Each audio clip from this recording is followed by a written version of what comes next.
All right, welcome. It's as good as waging war against Allah and His Messenger.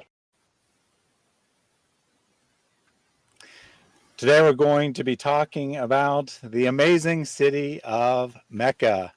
We're going to be looking at its history from the beginning, which according to Muslims, I guess, goes back to Adam or at least Abraham, depending on which Muslim you're talking to, which sources they are looking at. Doesn't quite start that early in reality, but you also hear many Christians or other critics of Islam saying that Mecca didn't exist until a couple centuries after the time of Muhammad, and we're going to argue that that isn't true as well. So we're going to kind of be taking on both of these extreme views in view of what is actually the truth of the matter. Welcome back, Mary. Anything you want to say as an introduction? Nope. We are just only that we are actually getting to the Kaaba being in place and people living around it in this stream. So finally, they're going to be human beings actually living in Mecca, in the Hijaz, which has not happened in any of the previous streams.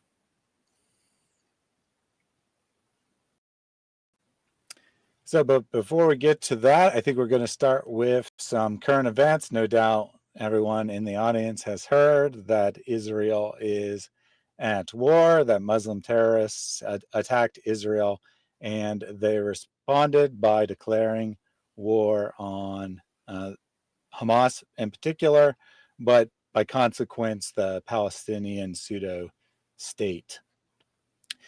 So, in that line, we have a Muslim reaction to the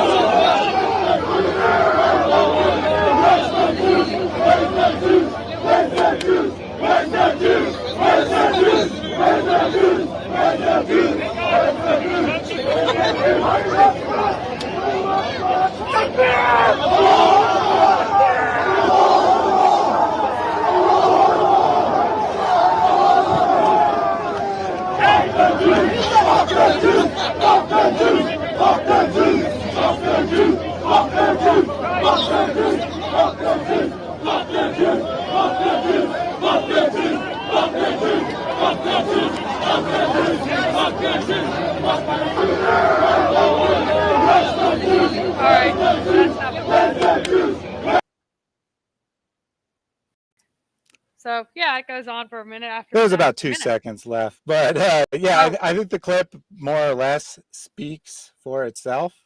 But if you want to add some commentary, feel free to do so. Yeah, I thought it was like 13 minutes long, actually, whenever it was counting down. But maybe no, it's 49 seconds, and we're at about 46 when you said, yeah. Yeah, because it was just going to be more of the same. So anyway, first of all, I want to remind everyone that we have indeed discovered what Allah is larger than. Allahu Akbar means Allah is greater. He's bigger. He's bigger than something. Not that he's the greatest, but he is greater. And there was a phrase of the associators that they would say that Allah and Al-Uzza are great, but Allah is greater. And in fact, even other folks recorded that that Allah specifically was called Allah the Great. Therefore, Muslims have been saying for 1400 years, they have been declaring that Allah is greater than Allah and Al-Uzza, who are lesser beings. So Allah deserves more praises than their other pagan deities, Allah and Al-Uzza, who they are still referencing in their takbir. They are referencing this. So, and this is true Islam, and they are following the sunnah of their prophet, who slaughtered all the Jews in Medina, and then chased them down in Khaybar and killed almost all of them there. And then he went and Umar fooled Jews into saying, "Oh no, we believe in the same God you do." And yes, I followed a prophet who's a legitimate prophet of the same God that you follow, right? Totally legitimate prophet. And so we're going to help you if you just follow us. we're going to take Jerusalem and you can come back in. And all you have to do is like understand that I represent this true prophet. And what happened 2 years after they were brought into Jerusalem, they were kicked out again. So the Jews were duped into allying with who they thought were their legitimate allies, because the Jews of Khaybar and Medina did not survive to warn them otherwise. So I think that pretty much sums that up. So we do it. Yeah, we have a comment here from Control Yourself. This is Islam. Why are people so shocked? What do they think channels such as this one have been repeatedly trying to warn everyone about? So I guess that kind of depends on what you mean by people. If you're talking about just the general public, well, they're probably ignorant. They probably have believed the lies about Islam being a religion of peace. And that Muslim I know from down the street seems like a perfectly nice guy, and he may well be so, but doesn't represent accurately what Muhammad taught. So if you're talking about just people in general, they have good reason to be shocked. If you're talking about like people watching this stream, well, they're probably, I'm guessing, probably aren't all that shocked. I mean, I'm not putting this up here because I'm shocked about it, but it's a little bit different talking about it in theory and seeing it lived out in real time. You may have also noticed that we have a new feature today where there is a stream leaderboard as opposed to the all-time leaderboard.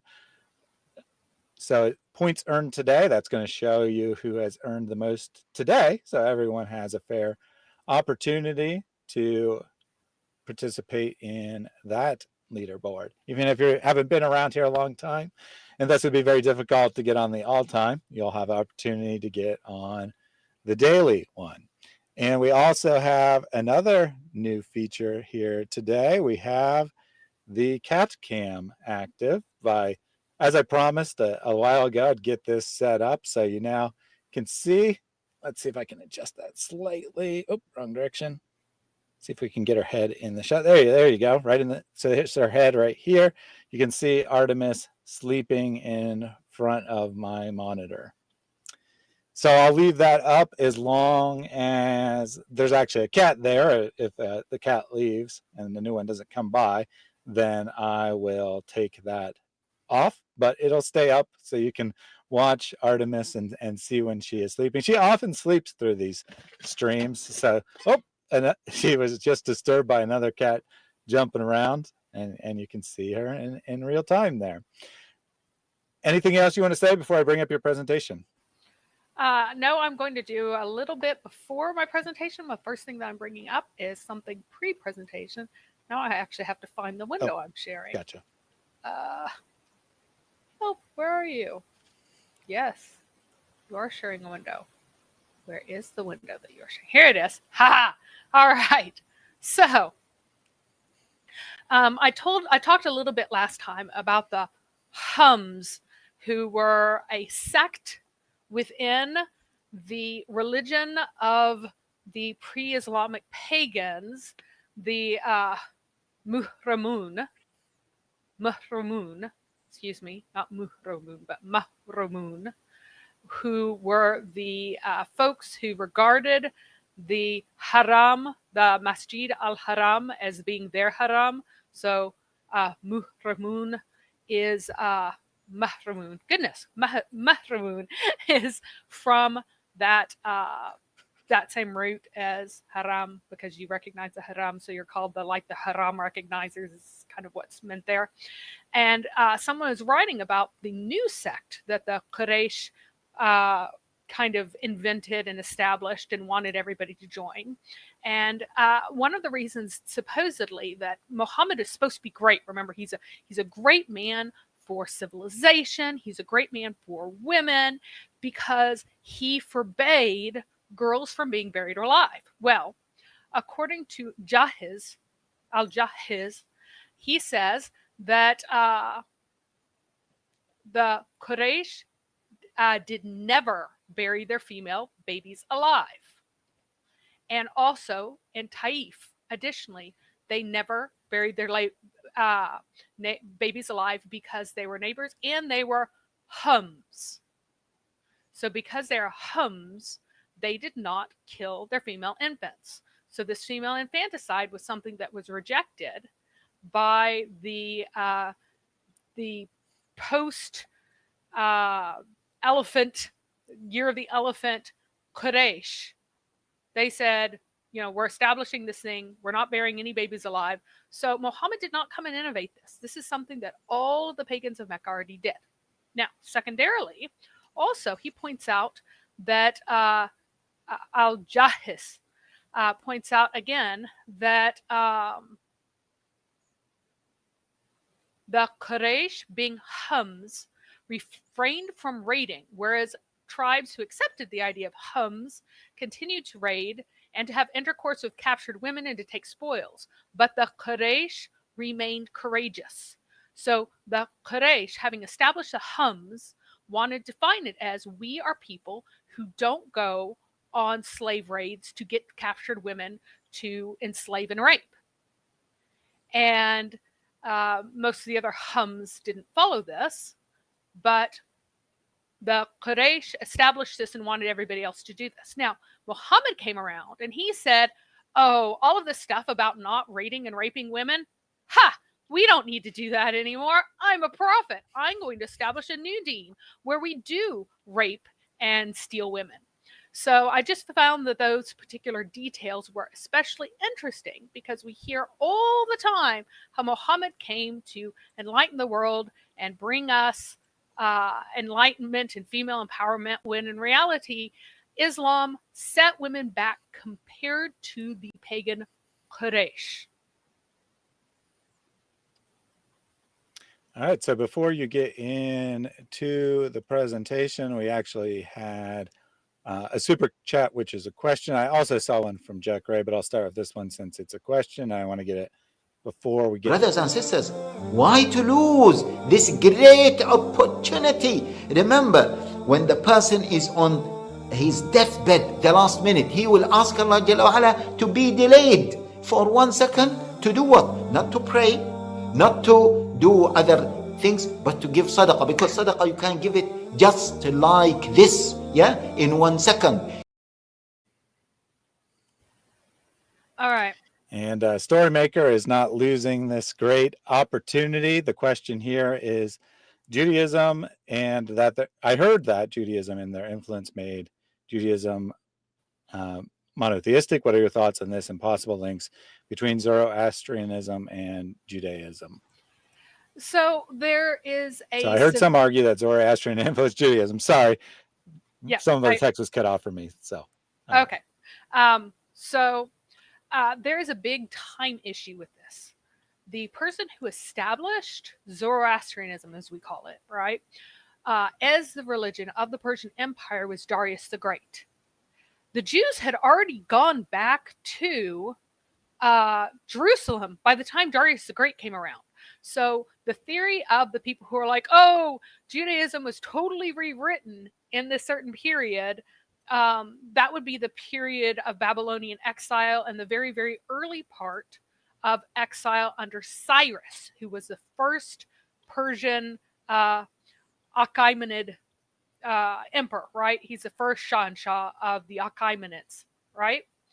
And it's the second one, well, not really, there's some civil war stuff in between, but the second major one, right? The other ones don't really count. The second major one who introduced Zoroastrianism. There is no hint that Cyrus followed Zoroastrianism at all whatsoever.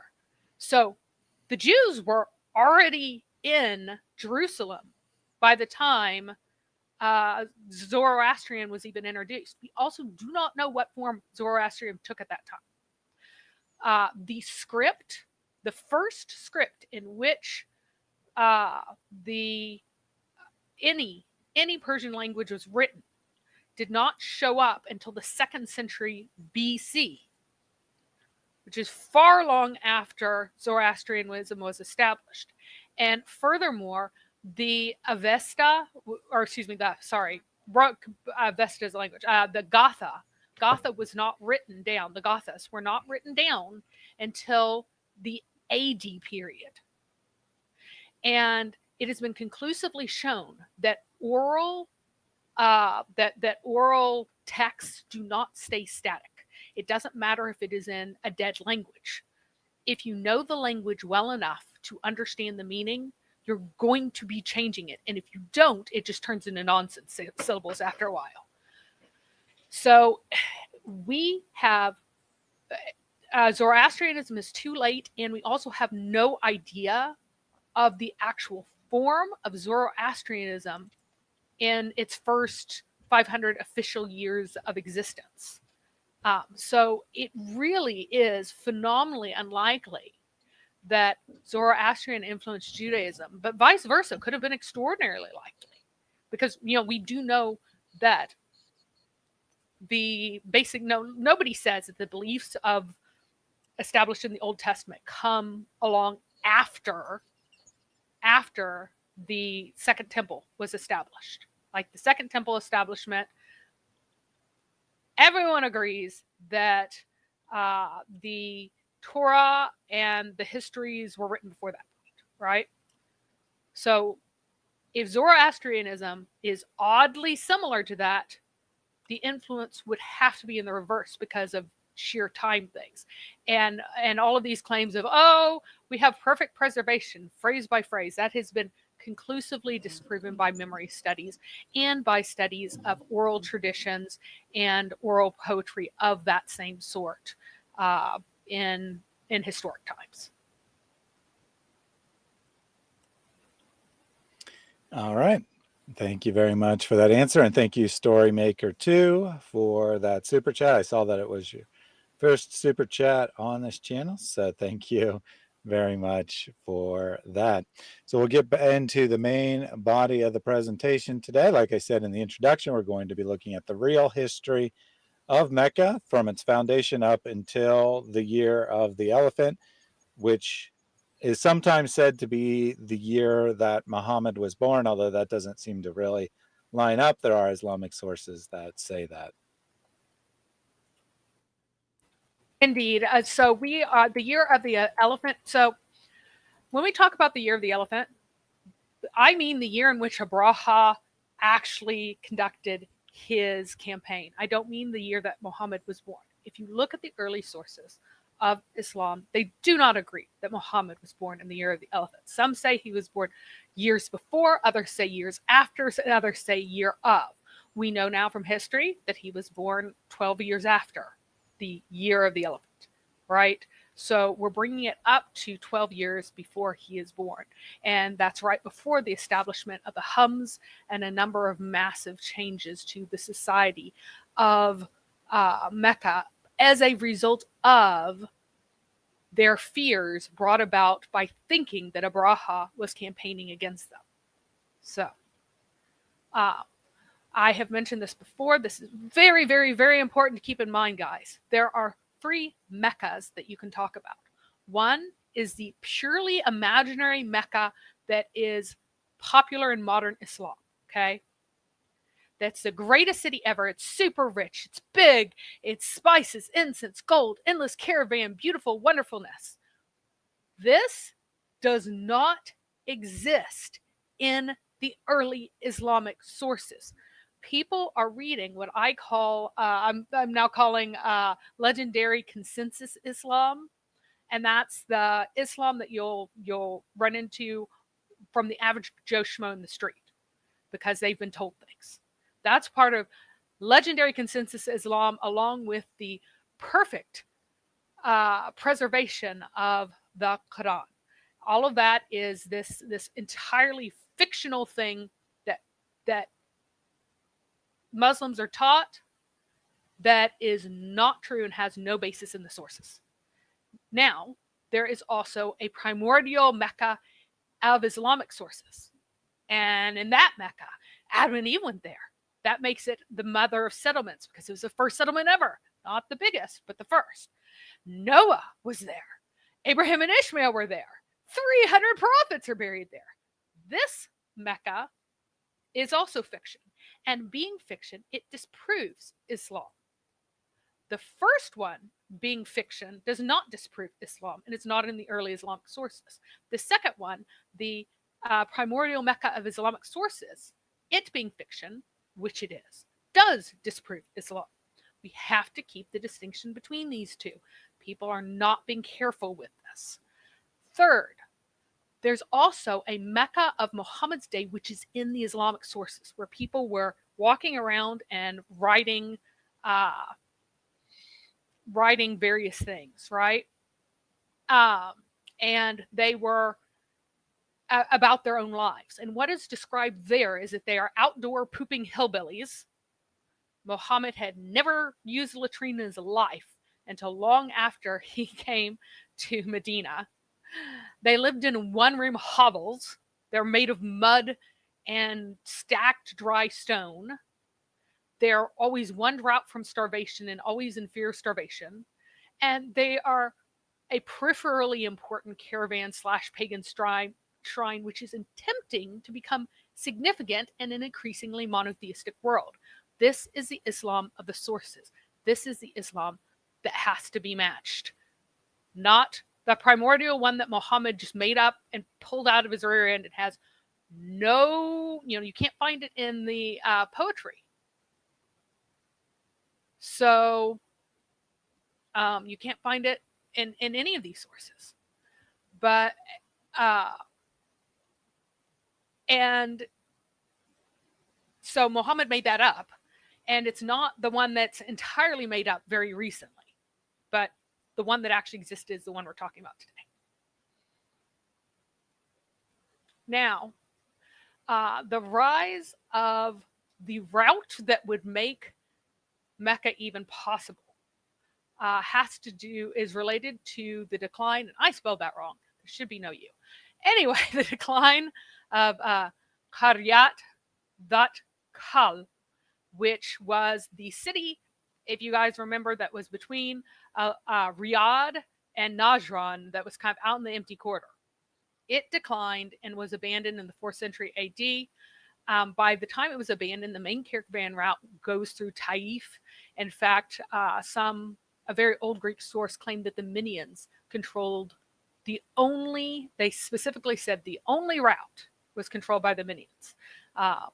Not precisely true, but generally, largely true, with only a small asterisk not being entirely factual. Okay. Until this point, Mecca could only be a footnote, and now it graduates all the way to a parenthetical statement. It's this tiny little place that might be kind of peripheral important.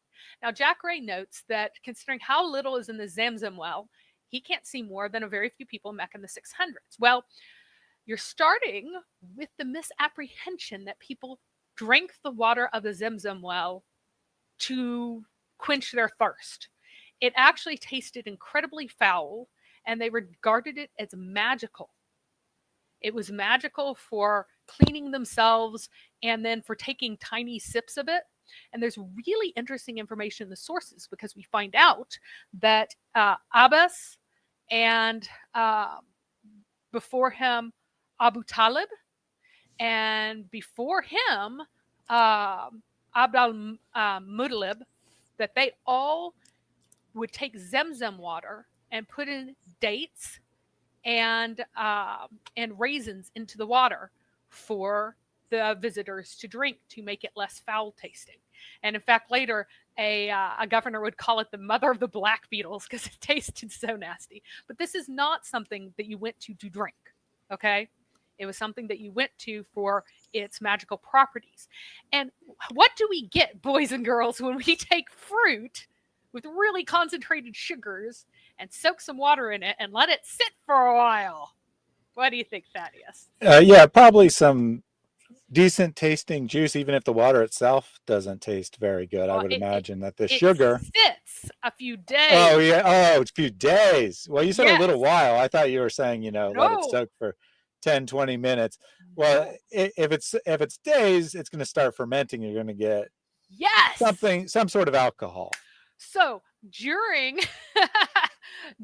the era of the age of ignorance, the pilgrims were all partaking of booze made with Zemzem water. So And that is what was going on. Yeah, it yeah, was not and that halal. said, right, the comment, although you disagree with the Zamzam water being evidence thereof, the comment is not incompatible with what you would say, that it's this small little backwater community of not any substantial size. Yes, and the drinking wells are going to play a huge role in this. Currently, of course, we know that Zemzem water tastes pretty lovely, and it tastes pretty lovely because it's desalinated water that's being pumped in from Jeddah. It has like almost no actual Zemzem water. Uh, it it could not fulfill the amount that the pilgrims wanted because it is not, in fact, miraculous. So yes, previously it was the halal alcohol that the special pilgrims, only the Hums, got to drink Zemzem, according to some sources, and so I think the other people could still like bathe in it, but they didn't get the special soaked booze. So yeah, it's amazing. Like you start, I was reading, oh, it tasted. People said it tasted foul. Oh, they soaked grape or raisins and dates, and I'm like, wait a second, I know what that is. So yeah, it's hilarious. And just a quick comment, not related to the stream here, but there have been several comments along the same lines. Phil says, I'm very concerned about the female hostages, of course, not referring to Mecca in the 5th century or wherever precisely we're talking about, but rather today in Palestine. And I would encourage people to be praying about that. Absolutely. Indeed, it's absolutely horrific, and it is the Sunnah of Muhammad. Muhammad, who came and was the first feminist who went back on the Hums, who would not raid and would not capture women, as the Hamas are doing now. Even as the Hamas are using a name taken from Hums. It is a variation on the word Hums, and it has the same meaning. The zealots is what it means. So they're naming themselves after a people who avoided this kind of behavior. Amazing. And just to, since it's along the same lines, I'll take the super chat as well from Control Yourself. O son of Adam, spend. I will spend on you. Give, then I will give you. It's difficult because you know what? These are my last few. As it is, the price is going up, the rand is going down, this is happening. Excuses. Those are excuses. You give and watch what Allah does. Well, I think you might be seeing a little bit what happens when you give and you see what Allah does. You fund terrorism as a result. Control Yourself says, forgive me, but is everyone aware that innocent people are being gang raped in Israel at the moment due to the teaching of Islam? I'm disgusted that people are here requesting points, cats, and dogs, referring to the animations that people have brought up on the screen. And I would say two things. One, I would say that absolutely it's a very serious situation. I hadn't actually read this comment when I brought up the other one, and I encourage people to pray about it. So absolutely it's a serious situation. However, I don't think that means that we need to stop our lives and stop anything of any entertainment value or anything like that, and say, well, this is too serious of a time, because let's be honest, yes, it's at the top of our awareness right now, but this is actually something that that happens in areas where Muslims and non-Muslims are in conflict all around the world every single day. It isn't usually at the top of the news because it's not usually Israel. It's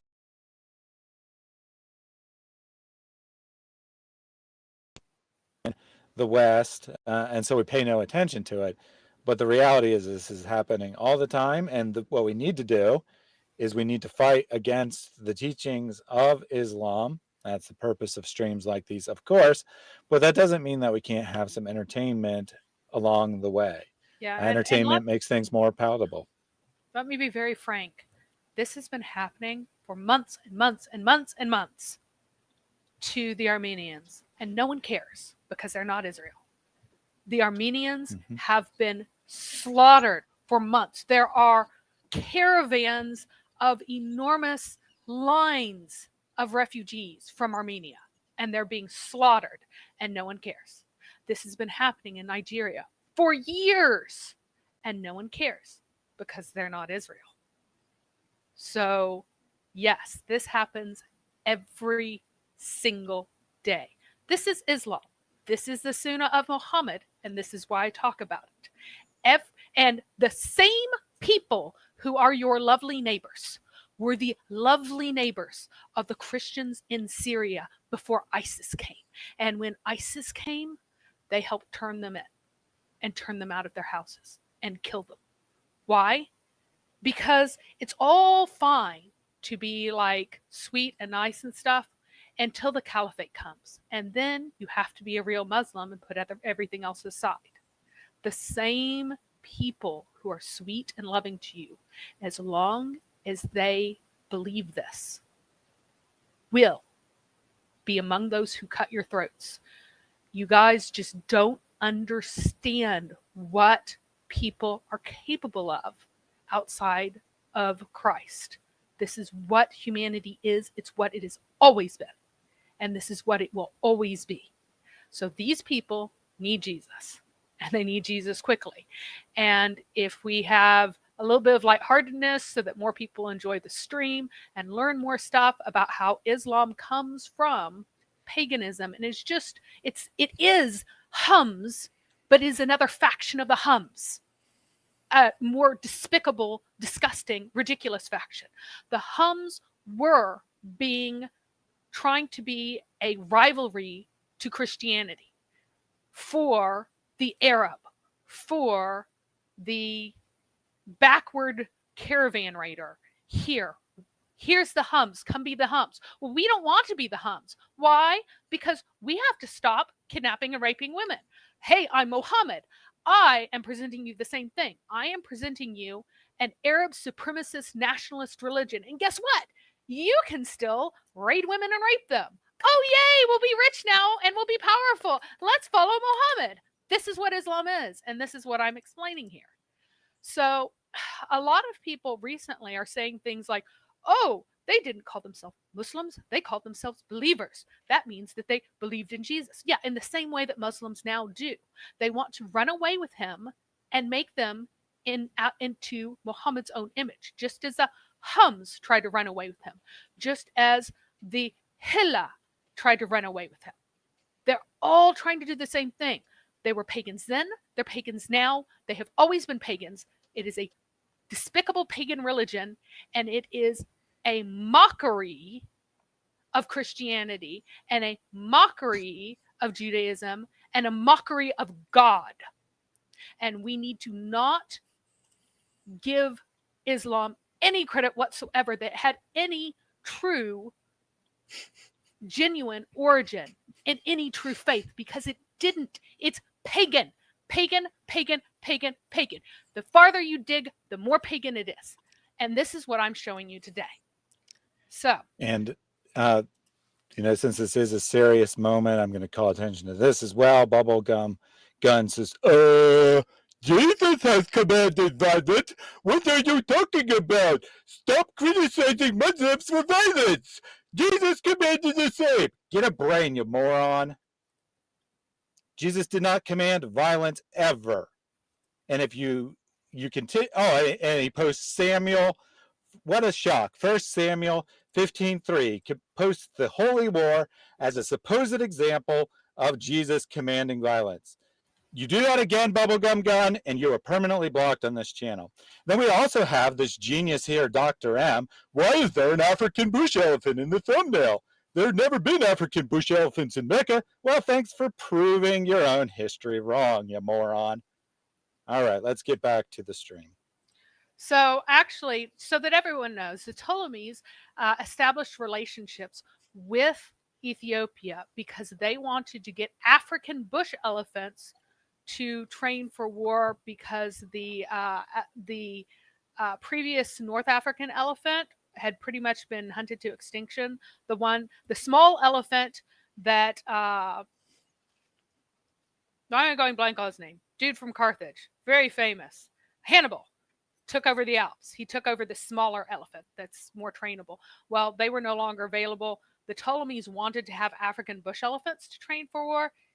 Did not really work out. However, the Ethiopians did start using African bush elephants as like in parades. They were trained enough to be in they aren't good enough for war really, but they can lead a parade or be the mount of a king for something, so they looks really spectacular. You just don't really want them in battle because they might squish you rather than the people you want them to squish.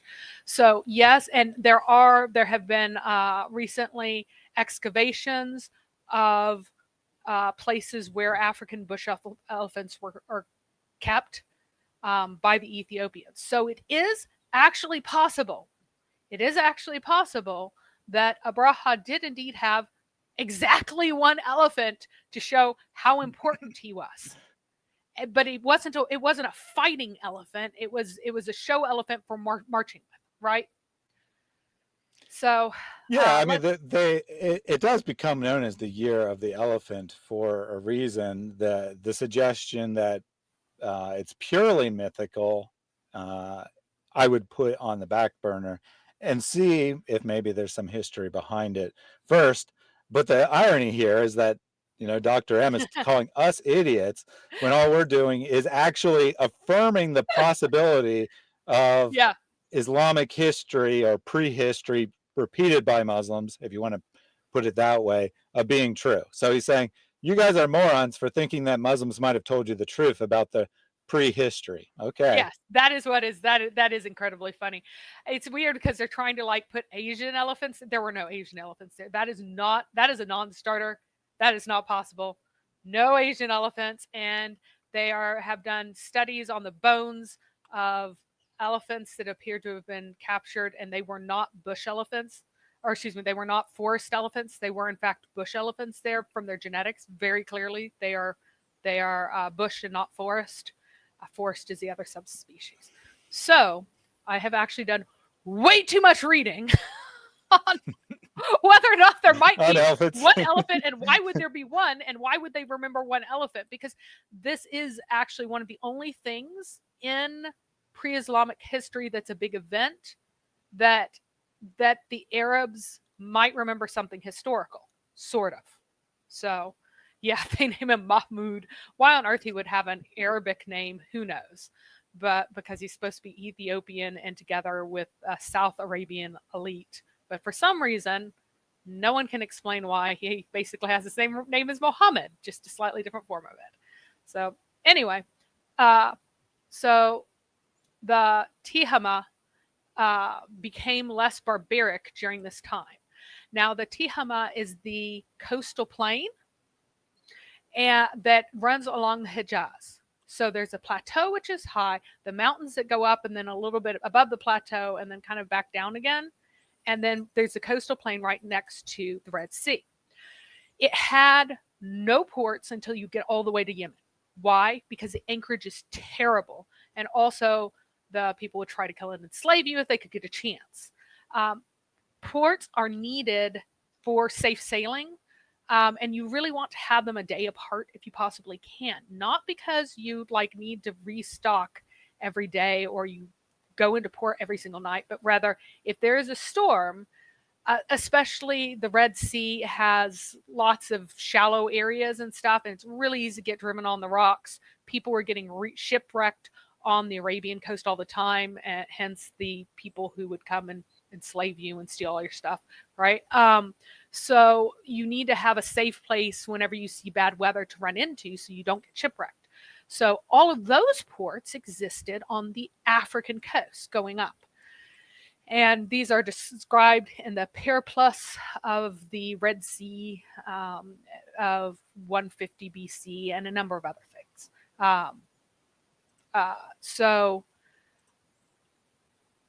And in these early sources, this Arabian coast was called, its extreme barbarism was emphasized. Okay. But later on, at some point, it becomes a lot less uncivilized. Suddenly, there are actual, by the time you get around to Strabo, there are a few tribes who aren't called horrible things that are there, or excuse me, by the time you get to Ptolemy, Strabo, they're still called awful things. You get to Ptolemy in 150 AD, and suddenly you have like tribes with Arab names that are known, that are settled along this area. And so somewhere in that interim, it becomes a lot more civilized, if you call nomadic poor Bedouins civilized, right? So they, and these appear to be related to the Lihyanites. And if you remember, the Lihyanites are the ones who had Dedan and Al-Hijr, that Saleh, the supposed prophet, that was the name of their high priest. They were from there. The tribes, by traditional Arab genealogies, were related, and so minimally allied with them, right? Because relation isn't always genetic; it's sometimes just alliance expressed as genes. So during this time, also a bunch of scattered fishing villages kind of get established. Jeddah is one of those fishing villages. Tradition connects it to the collapse of the Mary Harb Dam that happened in 115 BC. Another one happened between AD 50 and 150. I'm a little bit cautious of adding credence to Mary Harb Dam collapse narratives, because literally every tribe that supposedly moved out of the South because of one of these collapses. I think a lot of them are projecting the major collapse that displaced like 30,000 people and projecting that into smaller collapses that really did happen. There were historical small floods, right? But I think that they're like, why are we here? Well, it must have been another collapse kind of thing. So I wouldn't put too much stock in that. Now, Saudi archaeology does claim that there's evidence of occupation in 1st century BC, but they don't say what the evidence is. So I'm a little bit hesitant to put much credence in that until they actually like go, and here it is. This is the evidence that we have. Because if they're not being specific, it's usually because they're being hinky. Jeddah was not a trade port. This is important. It had no anchorages for trade ships. It was not even a substantial fishing village. It did not trade in fish in any numbers with Mecca. Like Mecca was not fish-eating people. They didn't get dried fish from Jeddah. It could be used to sell to Aksum. That means Abyssinia, Ethiopia. But that would not be a usual trip for the people there. They weren't traveling back and forth and talking to each other. The Ethiopian slaves that we have in the sources are not being sold by the Christian Ethiopians. We're not selling other Christians to the pagans. What had happened is that the Ethiopians, a lot of them had settled in Yemen, and whenever the Sassanians came in, they all got enslaved. And so they and their descendants are the slaves that you find later on. So there is a myth that Yathrib exists because of Yanbu, which is its nearest port, and thus Mecca must exist because of Jeddah. That's not true. Yathrib grew dates, which are considered the bread of the desert, right? It was basically an agricultural subsistence village that was boosted by caravans that would stop by. It might have had maybe 3,000 people in it. And remember, to the people in what does Medina mean? Does anybody know? I don't know. So Medina just means city. The whole name is like Medina al-Nabi, the city of the prophet, right? Or Nabi or something. I forgot. So it's like Istanbul. Yeah, it's the city of the prophet. It's the city to the people who live in Mecca, people who lived in Mecca. So compared to Mecca, this place with 3,000 people is a bustling metropolis. So the people who come there and go, wow, we're in the big city now, have to be from a much smaller place to be impressed by this place. Okay?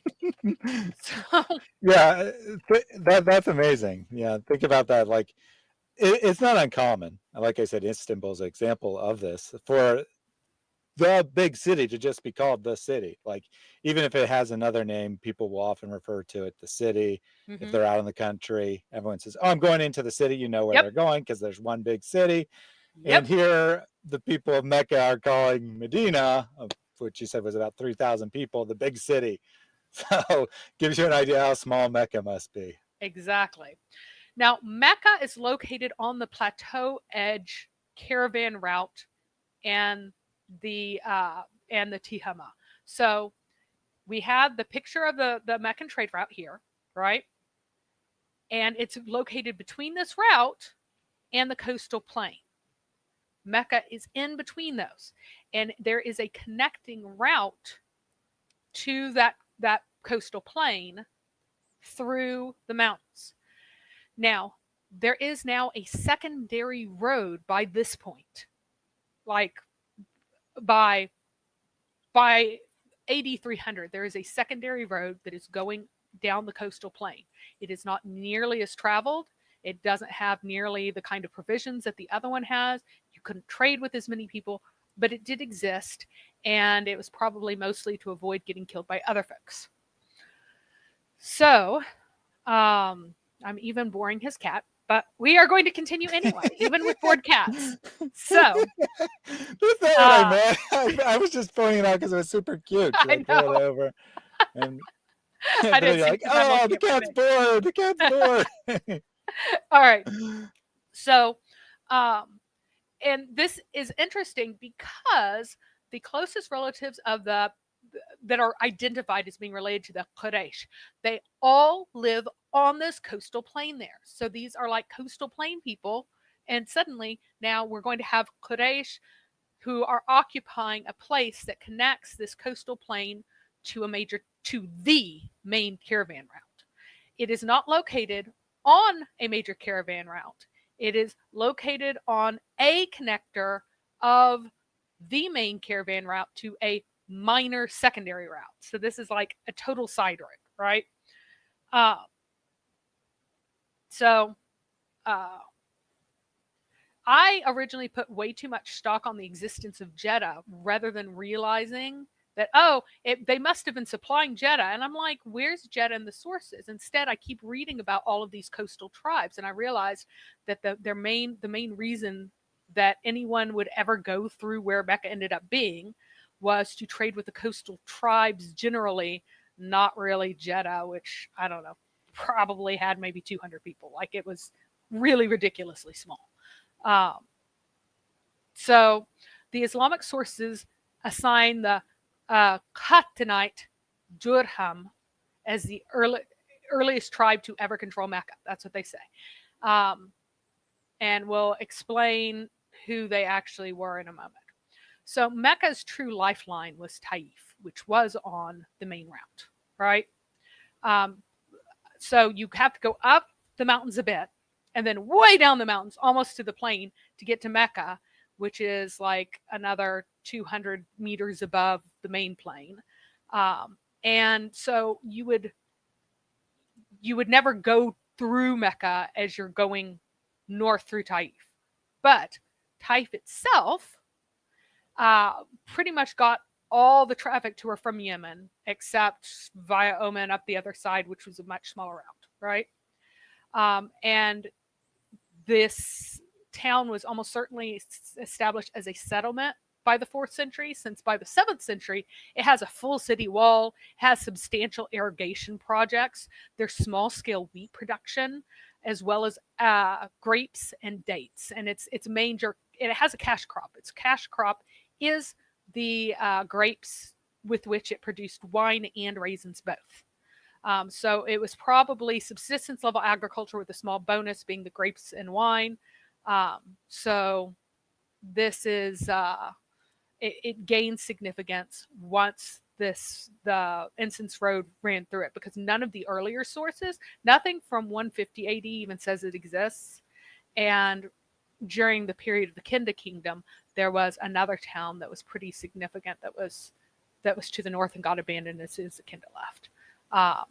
By pretty significant, like 500 people, significant for this area. So it's important to know who knows about Mecca and who doesn't. None of the inscriptions know about Mecca, and that's important. There are thousands of these inscriptions in multiple scripts across Arabia. Some mention Hajj or Hag. It's the same word. Recently, I've heard people argue that Hajj is taken from the Hebrew. That's not actually true. It is a native Arabic word, and it's the cognate, like the cousin coming from the same ancestor, right? It's a cousin coming from the same ancestor as Hag in Hebrew, but it is an authentic Arabic word, and it's used authentically about trips to various places in inscriptions to the north. Now, you find all your religious stuff up north. And in the Hijaz itself, they didn't really seem to care all that much about like religion. So in the north, you would have so-and-so, son of so-and-so, son of so-and-so, then the occasion upon which they're writing, and then a plea to God, whatever their gods are, right? One of their pagan gods, many of their pagan gods, whatever. And in the Hijaz, you would have so-and-so, so-and-so, so-and-so. Remember so-and-so. And well, who remembers him? What should we remember him with? Who are you praying to? We don't know. They don't say, right? So this religious writing tradition is really concentrated in the north. Arabic writing, like the Arabic script, which I will explain later in more detail, but it comes from the Nabatean Aramaic. Nabatean Aramaic stopped being used in Petra a long time ago, and then it was continued to be used in a few areas, became applied to Arabic, changed its shape, and then it spread. It spread to Duma, which is over in the east, and it spread to the south in the Hijaz, and it replaced the other writing systems. And the first, it arrives in the central Hijaz in the 5th century, and the first inscription that is in Arabic in Najran is Christian, and in the 5th century, so in the 400s AD, Christians in Najran are writing using the Arabic script. None of them mention Mecca before Muhammad. Now, individual Yemeni inscriptions are less common and also don't care about Mecca, like individual meaning like governmental, monumental. No governmental inscription or other record anywhere mentions Mecca, the Kaaba, or the Quraysh before Muhammad. Nobody mentions it because no one in civilization cares. Now, it's important to understand that these northern inscriptions that were religious disappear completely after AD 425. So between AD 425 and Islam, there is not a single pagan inscription in the north because there are no pagans in the north anymore. They are now Christian or Jewish, and there are very few inscriptions, but they're all Jewish or Christian. So the area in which there were still pagans were not areas in which pagans were ever making pagan inscriptions. So it's much more difficult to tell what they believed and where they went. But we do have pagan pre-Islamic oral poetry that fills in that 200-year gap. It is the only pagan witness to the 6th century. There's nothing that dates before the 6th century in the pagan oral poetry that survives in any kind of recoverable or comprehensible form whatsoever. All surviving pre-Islamic poetry existed in its oral form until the late 6th century to Abbasid times when it was written down. So it was written down somewhere between for the first time, somewhere between like the 680s and onward. So there is a big gap. Now, there is a category of clearly forged poetry that can be thrown out, but there's also this category of genuine but oral poetry. We know that it cannot be preserved word for word, likely not even truly preserved thought for thought, but they are a genuine source of a sort. So you ask yourself, well, was the Iliad and the Odyssey, is it a genuine product of the Bronze Age collapse? Well, the question is, was there a Trojan War? Yes. Did Achilles kill Hector? Probably. There probably was a dude named Achilles. There was probably a dude named Hector. Achilles probably killed Hector. Was Achilles the son of a god? No. Did the combat at all go? Anything that's described in the combat, can we put any kind of faith in it whatsoever? No. So a good test is the history of a guy named Iyas ibn Qabisa, Qabisa al-Tai. So he was an Arab co-governor of Al-Hira after the execution of the last Lakhmid king, and he was involved in a very famous battle, famous for the Arabs. The Sicilians didn't really care about it because it wasn't important, but it was super famous among the Arabs. And he was together with the Sicilians and his clients' forces, and he was fighting an alliance of the Arabs. And we have a record of this, and we have a record that he won, or that he lost, rather, and that these other independent Arabs, they won, right? However, we also have in these different stories, totally, into these poems, totally, completely contradictory reasons as to why on earth they were fighting in the first place. So he was removed out as a governor after this because he'd lost an embarrassing battle, and he disappears from history and dies in obscurity. But we have no idea why this battle actually took place because the poetry obscures the reason. So this is kind of gives you an idea of how you can understand some things from it, but can't like say, oh, I know totally what happened from these sources. Now, this oral poetry does mention Mecca, Allah, the Kaaba, etc. And one second, I'm going to cough. Here, I'll turn this on. All right. So, and these, and it mentions it in such a way that in contexts that don't fit what might be called the standard Islamic narrative and seem like genuine pagan writings versus the kinds of things that they tell you in things like the Book of Idols, right? And that would indicate that Mecca became known. It became known to whom? Backwards Bedouins. When? After the early 5th century. So we cannot expect to find Mecca to be remembered by, Mecca is not remembered by anybody before 425, right? It's also important to know that Mecca, the Islamic core, doesn't know about anyone. So Mecca has to be in a place, this proto-Mecca has to be a place where they can be this ignorant. They do not remember the Roman expedition to Yemen in 24 BC. They do not remember the Parthians at all, who were overthrown in 224 AD. They do not remember the Oxamites, who had 5 forts in Yemen until AD 270 and the war between them and the other powers. They don't remember that Yemen was divided. Himyar is the only Yemen that they know of. The events of the AD's 200s to 400s were in the primordial mythologized past to them. They don't remember the Aminian kingdom at all.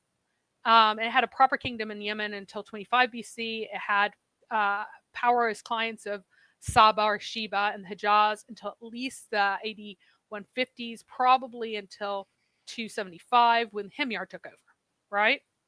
They do have a memory of Abraha's campaigns, but have no idea why he campaigned or why he didn't come to Mecca.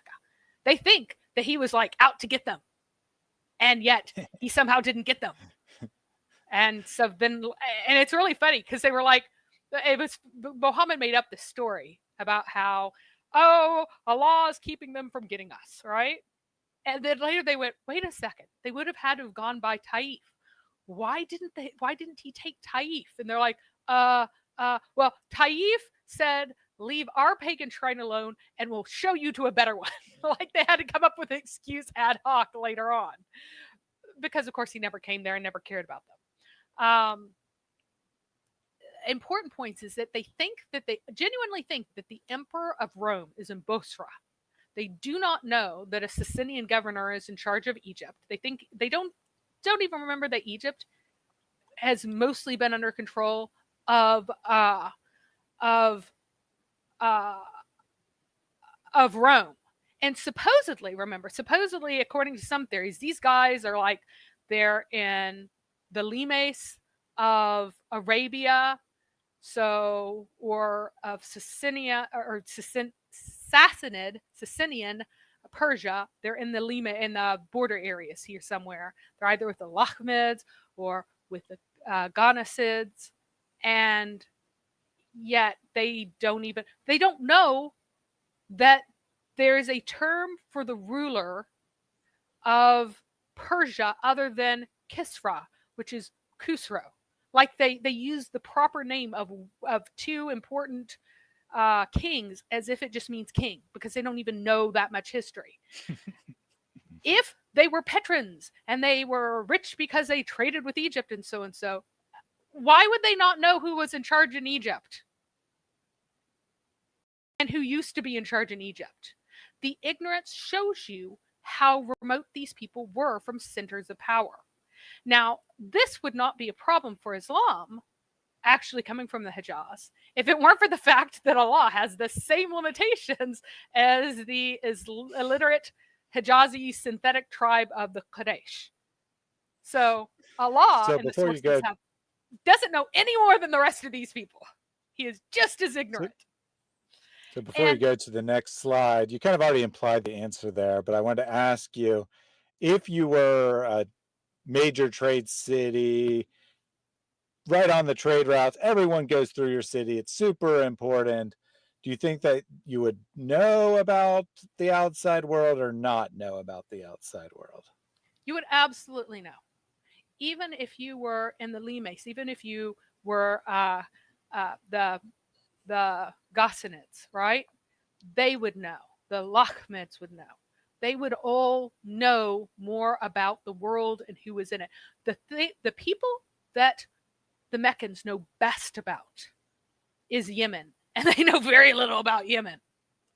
And that's what they know best about. They know a tiny bit about Yemen and basically nothing about anyone else. And of course, the governor would want these ignorant Arabs to think that, oh yeah, the emperor's right here, guys. We've got the emperor right here, so they wouldn't go and try to attack other people, right? Mm-hmm. So, and remember, if this had been forged later on by an empire, they wouldn't make Allah a moron. Allah is stupid. Allah doesn't know who controls Egypt. Allah's an idiot. This is from the mind of a backwards, semi-literate, pagan dude trying to make his false religion into a fake monotheism, right? So Absolutely. Hike Big Larry said you would have coins. no, you wouldn't have. Why would you have coins? Well, so that you're right. So that I think he's saying if you are this big trade city, you could take this two ways, and you took it the other way. Yes. But I think he's saying if you're the big trade city, you'd have coins. There'd be coins that accidentally got dropped and buried in the soil, and they'd be able to be dug up today. Well, the thing is, if you were a big trade city, you would have the coins that were issued by the authority of whoever was there. That doesn't mean that you would issue them unless you were independent. And the absolute incompetence of the early Islamic State and like handling any kind of coinage shows that they have no institutional knowledge. They have no bureaucratic knowledge. They don't know how to run a state at all. They're just caravan robbers who ended up at the top of a heap of bodies after people got exhausted from fighting each other and hit by a bunch of plagues. And because they were out in the boonies, they suffered less from them. And this is a pattern that's happened many, many times before and continued to happen until very modern times. Even now, if you want to have great, great, great grandchildren, do not live in a city because you probably won't have them. There is no city that has created its own self-sustaining population. People in cities have less kids. So you need constant influxes from the countryside.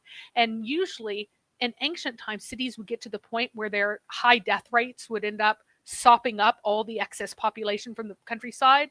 And it would even get to a point where the health problems of having a big city would just cause frequent outbreaks of dysentery and other awful things because they didn't have modern plumbing, right? Yes, sorry about the friendly fire there.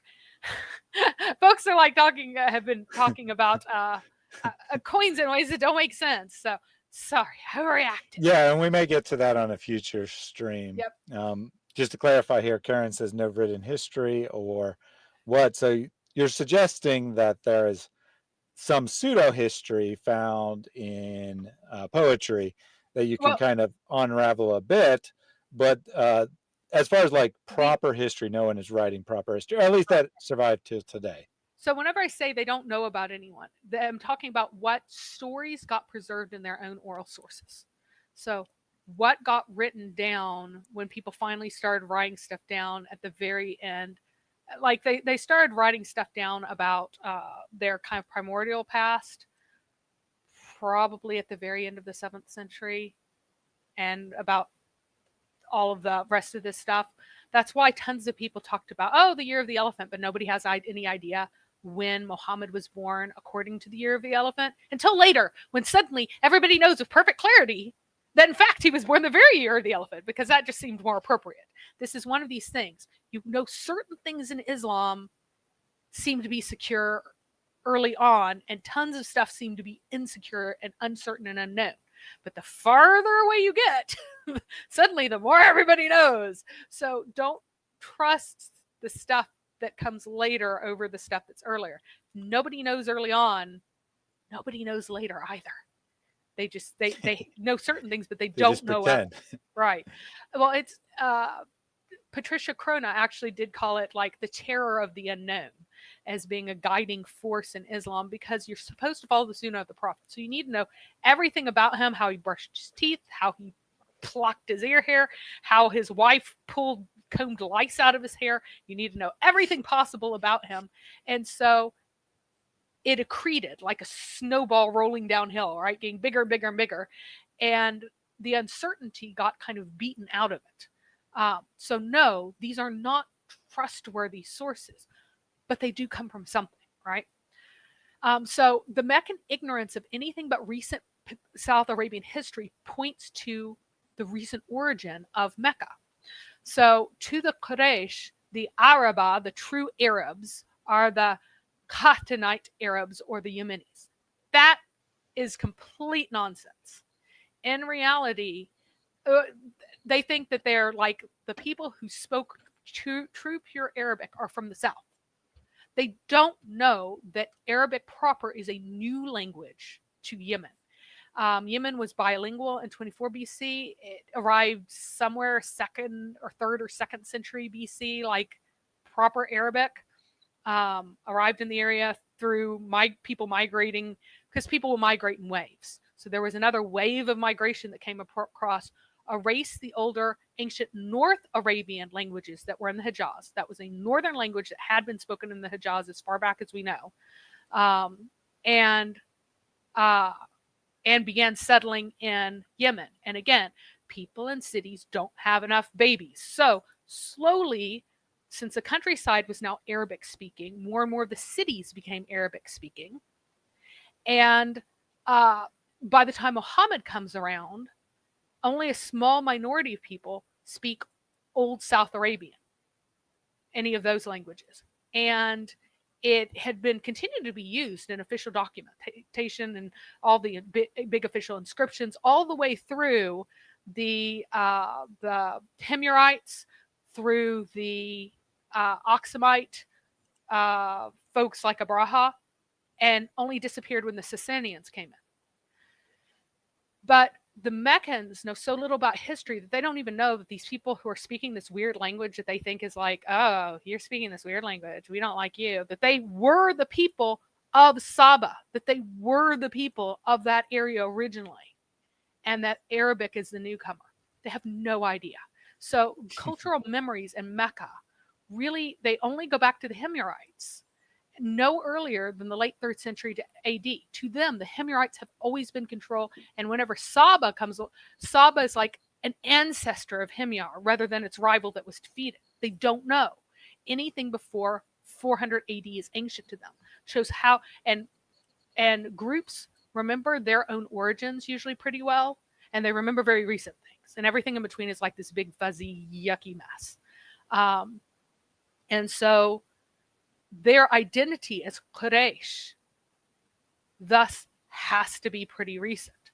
Now, Al-Azraqi noted, I think I may have quoted this before, but he claims that the site was a hill of red clay which the deluge did not submerge. So apparently the Kaaba its site was preserved magically, even though it's not that high up in the flood.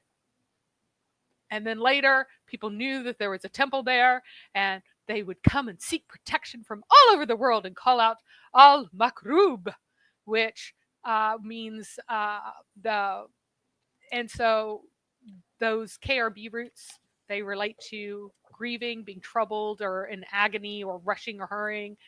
So this is an obvious folk etymology for Mecca. He's trying to explain why it's called Mecca. And it's really interesting because he is going to the MKRB, which would point to the Makrab of ancient South Arabian language. And it would point to the Minians, who were very well known to control this area. They're not in any history books, but they're documented by a ton of different people from a ton of different places that they controlled the Hijaz originally, that they were the power over it, not that they lived there, but that they exercised power over it. It would point to Wad being the original god that was worshipped there. Whenever the Minians went to a place, you can find on the island of Delos, you can find a stone erected to Wad with an inscription on it. Wherever the Minions went, they erected statues to Wad, or stones, not statues. They didn't have statues. Stones to Wad, and had temples to Wad if they were in a permanent settlement. So if this was a location that Minions went through and camped at overnight, they might put a statue of Wad there, or a beetle, a stone. They, again, keep saying statue. They did not have carved statues. I do not know of any evidence that the Yemeni ever picked up the habit of carving anything. So yes, please if you're enjoying this, it would be absolutely amazing if we could get more Patreon folks, because at some point I would love to have an editor be able to me record short things and pay for someone to maybe do some things. That's a very good point there from Mary. One thing that would be great to do, and lots of people in the comments make comments along this line periodically, like, this stream is way too long. Can you make a 10-minute version of it? And it would be amazing to be able to have someone go through it and clip it down. If the stream's 3 hours, it's going to take you way more than 3 hours to watch through it, pick out the good parts, make them into clips. So you're talking about a huge amount of time. So if we did at some point get to where we were getting a substantial amount of donations and could pay for an editor, that's definitely where the donations would go to. I would also be able to do very short scripted soundbite versions of these things. Yes. And have an editor actually do it. Because the reason why I don't have a channel is because I'm not going to do the editing. I won't. I hate it. It is miserable. I won't do it. And Thaddeus is booked. He does not have more time. So yeah, I like doing the editing, but it's just a matter of time. I mean, I do have to, work a normal job and provide a living for my family, and everything I do on YouTube takes way more time than you probably imagine if you're not a YouTuber. So that said, let's take a super chat from Jack Ray. If you frequently say it, Allah would pay off your debts. So you can refer to it back again, inshallah. So there you go. You guys keep saying points, points, give me more points. And then Allah will pay off all of your debts. So we'll continue on. All right. So now something that is missed in a lot of arguments about the ahadith is that they were actually written down before they were gathered in a collection. That doesn't mean that they didn't undergo editing. That doesn't mean that people didn't muck with them. That doesn't mean that people didn't invent them. However, they were written down long before they show up in Bukhari. They have been written because they have scribal errors that are transmitted from collection to collection. And you can trace the ancestry of scribal errors that get introduced into these ahadith. And so these are not being transmitted orally. That is a lie. It's the Islamic lie of the amazing Islamic memory that they just like know how to memorize stuff better than any. No, they don't. They don't have special powers. They wrote it down, and sometimes they had scribal errors, and they don't pay attention, so they'll just keep writing the wrong word as they're copying it. So the Quran itself was a badly written and fragmented document from at least 619 onward, and I suspect from 613 onward, maybe even before, it was existed mainly in fragmentary, contradictory written forms. Even before the first compilation, these fragments formed a series of anchors that required collective memory to track and explain. So you had to go, if you were saying this, somebody would say, why are we saying this? And so you'd have something that you remembered as to why you were saying it. So that provided a bit more clarity or more context for this, for memory to work a little bit better than it usually, if it does, if you're entirely free floating. So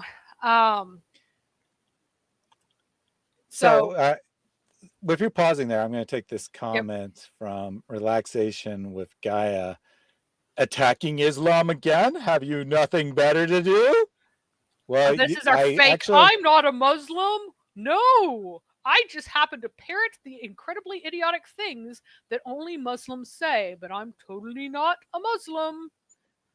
Yeah. Well, I don't remember if this person claimed not to be a Muslim in the past or not. It's in the comments. They did? Okay. Yeah. Well, regardless of what they're claiming to be, I can answer this two ways. In one way, there really isn't anything better to do than trying to save people from eternal damnation by following a false prophet. So in many ways, this is the best thing I could do. So I guess I don't have anything better to do. I certainly have other things that I would like to do and other ways I would like to spend my time.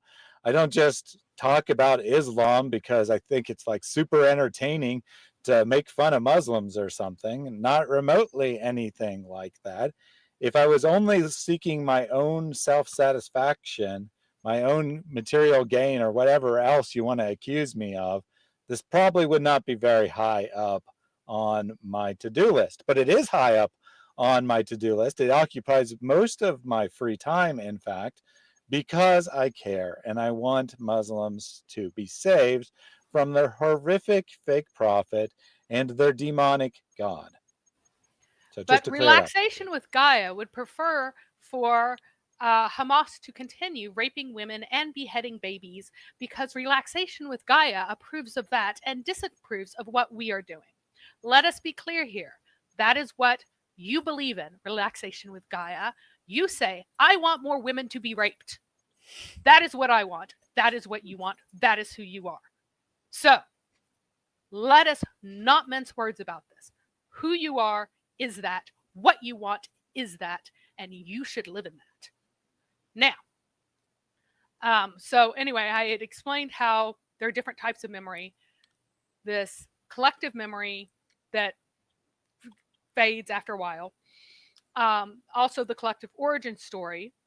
And the one of the Quraysh is about Qusay's founding of Mecca, who had taken it from the Khuza'ah, who took it from the Jurham, who were the ones who built the Kaaba. According to the pre-Islamic sources, the Jurham were the first to actually build the Kaaba and no one else.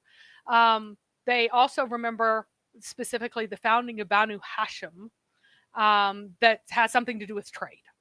That's why I said something trade, something, because the stories are all mixed up and they're confused, but it has something to do with trade, help Banu Hashim become important. And then something, elephant, Abraha, something.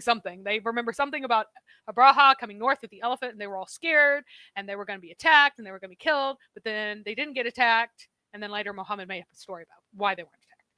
Then we also know that legendary material is set in kind of this mythical past, like it's this universal past, and events don't really have a start, second, third. They just sort of happen in various places, and they're out of place and disjointed, and that's what we have with everything else.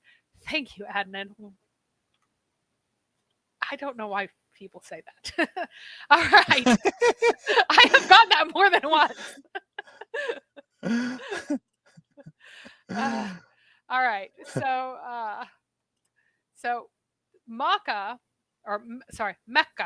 was founded originally, right, as a Minian masjid controlled in the land of the Jurhum.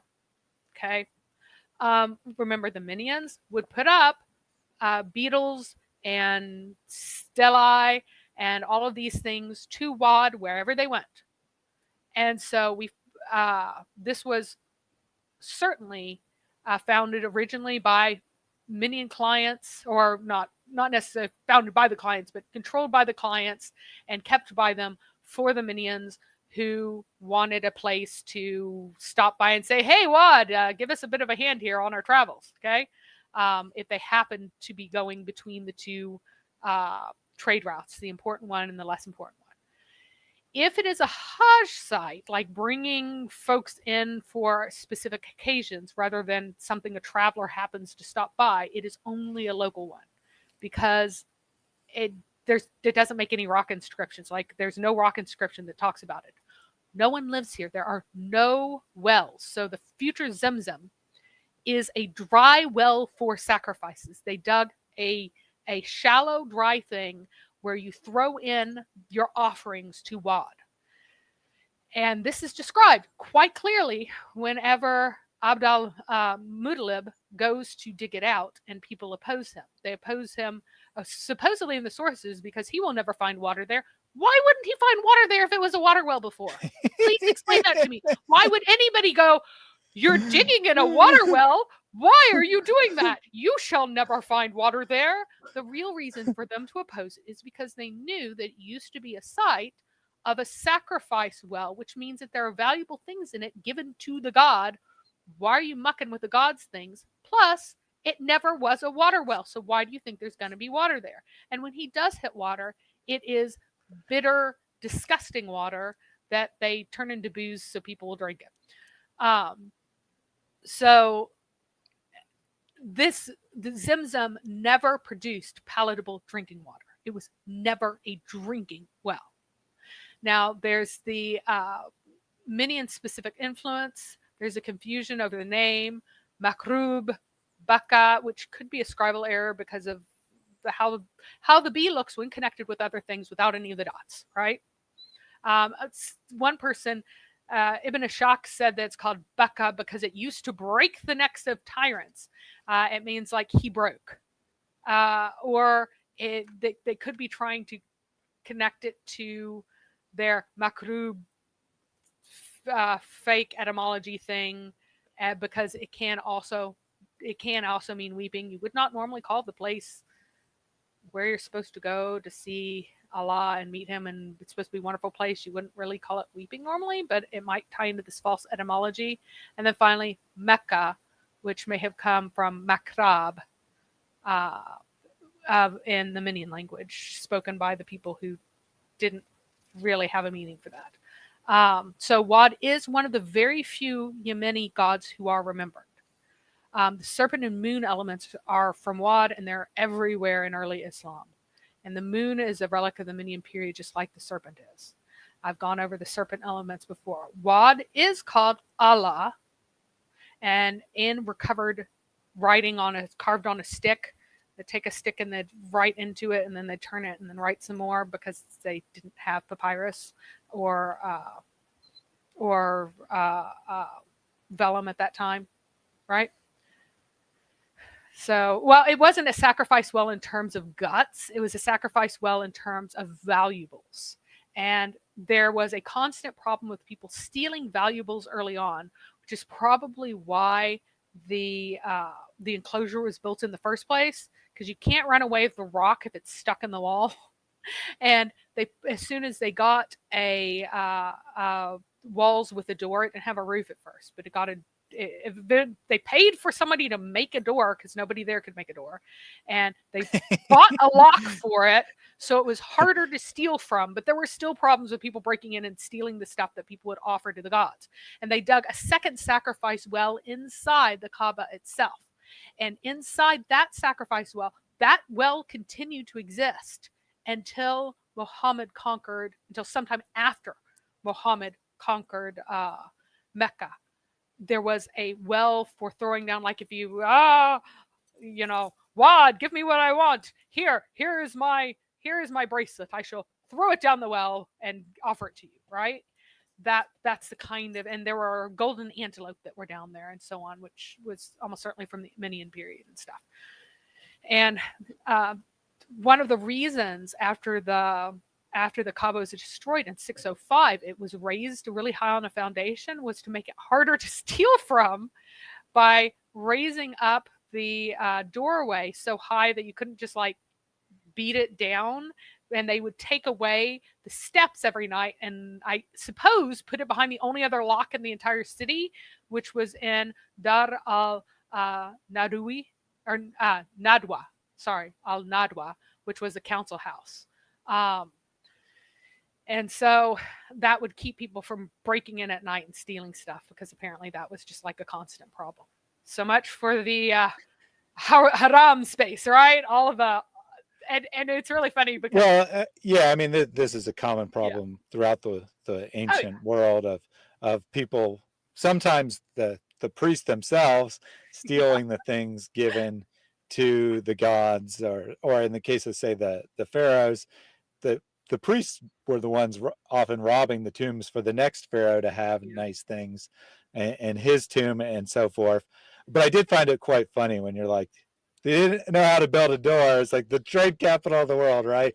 And they don't know how to build a door.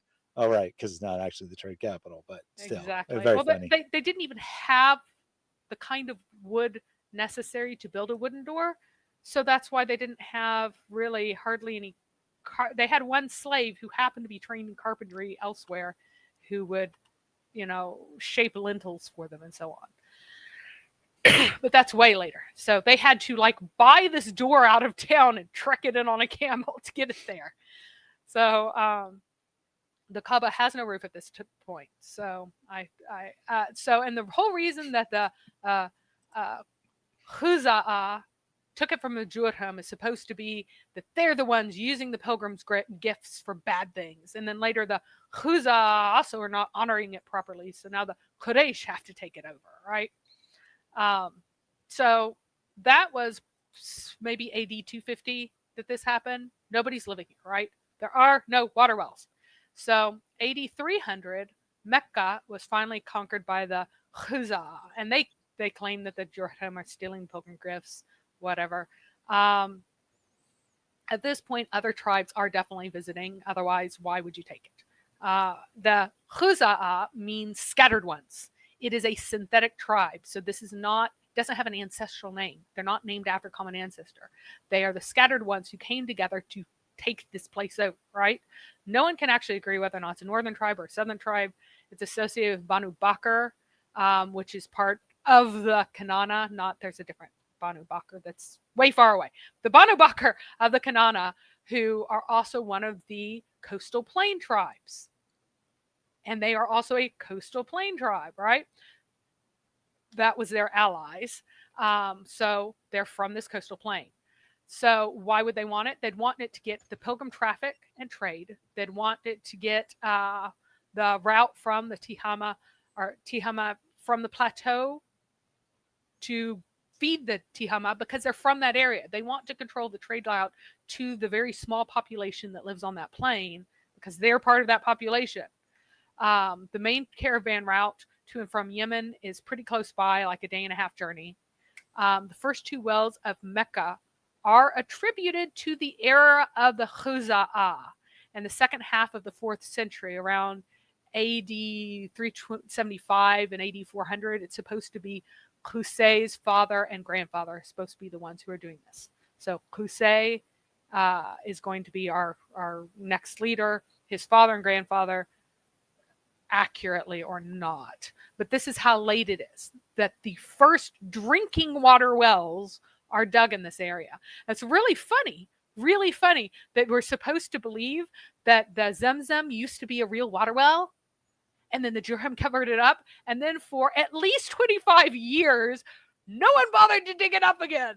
Like any well at all. There's no water here at all, but there had been water. Yes, really, there had been water. There had been this. No, there'd never been a well.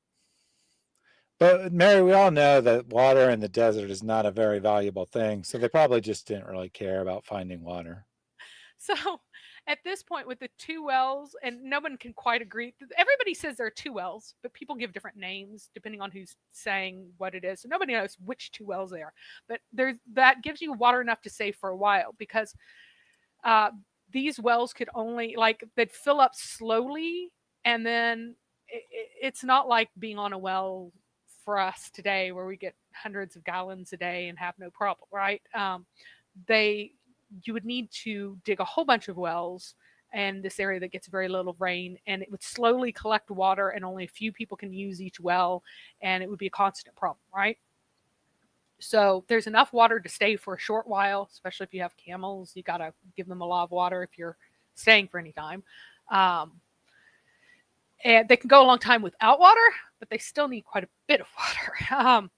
And this has the first story of other tribes wanting Mecca. These are not very historical, but this is the first stories that we have that anybody else cares about this place. The Hajj loop is probably developed after the digging of these two wells. And this Hajj loop, remember, it has Manat, it has Mecca, and I also forgot to say it has the farthest mosque and the nearest mosque too. Al-Aqsa and what is Adna, Al-Adna, were also part of this.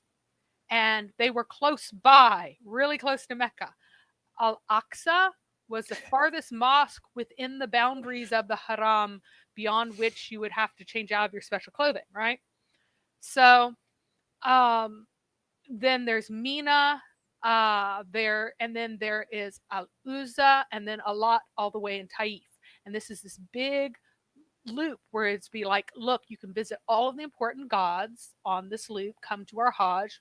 We got them all here in these reasonably close locations that you can visit in the space of 2 weeks, right? So at this point, they're also clients of Himyar still, because Himyar totally controlled this area, right? So just a quick comment from Cecil, which is like humorous. They're waiting for someone to come and build a well so they could steal from it, I'd imagine. And Sam and Pat, with a bit of an internal reference here, Mary says spoiled hundreds of gallons of water, LOL. I am spoiled. I have a regulars of this stream will know that Rose Petal, or FP, regularly comes in here and complains about how rich and spoiled Mary is as her defense for Islam, I suppose. Of course, she never actually has anything to say related to the stream, but she comes in here and says, oh, Mary's here again. She's so spoiled. She has a washing machine for her clothes. Some people don't have washing machines, Mary. And that was a real one. Yes, so. That was a real one. But here, she's like, Mary's so spoiled. She has water. She can get hundreds of gallons of water. Not everyone has hundreds of gallons of water. All right. So under the Khuza'ah, here's my my auto-generated Baal figure, which I told them to give him one arm, and instead he gave him like 15 feet and a whole bunch of arms. Just not understanding what I'm saying. That's okay. But they get the blame for introducing, quote, idols to Mecca. And I said that it may be that the black stone, as Wad's beetle, didn't have a carved idol per se, and I'm pretty confident of that. I have looked and looked for Wad idols carved, and I haven't found one. Yemen never seemed to produce these carved idols. Now, in the story of the Huza'a bringing in these idols, they got them from Syria, and sometimes it says that they got them like from Mesopotamia in the area of Babylon, but that's just Abbasids saying that, oh, everything came from Persia. All the influence came from Persia. I don't know why you would want to claim the idols, but for some reason they did. Anyway, this is about the only time period that it really could come from, honestly, because if it were much after 350, then there wouldn't be any idols to take unless you were like scavenging ones that got discarded because everybody became Christian the next 100 years. Yes, I do have access. Yep. You have access to basic electronics that virtually every person in the modern developed world. Now, I'm not saying every person alive today by any means, but nearly every person in the developed world either has a washer and dryer or chooses not to because they or a renter. Some people like to dry their clothes on a clothesline, for example, or they feel it's more economical. Now, some people go to laundromats, for example, but that's still access to a washer and dryer. So there aren't very many people who are like hand washing their clothes and putting them out to dry because that's their only option. Yep. Even the Amish and the strictest Amish, this is just a side, but hilarious. And the very strictest Amish order that exists, the one mechanized thing that they allow, the only mechanized thing that they allow is a mechanized washer. It's not electric, but it is, you can attach one to a generator because apparently at some level, like the women are just like, okay, we can do all the rest of this, but with the laundry, we put our foot down. We're having some kind of mechanical help here. That's it. So I found that very amusing. So, as Cheeky says, a washer and a dryer. How could you? There are people in the world who don't have washers and dryers, Mary. You shouldn't have one. And if you do have one, you should never talk about it because you might shame someone. So, anyway, if the Khuza'a are responsible for the replacement of Wad with Hubal, who was from Syria, then they would be Northern Arabs. This is a very likely scenario because of who their allies were and everything else. There were no other idols other than that of Allah / Hubal, same person, in the Kaaba itself. This is consistent with every ancient pagan temple. Instead, they got a whole bunch of different paintings. They seem to be like cheap pagan copies of church icons, where they'd get like some pagan to paint stuff to make it look more like a church, basically. So these icons that they got from some pagan somewhere that were like fakey icons, they put those up in there. But they didn't have any other carved idols. They had that. They had the horns, and then they had various pictures on the walls, and that was it. The other idols, any place at time of place is mentioned, is that they were on the edge of the top of the wall of the Kaaba initially, and then later it would be like the closed roof at that edge. There was also 2 near the Zemzem well. There were 2 more, one each on Safa and Marwa. And so they were in the Masjid al-Haram, which is it became an enclosure. It wasn't enclosed then with a wall. It had a gate, but it had no wall. It was like a ceremonial gate, so you could ceremonially come into it, but building a wall was too much work. And like, they didn't even keep it clear. Like, some dude like built his house partly into the area. People had to go around it. But they had these idols around, so they were making kind of this acropolis. But the Kaaba itself was only for Hubal / Allah, because they were the same thing. All right. So the Kaaba at this point still had no roof. It does get a door with a key, and then that's when the sacrifice well is moved inside. Theft still continues to be a problem because now it's like still ground level. And then around 430 AD, Mecca is taken by the Quraysh. This is when we have a permanent Mecca for the first time. This event, 430, Mecca exists now as people like living here, okay? Qusay was born around AD 400. He took it over in around 430. He is of Mecca in some way because his grandfather and grandfather dug the first wells, but supposedly he was raised abroad by his mom who remarried someone else.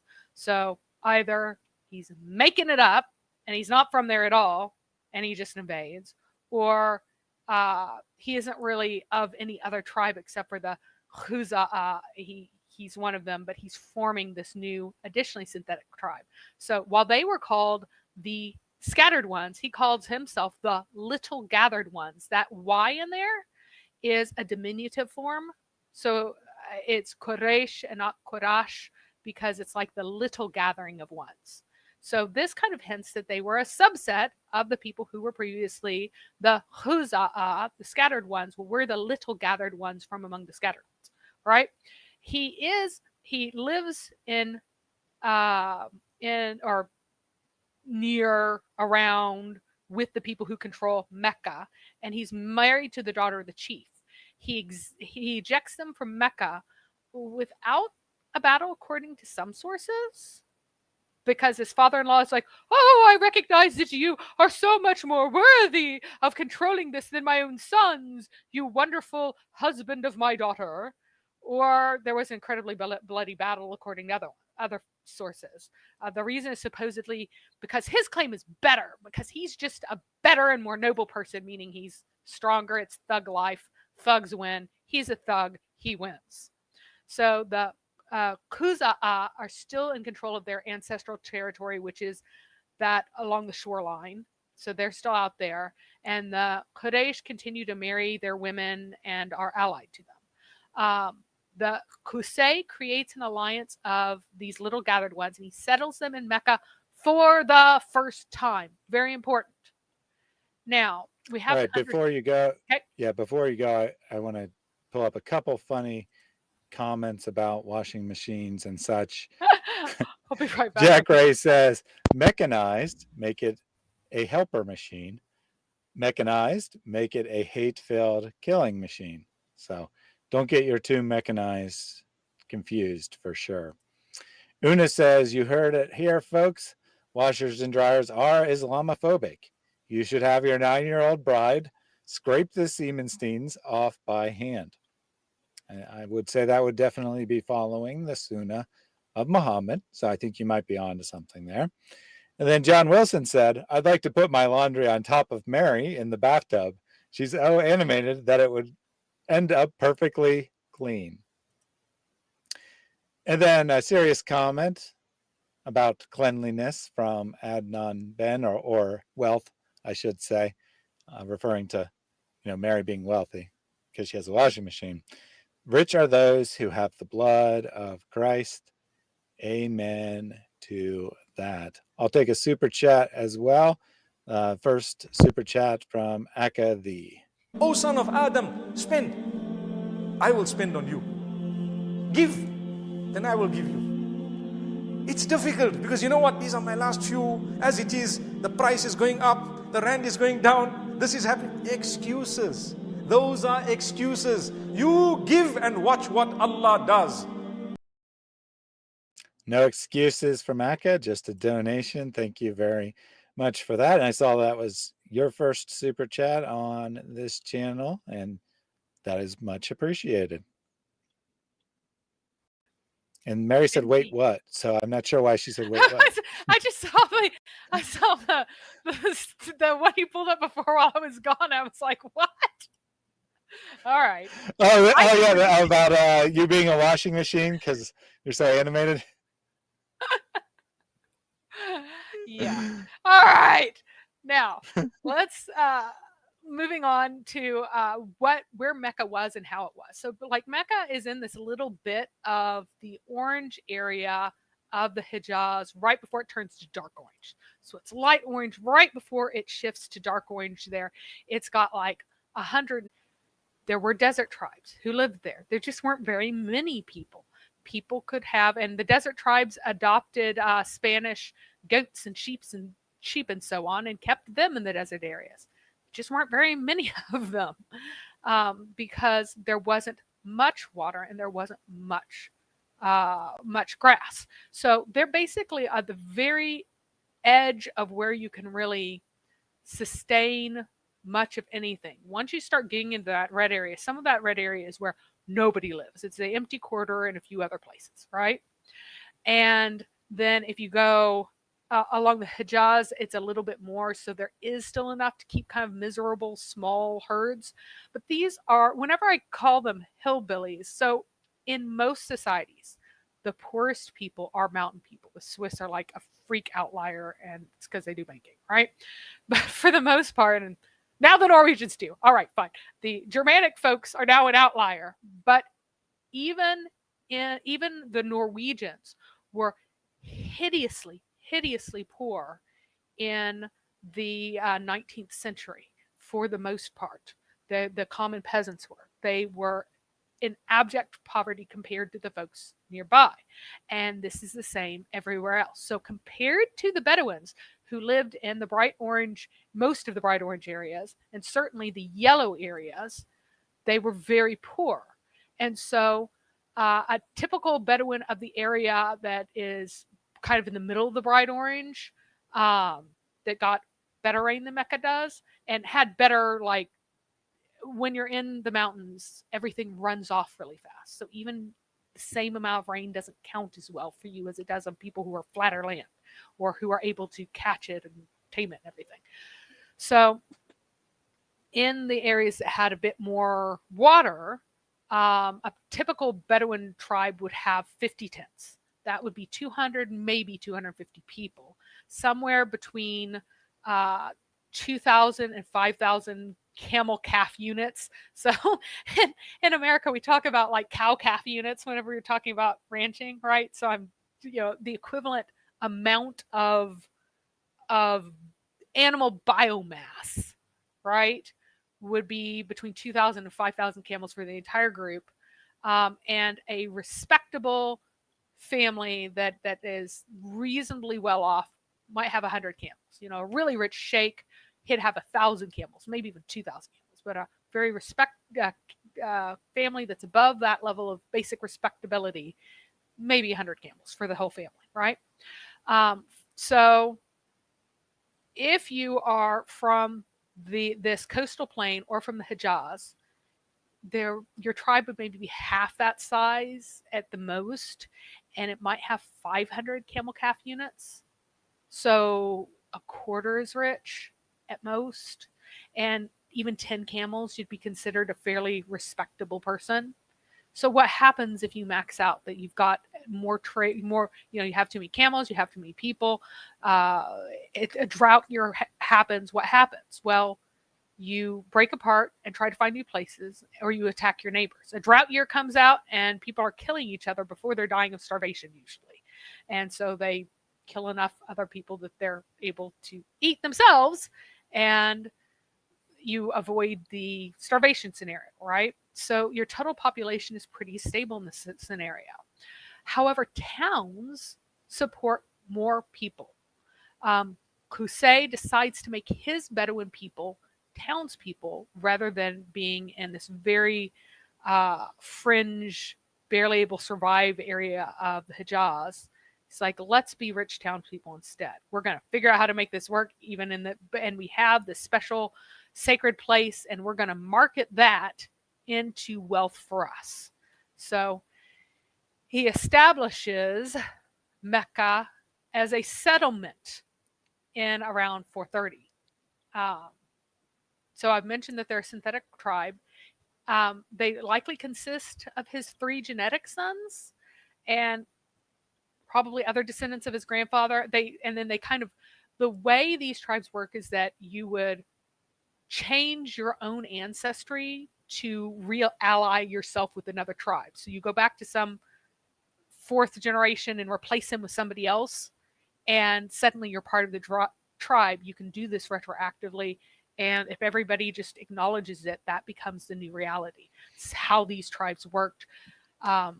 tribal lineage was not genetic, which was part of the reason why it was so upsetting for Muhammad to cancel adoption, because the Quraysh are a synthetic tribe and have false genealogies, and everybody knows that they're technically false, but they're also true in every way that matters, until Muhammad goes around and goes, you can't do that anymore. And so people are in a panic. And then he's like, no, those old genealogies, they're totally true. They're real. They're like genetic and stuff. We are calling them by the name of their fathers, which is a complete lie. So they are Lakah, which means that they are not clients, but they also have no client kings or no client tribes, and they also have no masters. So they're not clients, and they don't have entire client tribes. Qusay is called their king. But this is dangerous because Himyar controls the caravan route. It demands clientage from everybody along it through the Kinda. But they are able to like fly below the radar because they're so unimportant. This is an important point. Kinda is this huge, huge country at this time, right? And yet they're Lakah. How? Because nobody cares about them. Nobody knows about them. No one pays any attention to them whatsoever, right? In terms of their political significance. They may have religious significance to the Kinda, possibly, but they do not have any kind of political significance. So at Muhammad's generation has only 130 Qurayshi men who make the genealogies, which means that they have kids who have kids, and no matter, their kids survive enough. So Majid Robinson, based on his calculations, the total population of the Quraysh is probably about 550 with wives and kids. But I would add an allowance for slaves and for other client families, because they did have client families, and for unreported like fringe groups, to about 775. Remember that however big it is, Medina has to be the big city. So we have to stay below 1,000, or Medina cannot possibly be the big city to these people. This is absolutely a place in all the sources where every person knows every other person by face and ancestry. Know who your dad is, know who your dad is. And that really falls apart when you get more than 1,000 people. So, yep. Oh, you had one more thing, so I was going to let I you have do one more that thing. first. So Qusay makes the first political division. He divides the Quraysh into those of the hollow and those of the outskirts. The official lists don't match the maps, and the very large number of people in the hollow is hinky. I think I've figured out that the later maps are reflecting Al-Harith, who later on got added into the group and settled in the hollow, but didn't actually live there before. And really, it's all the people who lived around the Kaaba are called of the hollow. And there were some outlying tribes who may not have had permanent houses at all and lived with it. Mecca is not a town, it's the entire region. So it's the other folks who lived in the region of Mecca beyond the cairns, stacked cairns, beyond which you're now in the sacred space. So if you're anywhere in this sacred space, then you're of the outskirts. All right, go ahead. Yeah, so I was going to say that in the modern world, this might sound very strange to us. 500 people being a society, everyone knowing everyone. Surely this couldn't be what Muhammad's referring to when he's talking about the Qurayshi tribe. But actually, this would be the norm throughout most of human history, that you have, small groups of people.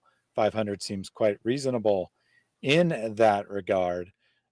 So we need to kind of try to think of the world in terms of nomadic society, or semi-nomadic in this case, where you have to have a small group. I mean, you can't be traveling around with thousands and thousands of people, and thus even the villages are kind of in the same setup, that people decide to settle down in a particular region, but they're still going out and herding and traveling a lot around the land in order to be able to survive. And it's going to be this small group. The cities were quite the exception in the ancient world, and villages like this would be the norm. And Una said, "What a convenient dialect of Arabic to reveal or descend revelations in." Yes. And compare that to the New Testament, written, as Muslims will proudly tell us, it's written in Greek, not Aramaic. Therefore, you can't trust it, except the Greek being the universal language. Exactly, because it was for all educated people and most non-educated people would be able to understand. Yep. So, and remember, what if there were 750 people compared to the size of all the traveling size of, so a tribe could be different clans, different sections of something way bigger. So maybe your entire tribe actually was like 5,000 people, but your little clan 250 at the most. Now they have 550, 750 people in this one place. Oh, they're big and powerful. 750 people. They're all together in one clan. Oh, they're so strong. And you see how they can't even handle the size because they break into all of these subclans. To be able to handle this number of people, they have to have their subclans. Otherwise, they have no way to like regulate their society because it is this Bedouin society. So here are the original divisions of the outskirts, and I don't know why I did not highlight the Muharib or Muharib. It's probably what it is, Muharib. But the reddish ones are the ones that I believe are pretty certainly not actually closely related to Qusay at all. So Qusay is there. I don't think these red guys are going to be related to him hardly at all. So it's kind of what color should the... Yeah, so the ones that are definitely related to him are the green ones without a question mark.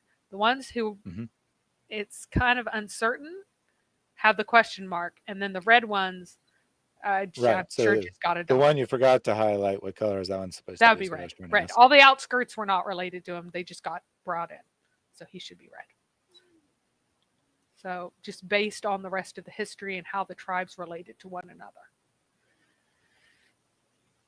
So this has a map of all the different tribes, and then I underlined, I underlined two of the tribes that are called tribes of the outskirts, but it seems like that they had in the interim, like actually come in and settled in the hollow. So all the tribes that matter are now settled, quote, in the hollow as much as anybody else, but originally they were called of the outskirts before they were allowed in. So yes, a rather regular heathen metropolis. I like that. But this is kind of the different places that they were. The only ones that really matter are, you should pay attention to Hashem, who are right here. And this is actually, because they have to put things in. Let me see if that's, yeah. Oops. Those actually should be to the, yep, that's Hashem there. And that should be the east. It shouldn't be,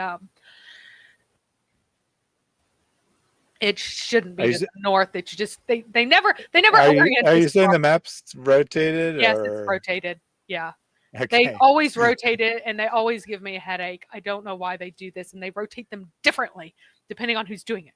But that's east. So this there, way, and that's Muhammad's family, and then that red one, which is, I think, might be the main route into. It's hard for me to tell. Is the Makhzum, and they're really important later next to them. They're going to be the strongest ones when Muhammad is around. So the question is, why would we have a settlement? Well, first you want to control the trade to the coastal area. Probably by being there, they might have a monopoly on the major route to that area from Yemen. They also get to live inside a sacred place where waging war isn't allowed for those who observe it. There's an awful lot of killing each other that happens inside of this place. It's very sacred and nobody ever kills each other in. You have lots of needs to have nobles to avenge your blood and so on. Very odd for living in a sacred place where nobody kills each other. You are also not armed if you are merely wearing a sword. You are only armed if you have a spear or arrows. So they have interesting special definitions, just like they have trans fasting, they have trans peace as well. So, but it is sort of better. They also acquired the prestige of a settled people versus the Bedouin prestige, and I compared them to motorcycle gangs / truckers / gangster rappers all in one. That really does kind of describe just in one big group, right?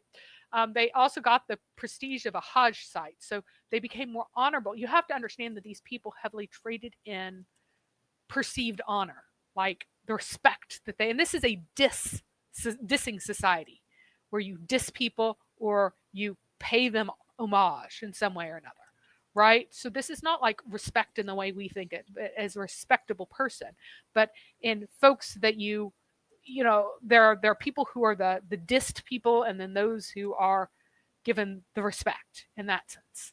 Trans-armed, I like that. So they have the status now because they have the Hajj that they can like flaunt over other people, and they can claim to be more honorable and noble. And for them, that's like almost as good as food. Qusay and his successors, they instituted the full pre-Islamic Hajj circuit and all of its details, and they regulated it together and made rules for everything in collaboration with other tribes. These other tribes got special allowances and special control over different places. Like this tribe would have the authority in this place, and that tribe would have the authority in that place. And the Quraysh would have authority over the Masjid al-Haram and the things that went on are in that area in the Safa and Marwa. Those were their special places. They received the tribute that was given to the holder of the Hajj site. So even under the Hilla system, the tribes paid the Quraysh. And then the Quraysh hosted them in charity in Mecca and in Medina. So the Qusay also imposed a tax on the Quraysh to support the pilgrims, but it was still a net win for them. There's all of this. It's really easy to misread these ancient sources about generosity and hosting and everything, but you get prestige by giving other people things, and you also get prestige by being given things from other people. And so the circle of I give you stuff, the same stuff that you just gave me, still gets you prestige in certain ways. So there are lots of gifting societies that are like this, and it's really, really confusing to us. But like, if you're talking about sum total of human history, there are probably more gifting societies of the sort than there have been folks who aren't. So they were also able to establish a fair association with the pilgrimage route. So Dih al-Majaz,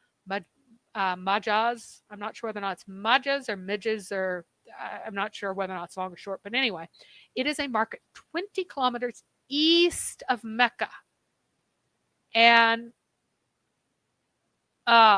this hosted a trading fair for the first 8 days of Hajj, but it was still mostly out of view of the Himyarites. It was enough off the, it's on your trail as you're coming up from Taif.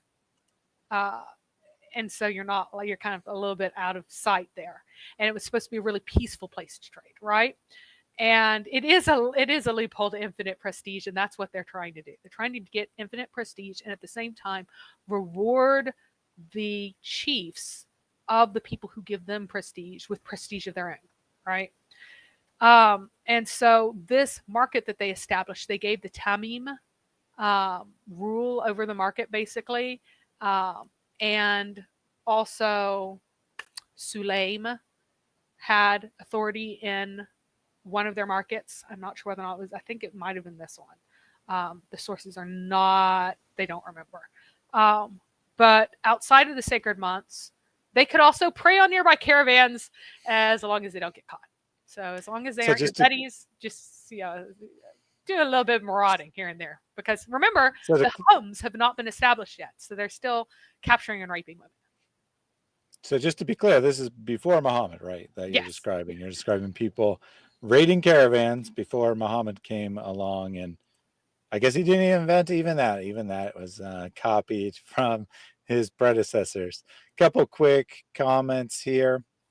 Houston, using the highlight comment function, says, Fake genealogy also makes it hard for Muhammad to trace himself back to Ishmael or, Abraham in general, since it's somewhat doubtful Muhammad actually claimed Ishmael, at least early on. Well, he definitely claimed it later on, but he had no line to recite to trace back farther. And in fact, he forbade anyone from reciting a line back farther. That was invented against what he said people should do later on. He only traced himself far back as Adnan, and it's also it is a fake genealogy. They're all not literally true. They're about alliance. How you ally yourself now at the moment is what determines your genealogy.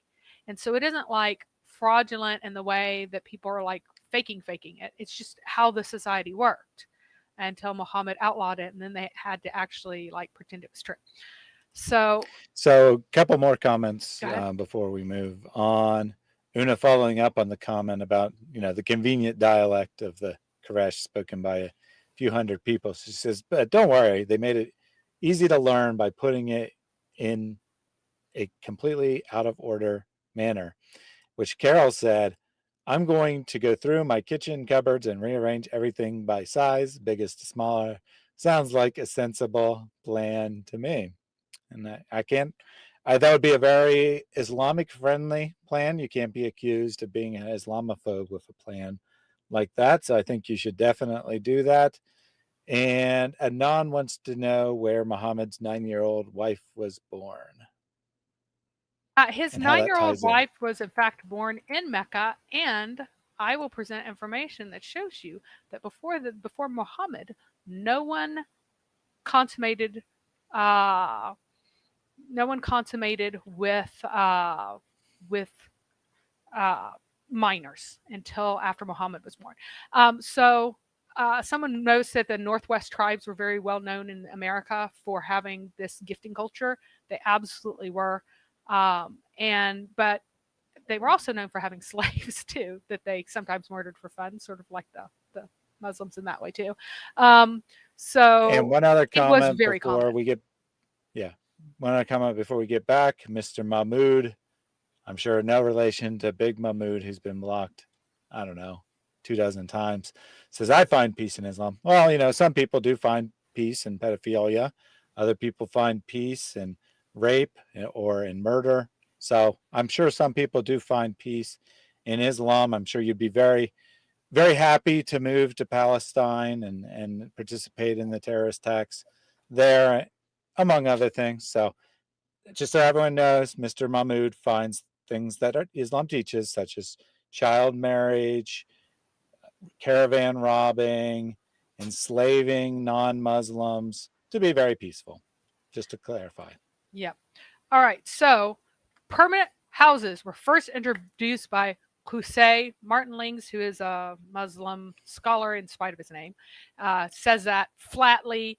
It says that he is the first to ever order people to cut trees so that houses could be built, according to Ibn Sa'ad, and he cut them himself, according to Ibn Ishaq. So trees are needed for lintels. If you haven't cut a tree or brought in trees or built things, you don't have a house. So before this point, there has not been a permanent house in Mecca, and the earliest Islamic sources say so.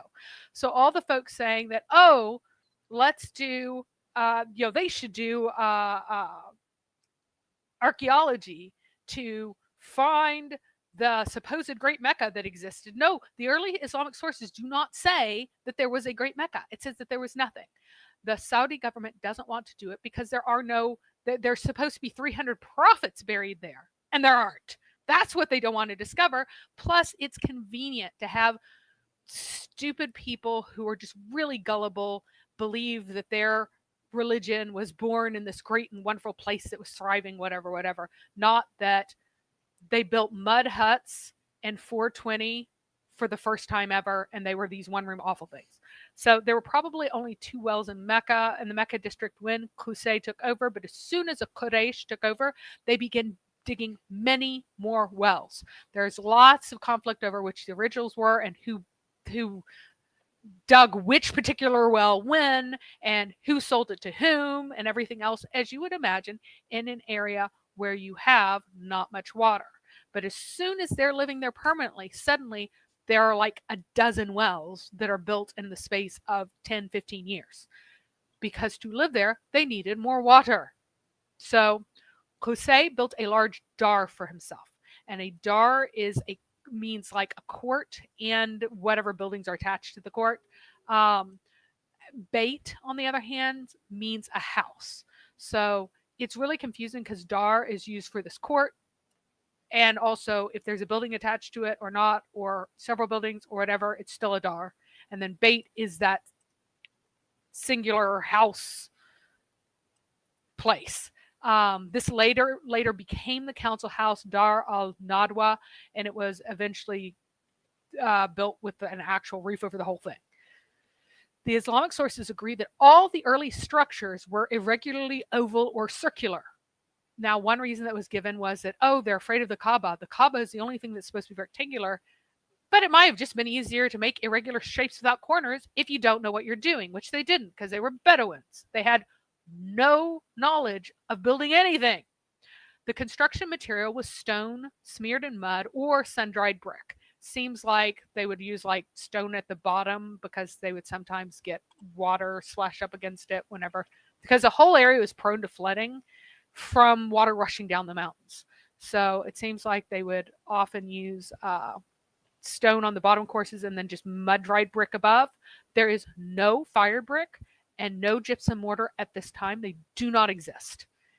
Very explicitly says this in the sources that it only exists later. So the Dar al-Nadwa, that's council house, was very important in the life of the Quraysh. No woman was given in marriage, I'm quoting Ibn Ishaq now, no man married, no discussion about public affairs was held, and no banner of war was entrusted to anyone except in his house where one of his sons would hand it over. When a girl reached puberty, she had to come to his house to put on her shift. The shift was split over her head in the house, and she put it on and was taken away to her people. So your shift would be made out of a single piece of fabric. You'd cut an opening, and then later you'd kind of hem it up and possibly add sleeves to it in the Arab way, right? And so there was this ceremony at puberty, and then she was taken away to her own people. So what does this mean? It means that they did not have consummation of prepubescence, because if your prepubescent has already been living in a house with her husband for a long time, you have no need to have any kind of puberty ceremony. Puberty doesn't matter anymore. Just like puberty does not matter in Islamic law, puberty does not matter if you are having intercourse with prepubescence. You became marriageable material after having reached puberty in this pre-Islamic time. And that makes sense because all Bedouin cultures, they don't marry off prepubescence, because to be a wife, you have to be capable of managing your tent and preparing food and doing all the rest of this stuff. The people, even in Islam, the people who have prepubescent wives, they are townspeople who are settled and have slaves and things to take care of things, and they are not traveling Bedouins where a woman has to take full responsibility of household. So Mo being a PDF file was indeed considered very strange in his time, and he changed things, and the reactions of the people around him to his behavior showed that it was not normal. They just accepted that without too much of a fuss because they treated women so badly in general. So don't miss this point, people. Here, it's kind of buried in the middle of the presentation, but this is very I'll important. do a special presentation on it later. Yeah, we'll do one on it too. But don't miss this point, people, that marriage of children was not normal before the time of Muhammad. Muslims will claim it was normal, which doesn't in any way justify it, right? Even if it was normal, that would no way mean that it was morally correct. It certainly was normal to, say, attack your enemies and steal their stuff. That doesn't make that right. But they're wrong. It wasn't even normal. So they're trying to justify it by claiming it's normal, and it's not. Muhammad invented this. Well, I guess he didn't, strictly speaking, invent it, but he popularized it because of his own desires, and he had sufficient power by the time he took Aisha as his wife that he could get away with it. Right. So,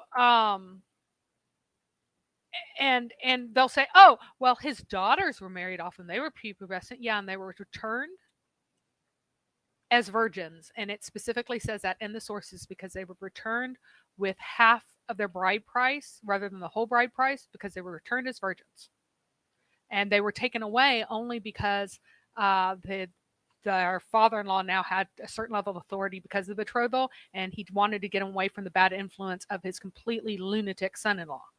So that is a reality. Now, I want you to avoid civilized judgments. So a lot of the criticism of pre-Islamic Mecca comes from comparing their obvious abject poverty to the declarations of nobility, wealth, prestige, honor, etc., etc. Don't put the measuring stick of civilization, of, this is a picture of Constantinople. Don't measure Mecca with Constantinople's measuring stick. They are caravan bandit, camel herding biker, gangster rapping, Hatfield McCoy feuding, hillbilly, mafia, tribal people. They're living in roofless mud huts. They're pooping in the deserts, and they preen over their fine kicks from Yemen. Like, literally, they talk about, oh, so-and-so had some nice shoes from Yemen, like, because they couldn't make any of their own. So, in parallel, just imagine someone coming from England in 1815 and arriving in Aboriginal Australia, right? And they look at the Aboriginal Australians, and to them, they are all equally abject in poverty and deprivation. But among the Aboriginals, they will say, this person is the noble one. This is the one who has this enormous status. He is this very special person in our society. But if you come there using your measuring stick, then they all look the same. And you're like, he says they're noble. Well, clearly, we're not talking about the Aboriginal people because if they weren't noble, how could they possibly? No. You have to take people in the context of their own society. So, Qusay is king, but that doesn't mean he was the autocrat. So, for all the simpering nobility and everything else, right? This is a blood feud culture. It is a culture built around dissing, feuds, killing each other, resentments, everything else. This is what this culture is. So, the first division that was those are the hollow versus those are the outskirts, and those are the hollow acted in unison under Qusay in their raids and battles. So whenever he decided something, they had pledged to follow him. Those of the outskirts cooperated, but they fought under their own tribal leaders, and they could conduct their own raids and alliances separately. If they become crushed or impoverished, they basically lose their identity and become dispersed as clients among the hollow and kind of absorbed into the groups. And that may be part of what ended up happening. Why there seems to be so few people at the outskirts is because actually what we have is people who have already been absorbed into the Quraysh, the hollow, essentially, and lost their identities. Those of the outskirts, when they sought attachment to the hollow, they would marry their daughters off to them. So there's a lot of intermarriage coming on. There was also a class called the Sayyids, and which were the nobles, the lords, right? And individual tribes all had prominent members who were called Sayyid, who represented the tribe amongst the other tribes, their clan amongst the other tribes, and they had the authority to deal with internal issues. They coped with their problems and avenged their blood. Again, blood feuding culture. So this is due to wealth and or personal strength. You can somewhat make up for violence what you lack in riches. For example, our buddy Umar, he was from a very, very poor tribe. He was extraordinarily violent. And so he got respect because he would kill you. So a Sayyid is required for representation among the clans. Without one, you must become some sort of level of an ally of the clans, like knockdown level. And I have a source there. So after Qusay dies, his sons and his grandsons feud. He has 3 sons. Abd al-Dar, the servant of the Dar, and Dar can either mean the Kaaba or his own dar. It probably means the Kaaba here. Abd Manaf, which is servant of Manaf, one of those a very important male deity outside of the three daughters, and Abd al-Uzza, slave of Uzza. Note all of these pagan names, guys. Pagans. They're pagans. They're pagans. The Shia will talk about them being sincere monotheists forever. No, the pagans. His line. Abd Manaf opposed Abd al-Dar and said that you don't have the right to this special religious role in Mecca that you have gotten from Qusay. I want it. I deserve it more because I have the better right, meaning I'm the big thug, and I'll beat you up if you don't give it to me. So this divided the Quraysh into the first factions that opposed one another. Abd Manaf's faction made a solemn oath of mutual support while dipping their hands into a bowl of perfume next to the Kaaba. Then they rubbed their hands on the Kaaba. They're called the Alliance of the Perfumed Ones, and their leader was Hisham Abd Manaf. That means Ibn Abd Manaf. He was one of the sons of Abd Manaf, right? And Abu Bakr, by the way, is of the Perfumed Ones. He's from this Abd Manaf centered alliance. And this is important even in the Rashidun Caliphate. So the people who want to throw out early Islamic history, there are resentments and feuds and divisions that are still relevant many years later. And so you have to account for these. Why do they have this Alliance of the Perfumed Ones and the Alliance of the Confederates? And they still have rivalries in the 650s, right? Why? The other side of this also took an oath. They called themselves the Alliance of the Confederates, or more literally, the Alliance of the Allies. Hulf al-Halaf, which is the most unfortunate, ridiculous name, but whatever. Their leader was the grandson of Abdul Dar. Another story says they used blood, but apparently that just didn't stick, and they just became the Alliance of the Confederates, or the Alliance of the Allies. So now we have Perfumed Ones and Allies. Muhammad is going to be descended from the Perfumed Ones, and Umar is from the Confederates, but he's from a really minor tribe, right? So these become the most important distinctions in Mecca. Even on the day of Uhud, the Meccan banners, there were two different Meccan banners that people fought under. The Confederates fought together, and the Perfumed Ones fought together in different groups. So this is how they sort out our little guys who are still white. They were not allied with either one. Abd Sham's Umayyah, that the Umayyads would come from these folks, okay? And they would be, and they came from originally the Perfumed Ones, but you'll see how they kind of get opposed to the Perfumed Ones in spite of this alliance later.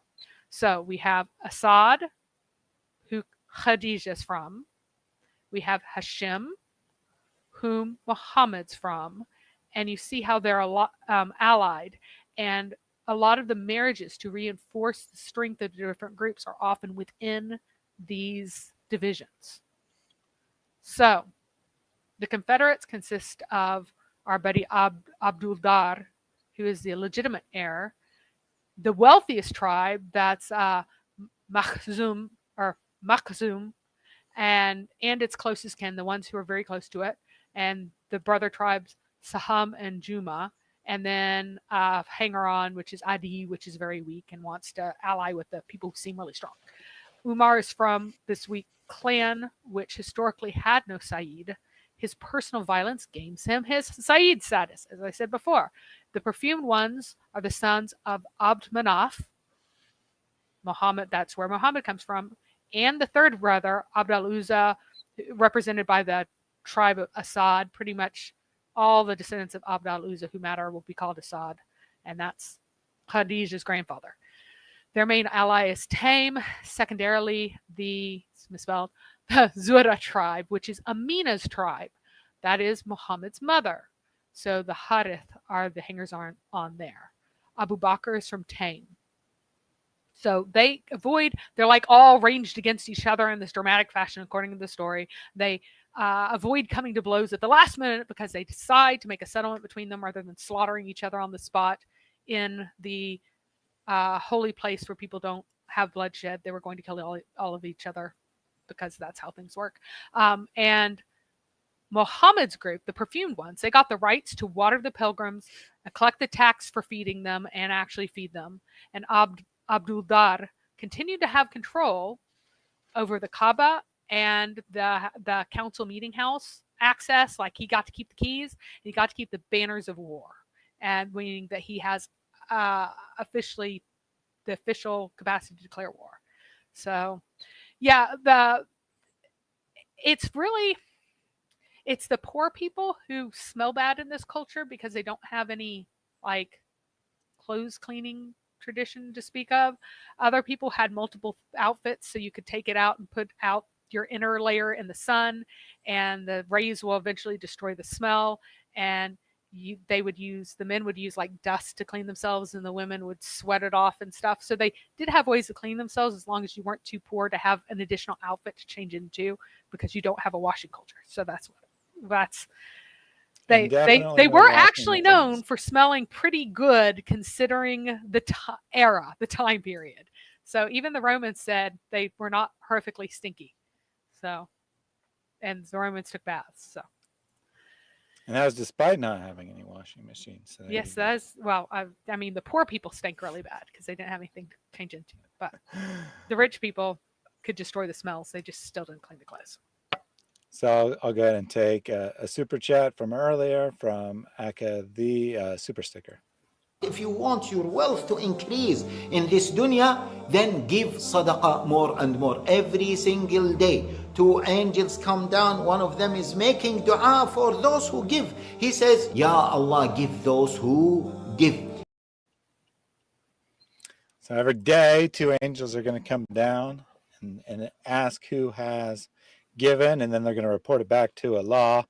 Obviously, he couldn't figure it out himself because he is a physical being confined to a specific time and place, but he does send angels to figure it out. So you got to donate at least once a day to maximize your rewards with Allah. Super Sticker says, you are amazing. Thank you very much for that donation. Well, thank you very much. I am going long because I am like explaining a lot more detail than I thought I would be, but I really want people to understand this. I don't have any more slides than I normally have, but I'm moving through them slowly. So Hashim is the ancestor of Muhammad, his great-grandfather, okay?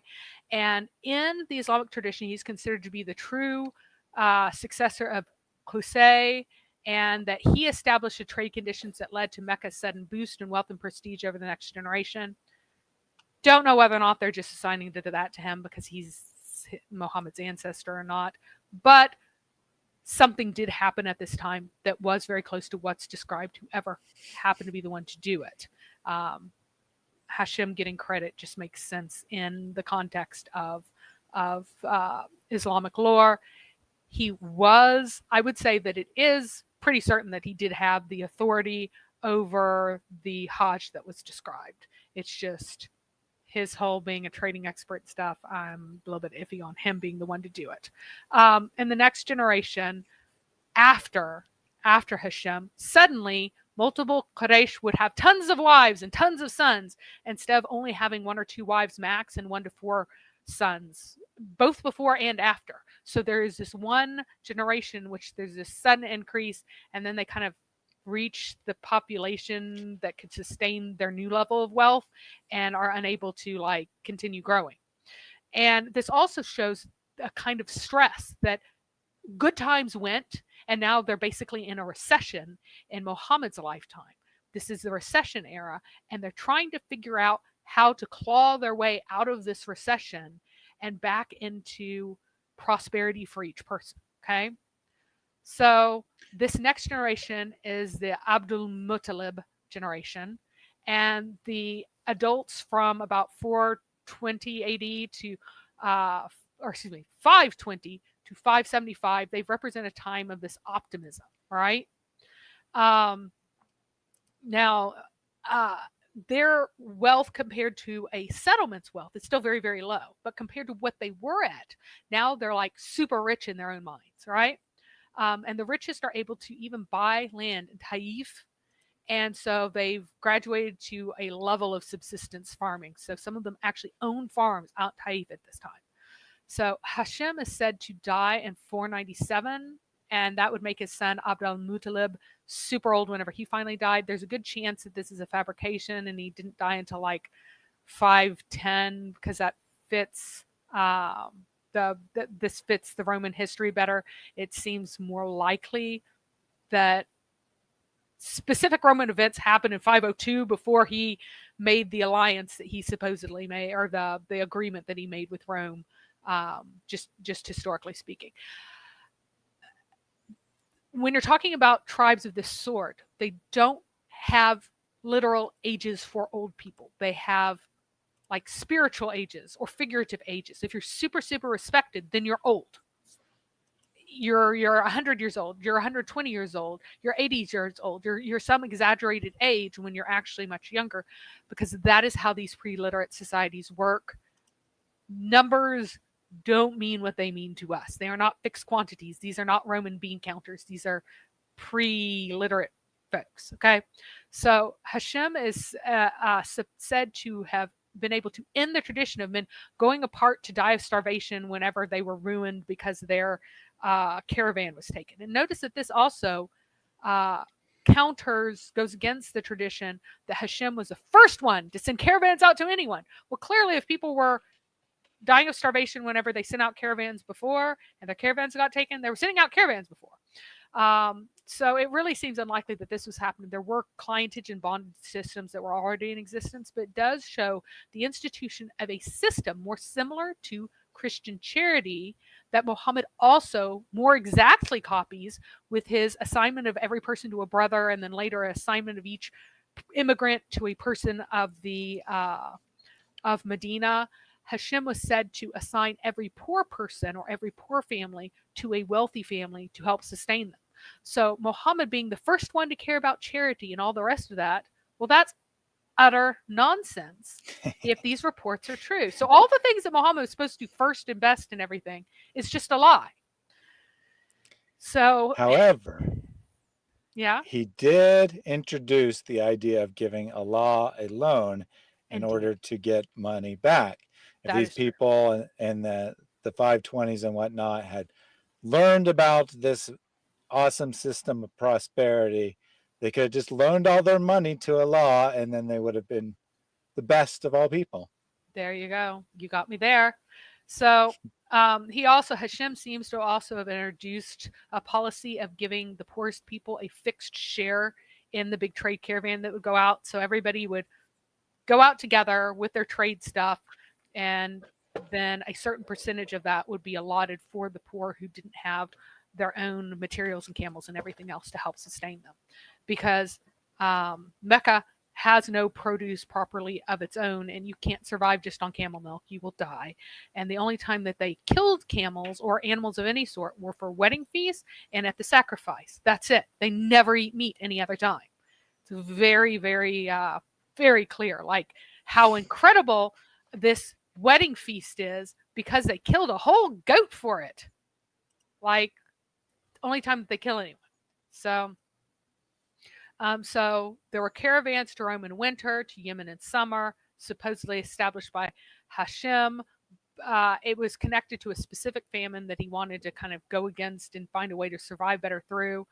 And the important thing is that he got a letter of safe conduct from the emperor in Busra, Syria. I'm trying to spell it as an O, so I'll remember to call it Bosra. So Basra, way out in Iraq, will sound different enough when we get to it. Very annoying that they are almost identically named. But anyway, he actually got this letter from the governor. They don't know that the governor's there, not the emperor. So they still paid import taxes to Rome, but they parlayed their letter, and you had to pay 25% of everything that you had in import tax.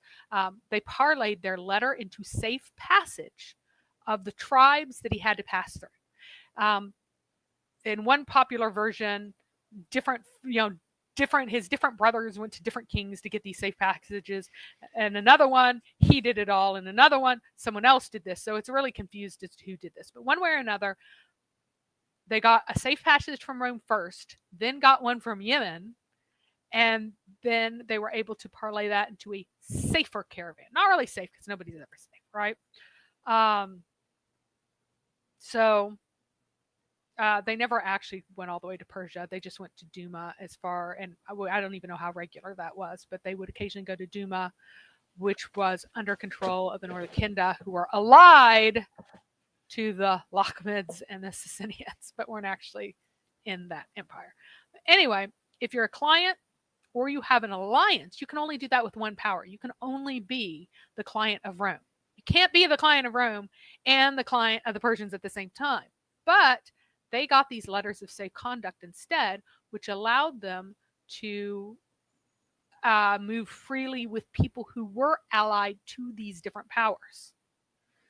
And that's why their laqah status was so important to them. So Ilaf, which isn't the same as Ilaf, which is the name of their pagan deity, but Ilaf was the term for safe passage through a system of profit sharing, and also seemingly hiring men as escorts. Somehow this is not actually protection money. It's somehow different than protection money. It's not tribute, and it's not alliance. So they don't have an official alliance with everyone. So they're not like dragged into other people's personal wars. They had to save this profit sharing system that allowed them to somehow give money, but not any of the obligations that's usually associated with that, to get safe passage through people who would otherwise want to kill them. So there's the act. So I told you already that the likely date seems to be after AD 502 because of a particular war and a particular series of events. So Hashem probably died in 510. The Quraysh are terrible at dates. So the Quraysh, alone of all tribes, and this is important, they did not think that it was a debasement to sell their buttermilk. So no one else would sell buttermilk. They would only sell butter, but it was considered to be like embarrassing yourself somehow. You're giving up something of great worth or value for something of a lesser worth if you sold your buttermilk. But the Quraysh, uniquely, because they had nothing else except for their camels and a very few goats that they may have even traded for, because they needed the camels for the caravans. So they would trade even their buttermilk to get their way through. So that's kind of an important point. And it shows how you have this contradictory, oh, they're so noble, but oh, they sell this thing that it's considered a debasement to sell at the same time. So shall I go on? Yeah, well, actually, since you paused, this would probably actually be a perfect time for a super chat, since we're talking about money and whatnot. Wasting your time on social media is one of the best deeds a Muslim can do. There's a huge need for it. You know this and I know this. So that makes the reward even greater. So give generously and Allah Azza wa Jal will give you even more. So Storymaker2 asks, if Mecca is so important to Islam, why does it seem like various Islamic powers throughout history never fought over control of it like they did of places like Egypt, Damascus, Baghdad, and so forth? Or am I wrong? It would be option 2. They did fight over it. Al-Zubair tried to rebel and establish an independent, or Ibn al-Zubair, Ibn al-Zubair, totally different person. His son tried to rebel and establish a Meccan empire. But the thing is, even with the Hajj, Mecca is not worth as much as the other places. And to control Mecca, unless you are a rebel from Mecca or from Medina or from Taif, unless you're a rebel from that area right there, what you need to control is Yemen or Damascus, basically, to be able to control Mecca. Because even way later on, there really aren't that many people there because it can't sustain that many people. It is a desert. It doesn't sustain a lot of people. And the folks who say, it's a desert, there's no water, but now there's a Hajj there in the 10th century, how's there a Hajj there in the 10th century? Oh, because you dug wells and made water canals and so on and so forth to support the number of people. That's exactly what they had done to support the extremely small population that was there before, that dug enough wells for that extremely small population and that small number of folks who came in. But there is a until they had modern desalination plants, there was an extremely low maximum population that could be supported there year round. And even then, they were often trekking water in on camels for their pilgrims, because there just isn't that much water there. So it has no natural resources. It is a total backwater, but it's the most important religious site. If you were making up a religious site, you would want it to be in the most spectacular, site. You'd want to build it the most monumental way, and you'd want it to be in your capital where you could keep a close eye on everybody, and everybody would come and make you rich there. The fact that it's a backwater shows you that this is where Muhammad is really from, because there is not a single reason in the world to make people trek to a backwater, and often at a pretty high expense for the government with the total number of people who are coming. Yes, they did get zakat from everybody, but if they could still take the zakat and pay a heck of a lot less to help support the pilgrims going to the place, that would be a lot better, because you'd have a much higher profit. And yet this is what they ended up with, because this is where Muhammad is actually from. So anyway, this is a kind of a map of the Kinda at the highest place. So these Kalb who are up here, they're the ones who are really giving the Meccans who want to trade north, they're giving them the biggest problems. They usually get blamed for like anything that goes wrong. And in the early history, they'll be like, yeah, a Kalbi did it. A Kalbi did it. So take that with a grain of salt. They just really didn't like them, because they were the ones. They did not recognize Mecca at all. They were not on the pilgrimage route. They didn't care about anything that the Meccans did, and they'd attack them. So the Ilaf helped them to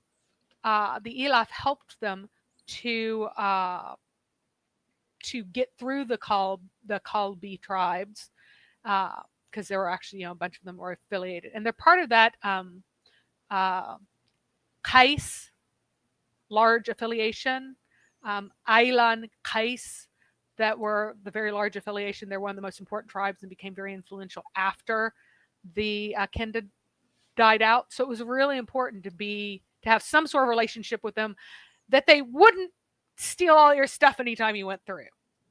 So, and then the Dals, or Katham and their allies, and they're the ones who had the Dul Khalasa, who is sometimes associated with Dushara, sometimes not. But anyway,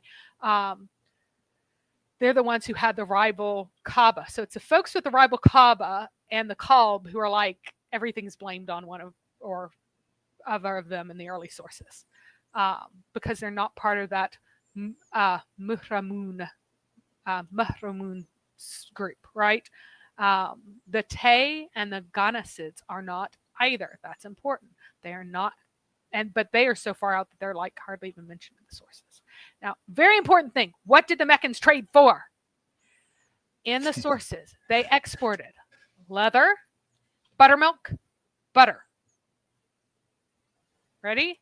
Leather, buttermilk, butter. That's all they exported. That's all they carried from their own proper place to trade for money for.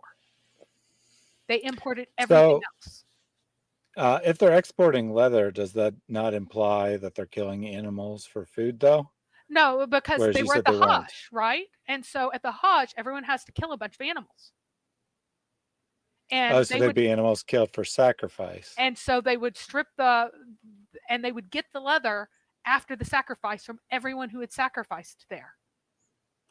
So yeah, they would have their few animals that were killed during the year for wedding feasts, and they're very small sacrifices, whatever people could do for like the birth of a baby boy. They did some kind of sacrifice for the birth of a baby boy, but it may have been like a piece of bread or something, right? And they didn't care about the girls, obviously. But this was a way for them to get massive amounts of leather, because the whole point of the Hajj and the Umrah was the sacrifice. So they'd get all the leather from that. The work that the women did in almost every society, women are weavers.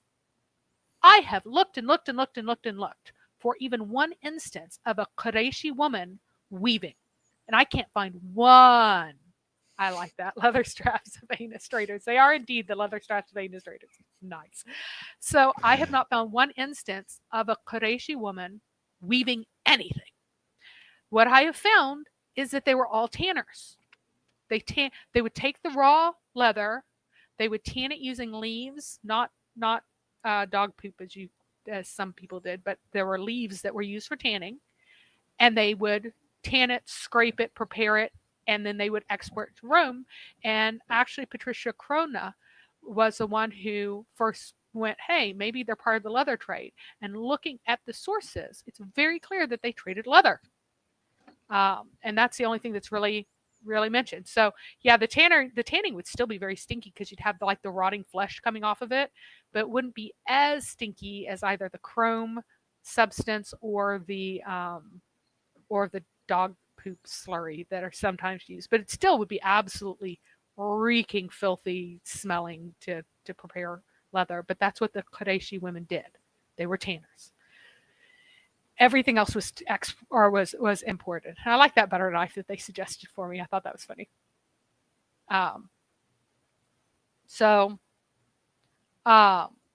The new Arab national religion can't be separated from their financial success. So those who are in the Muhramun, they observe the sacred months, and so they don't raid caravans at all during the time. That's a benefit for all of them. All the people in this new deen, in this new national Arab pagan religion, got that benefit. They also recognized each other's harams. So there's Masjid al-Haram here, and there's the haram of Al-Uzza, and there's the haram of Alat. So they recognized each other's harams, and so respected them. And so, but the Quraysh are not dictating terms, rather they're forming an alliance with these folks. They have the top spot in the pantheon, though, and so they have more. Yes, and Muhammad did once see another woman. He had to do boom boom with Zainab ibn Jahash, and she was busy tanning at the time, and he was just so overwhelmed with his lust that he had to have sex with her as she was tanning leather in Medina. So anyway, so they do acquire this top position, and they're able to give high status positions within their own haram to certain mahramun. Oh my goodness, every time it's getting harder. Certain of these tribes who don't have their own harams. So the Tamim, they're way over on the Persian Gulf, so they don't have like their own sacred space nearby, but they're able to give it to them within Mina and Muzdalifa, which are within, or in the case of Muzdalifa, at the border, and they control. And the mustahib of the Meccan market is given to the Sulaim. And I'm not sure, but maybe that's the same as the market that was before. The Islamic source didn't have any memory, but the Ilaf is a complementary system that's used together with the Hila religious system to keep those non-Mahramun tribes from attacking the Meccan caravans. So either you're part of our deen, our religion, so you're following these rules, or you're part of the folks that we have this mutual understanding with these letters of safe contact with. So Morkay, pointing out that the leather process requires water, asked if that was what the purpose of the Zamzam well was. Nope, Zamzam is solely ritual. It's supposed to be special, and it tastes nasty, but it's supposed to be like special and ritual. They had to use their own other water from their wells for their tanning. So, and they also asked about that term that you keep messing up. Yeah, Muhramun. Mahramun. So the Mahramun are the people who observe the religion of the Kaaba. and who recognize the Hajj site and Allah, who is Hubal at the top. It's the Allah first Hubal. So you're emphasizing that he's Allah right now, and all of these other deities under him, right? The 7 circles, so I'm going to describe the religion as I think it may have been. There's a lot of speculation here. This is not secure in the sources. The 7 circles are explicitly said to be because of the 7 heavenly bodies. In Islamic tradition, that is what is always repeated. It's not about the days of the week. It's their 7 heavenly bodies. So we know that Allah is associated with the moon. Allah is associated with the sun. Al-Uzza is associated with Venus. So what's Manat? Well, Saturn is the god of time, season, eras, and fate in that sense. And that's kind of the sense that Allah is a god of fate. So Manat is a god of fate, goddess of fate. So Manat would then become Saturn. What is Quza? Now, Kos is the ultimate source of Quza, but Quza got turned into an archer god, and so it must be Mars or war. If an archer god is anybody, he's Mars. So what's Manaf? Well, Manaf is called Zeus Manaf frequently in the northern epigraphy. So if you go up north, he'll be called Zeus Manaf. So that would make him Jupiter. So what about Mercury? Well, I suggest the scribal god Al-Khutbe, and I said Khutbe last time, and I spelled it wrong too. That would be like a god of oratory who didn't even exist. But it's Khutbe, totally different word, even though it doesn't look that different to us. Totally different word. But anyway, I suggest that he's significant, even though he's unnamed directly in the sources. There's an immense emphasis on writing and poetry in these early Islamic sources. And the Khatib of the tribe is crucially important in Bedouin society. That's the ceremonial scribe. Mercury is the follower of the moon and is the scribal god in both Mesopotamian systems, and following Hermeticism. So Hermeticism, not Hermeticism, that's different. Hermeticism, following Hermes, the Trice, Holy Hermes, and all the rest of that. That entire system was actually quite influential in this area, or to the north. It was quite influential to the north, and had actually been made more influential, interestingly, by Christians who had used the arguments of the Hermetic materials against paganism and saying that Christianity is the true religion because all of your gods are false. So, and there are various other things that show that this was known kind of in the milieu at this time. So I would suggest that it is that scribal god who is kind of like the moon's close companion. So here is it laid out beautifully. And they move toward primatheism, as I defined last time, meaning that you have one high god and then other intercessors that you also worship, but don't recognize as the creator, you don't recognize as the high god. And that's to compete with Judaism and Christianity. It's heavily influenced by Zoroastrianism, which has pretty much the identical system. They have a high god who is the creator, whom they worship, and a whole bunch of other gods who are called worthy of worship, who are also worshipped directly as intercessors. They are polytheists. They're not monotheists. And this is almost the identical system moved on to this, but it feels more monotheistic-y. But it's the old Arab pantheon was originally entirely incoherent, and it was based on folk belief, and now it seems to be systematized, and it might be trying to establish coherence within a national Arab deen, a belief system, right? And this is somewhat similar to the work of poets and historians and the priests of Greece, like Hesiod's Theogony. It established orthodoxy. It didn't just document it, because before the poets kind of like defined things, there would be lots of contrary origins for different gods and contrary things, and they systematized and clarified and established relationships, and that seems to be what's kind of going on under the hood here. So what is particularly amusing is there's a heavy place of the Maesir, which is gambling, And it was a pre-Islamic lotto, particularly for the benefit of the poor, that was heavily a part of this system and was mentioned as being important to be part of the system. Because if you were too poor to bring your own sacrifice, you still got portions of it based upon this lotto system. How much you got was dependent upon how your numbers came up. So I'm glad you guys are enjoying this. This is like deep nerdery, folks. Deep nerdery. Yeah, we're definitely taking a deep dive today. I mean, we're past, well, we started late, so right about at 3 hours. And I'm almost done, though. We're still not done. Almost done. Yeah. Bear with us. But I am trying to like explain everything a little bit so that people really understand it. So yeah, before you go on though, there was a comment related to the previous slide. These are the 7 heavens, so I guess the moon would be in the lowest heaven where Allah descends each night. Well, the moon would be on the ocean that is above the lowest heaven. The lowest heaven has the stars hanging from it as the hard shell, and then above that you have the moon flowing. And I don't actually think that even that does count as the lowest heaven, but then in other things it doesn't even count as the lowest heaven, so it's really confusing because paradise has 7 layers, and obviously where the stars are isn't paradise. So how are there still 7 layers if one of them is where maybe you just have to shove, you can't see the islands of paradise up there, I guess. And Jim says, I never knew I would learn all of this, but with a crying face. Why are you crying about learning all of this amazing, important stuff? Probably because it's like all new. This is all in the sources, guys.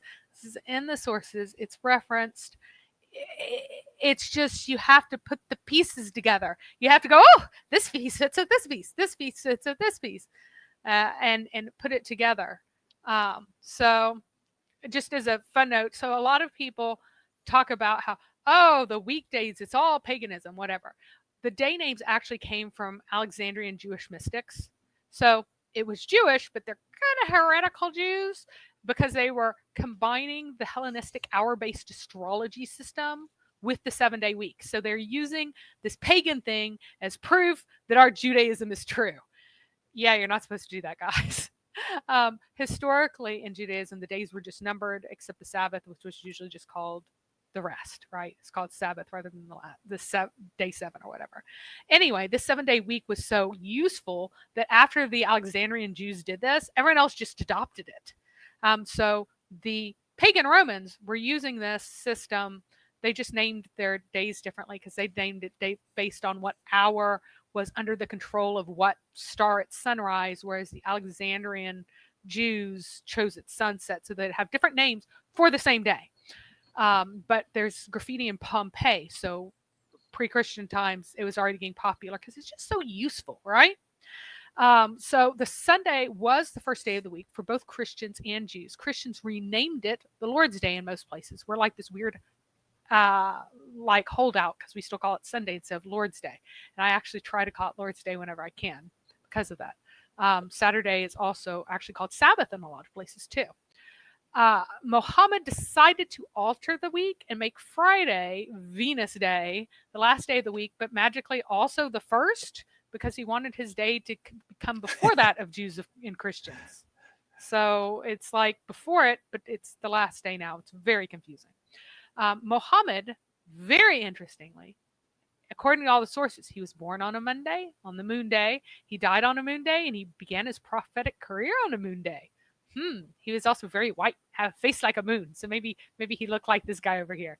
He's very, very white with a moon-like face. So just wanted to point out that other little moon detail in Islamic history and the emphasis on moon-ishness. So in the original Hela, all the tribes that were in the Muhramun were originally just the Hela for the most part. That's everybody on the Hajj circuit, like the pagan tribes of Yathrib and the Tihama that are near Mecca, the Taif and the Hudhail who are out like to the north of Taif, just nearby, right? But most important are the Tamim because they are in alliance with the Kalb of the Quda'ah. And, Kalb is not from Qais. They just got in control of Qais. Sorry about that. They're from the Quda'ah, not from the Qais. I'm sure you're very fascinated with these tribal genealogies. Anyway, and the Assad, because the Assad are in alliance with the Tay, remember both the Kalb and the Tay are outside the Mahramun, but the alliances of these individuals help the Meccans be less likely to be raided together with the Elaf. So all of this kind of works together. So Una, I covered moon very thoroughly last time, so go back to that as to why there is a moon in the Islamic, as an Islamic symbol. So I hadn't even called that comment up, and you're still answering. I am still answering it. So the Gatafen, the Kalb, and the Tay are largely on the outside, minus a couple of sub-tribes. The Gatafen actually tried to establish their own rival Hajj loop and their own Kaaba, and it was destroyed in the pre-Islamic era. So this whole destruction of pagan sites, it happens in the pre-Islamic era too. So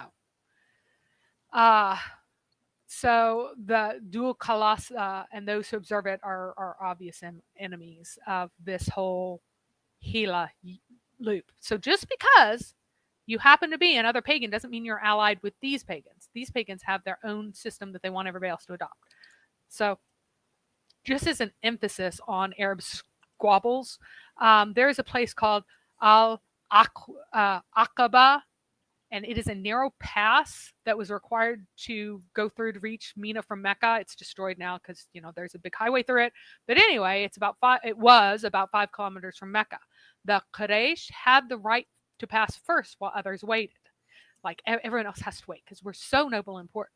Well, a man from Hajib ibn Zurara, which is a subgroup of the Duram clan of the Tamim tribe, who was a traitor, he refused to give way for Harb ibn Umayyah, and they passed together, one going one way and one going the other. And Harb just lost his mind, flipped out. He swore that the Tamimi would never enter Mecca, that he would kill him, he'll destroy him. Well, he hesitated, but he actually had business there, and he decided he would seek out a protector from Harb, and he found it in Al-Zubair ibn Abdul Muttalib, who is one of the uncles of Muhammad. He just died when Muhammad was quite young. But anyway, he found him out together with one of his brothers, and they armed themselves and they guarded this guy from Harb to because if Harb had killed this guy, then a war would have broken out with the Tamim tribe, right? Because it's all this dissing, respect, everything else. I'm more important, you're more important, et cetera, et cetera, et cetera, right? You have to have you have to maintain your status through this chest thumping stuff. And this allowed all of them to kind of get away with the whole system because he still passed, and then he had a reason not to kill the other person because they got official protection and all the rest of this. But it was dangerous, right? It still was dangerous for all concerned. So this man was from the objectively superior tribe than the Quraysh. So the Tamimi was actually from the objectively superior tribe, but that could have caused a war. And Harb just means war. So yes, it's the same name. Well, yeah. So Houston pointed out the same thing I was going to point out when it says Harb flipped out and swore. That's obviously Mary, right? She's referring to herself in that circumstance. I'm an Umayyad now, apparently. Mm-hmm. You have a legitimate claim to the Islamic Empire, so they should be handing that over to you. Well, I am clearly the better man, and since it's a rule of thuggery and just assigning yourself to whether ancestor you want to, then why not, right? So more evidence of general poverty. But before you move on, I also wanted to say that we now can see where Muhammad's famous statement about tell him to go bite his father's penis comes from. This is a real problem of people bragging about their ancestry and such. We're better. Right. I'm better. My genetics are better than yours. Of course, they don't use the term Muhammad genetics said that you're not supposed to do that. You're just supposed to quietly accept that the Hashim are better than the rest of the Quraysh, and the Quraysh are better than everyone else. And you shouldn't rub other people's faces in it. You should just quietly accept this clear fact of the world. Because otherwise, exactly. That's what I'm saying. That Muhammad is responding to this very real problem. We can see that this is one of the many beauties that Muhammad brought into the world, instead of beating your chest and nearly going to war over thinking that your tribe is superior, you just tell the guy saying that to go bite his father's penis and all is good. Because that will definitely not lead to any sort of retaliation. Yeah, that everybody will take that fine. It will be totally fine. Houston says that you should be the 5th caliph. Sure, let's go for it. In reality, Ali never ruled without being challenged.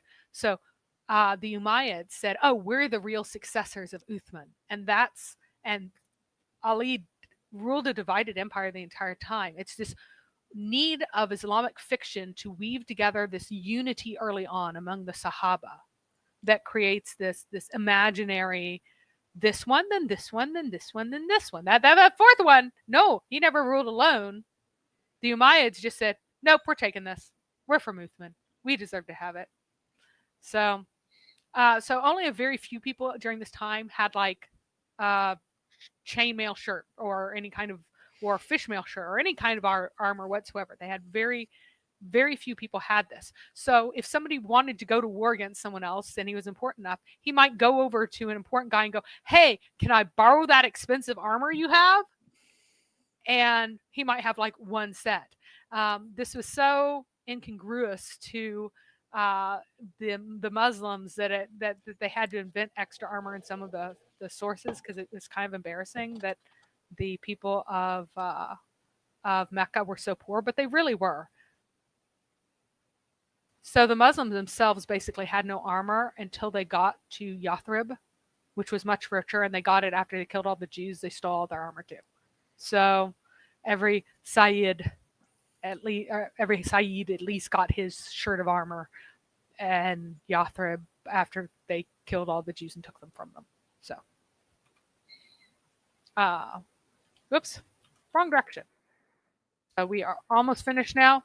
So hey, yeah, we got the year of the elephant there. So we are there. we're finally coming We have made to an it. end. Yep. So we started out.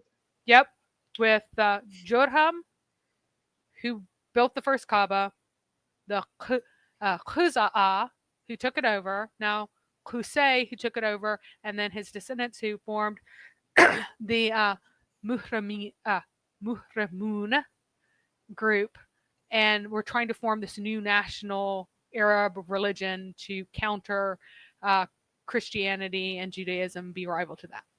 Well, now this guy, Al-Mughira, his name means the raider. He established his tribe as the Makhzum, as being the richest, probably because he was a really good raider. Because remember, the Hums does not yet exist, so they were still raiding and stealing from everybody all the time, right?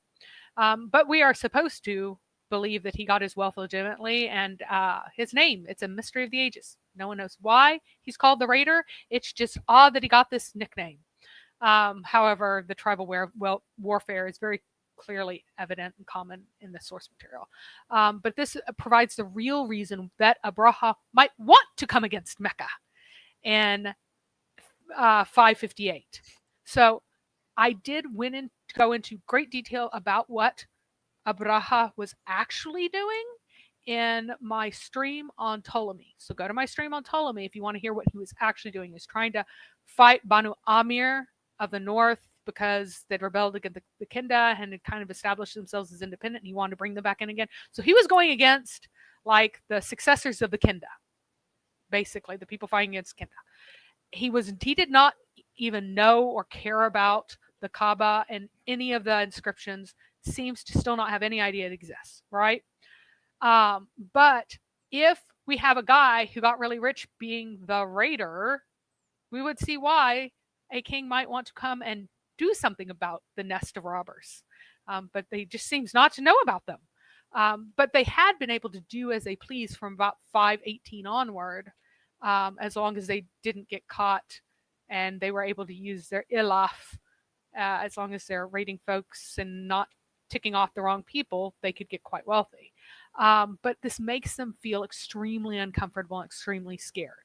And so when they escape, they do feel like Allah has saved them. It's divine intervention that our most important person, the raider, didn't get us in huge trouble, and we didn't get destroyed by this powerful king. So you also should note that the anti-Himyar faction are also largely aligned with the non-Muhramun religion. So Himyar probably still sees Mecca as vaguely in alliance with it, because the folks that Mecca was kind of in conflict with, Himyar was also in conflict with. So, like, they might not even know that they think that Mecca thinks that it's independent. So the hums, we've been talking about how they don't allow these various things. They were introduced after the year of the elephant, okay? And they are the inner circle of the Mahramun religion, the special sect. The Quraysh, the Khuza'ah, and the Kinana qualify. That's clear from the sources. Others are less clear. This is a further attempt at introducing orthodoxy and uniform practice on the tribes that increases their claims to honor and legitimacy while securing wealth for Mecca outside the tribal rating system that is likely to now anger nearby great powers. So we have religion in green, we have honor and importance in red, and we have riches and orange or yellow or gold, right? So that you can understand kind of all the factors that are playing into the decisions to build the hums and establish rules. So the Quraysh were now only married to a man if he is hums or he converts to being hums. That is to enforce religious conformity and religious legitimacy. Notice the Quraysh women only married a man if he is hums or converts to hums, the women. But the men can marry anyone from among the groups. Who does that sound like? Sounds like our buddy Muhammad established the same rules for Islam. It imposes clothing restrictions on everyone and assigns non-hums tribes to Quraysh as to a Quraysh hirmi, and that means like their haram sponsor. It got them more Hajj money and also more religious legitimacy because they're doing all of this stuff. The hums also have special access to the Zamzam water or the Zamzam booze, which is fairly recently made available at this time. Zamzam is pretty new now. More religious legitimacy and status and stuff. Poses a particular form of the Hajj.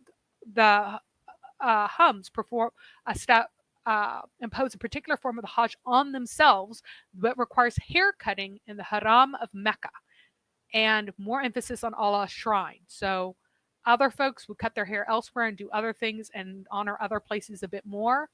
But again, religious conformity and legitimacy is being emphasized here.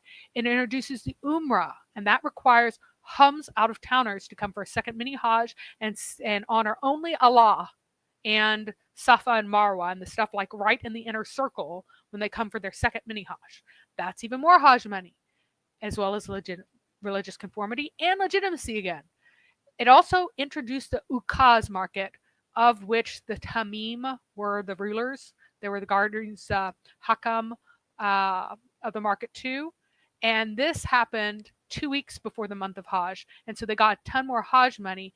And it sounds like from the sources that they pretty much cut off trade anywhere except for Ukaz during their market, using this as it's a religious time. Everyone must trade here, where you also have to pay us money. It's not tribute.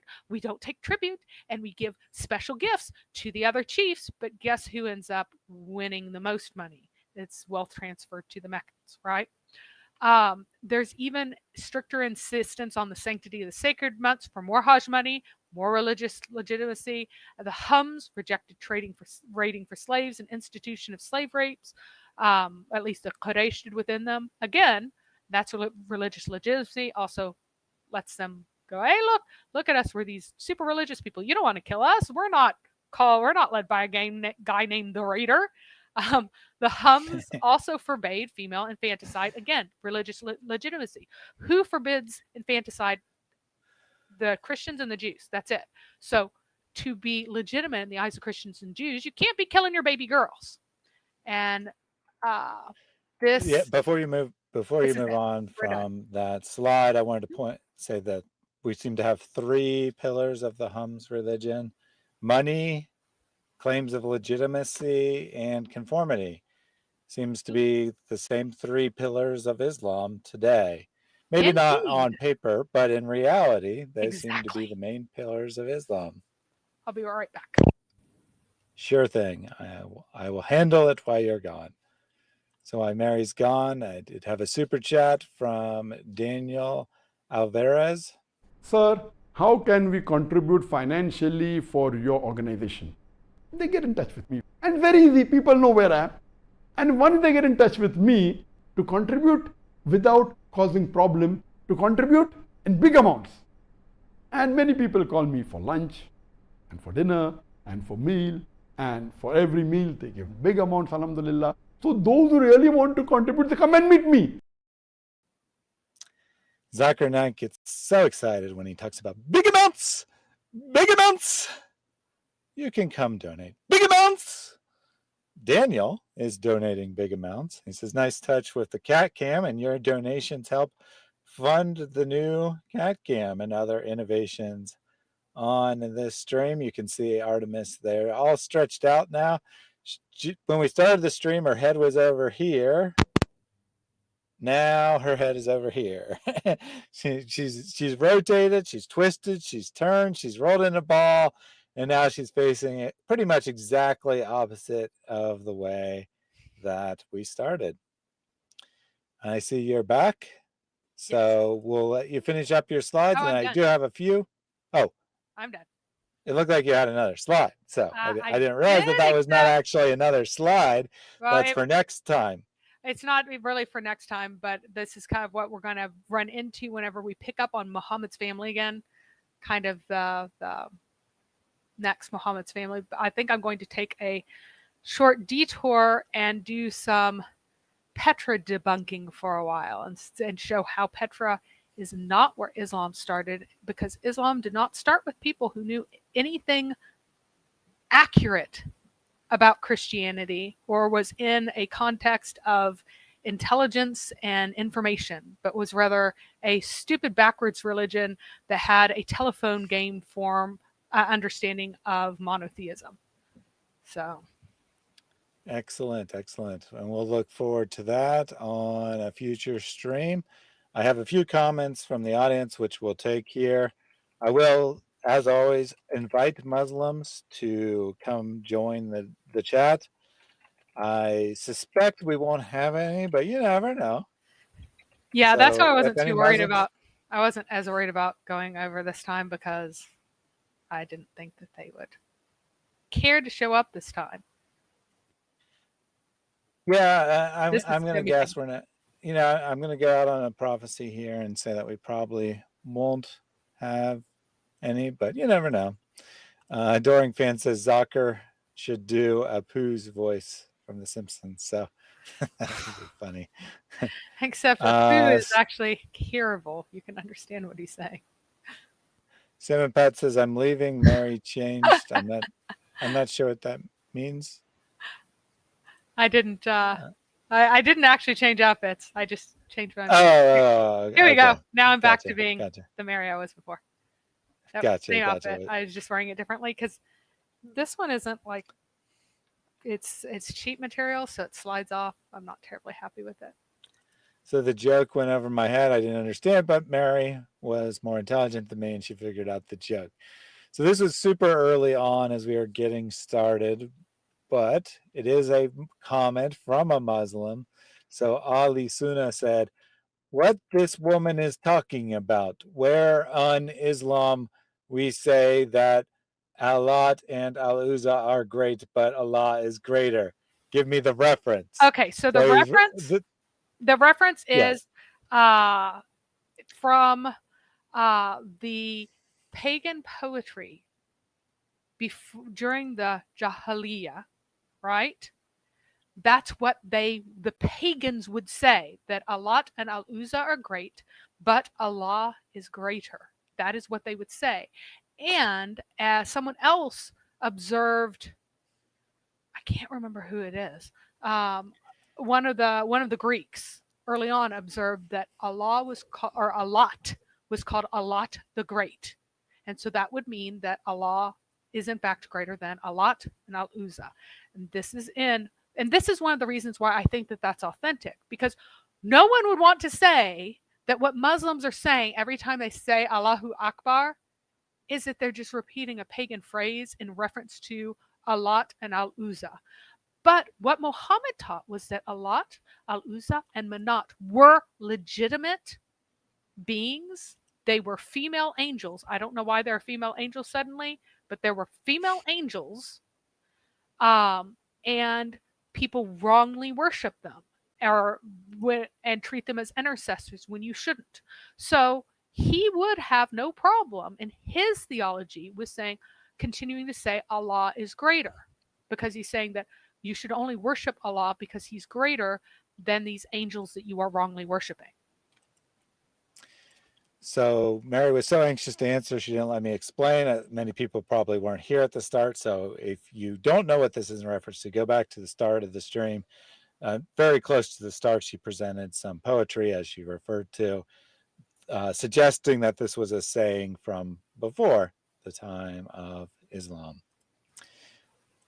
Houston asked, how can there be 300 plus prophet graves in Mecca, considering they set Muhammad's grave based on all prophets are buried where they died?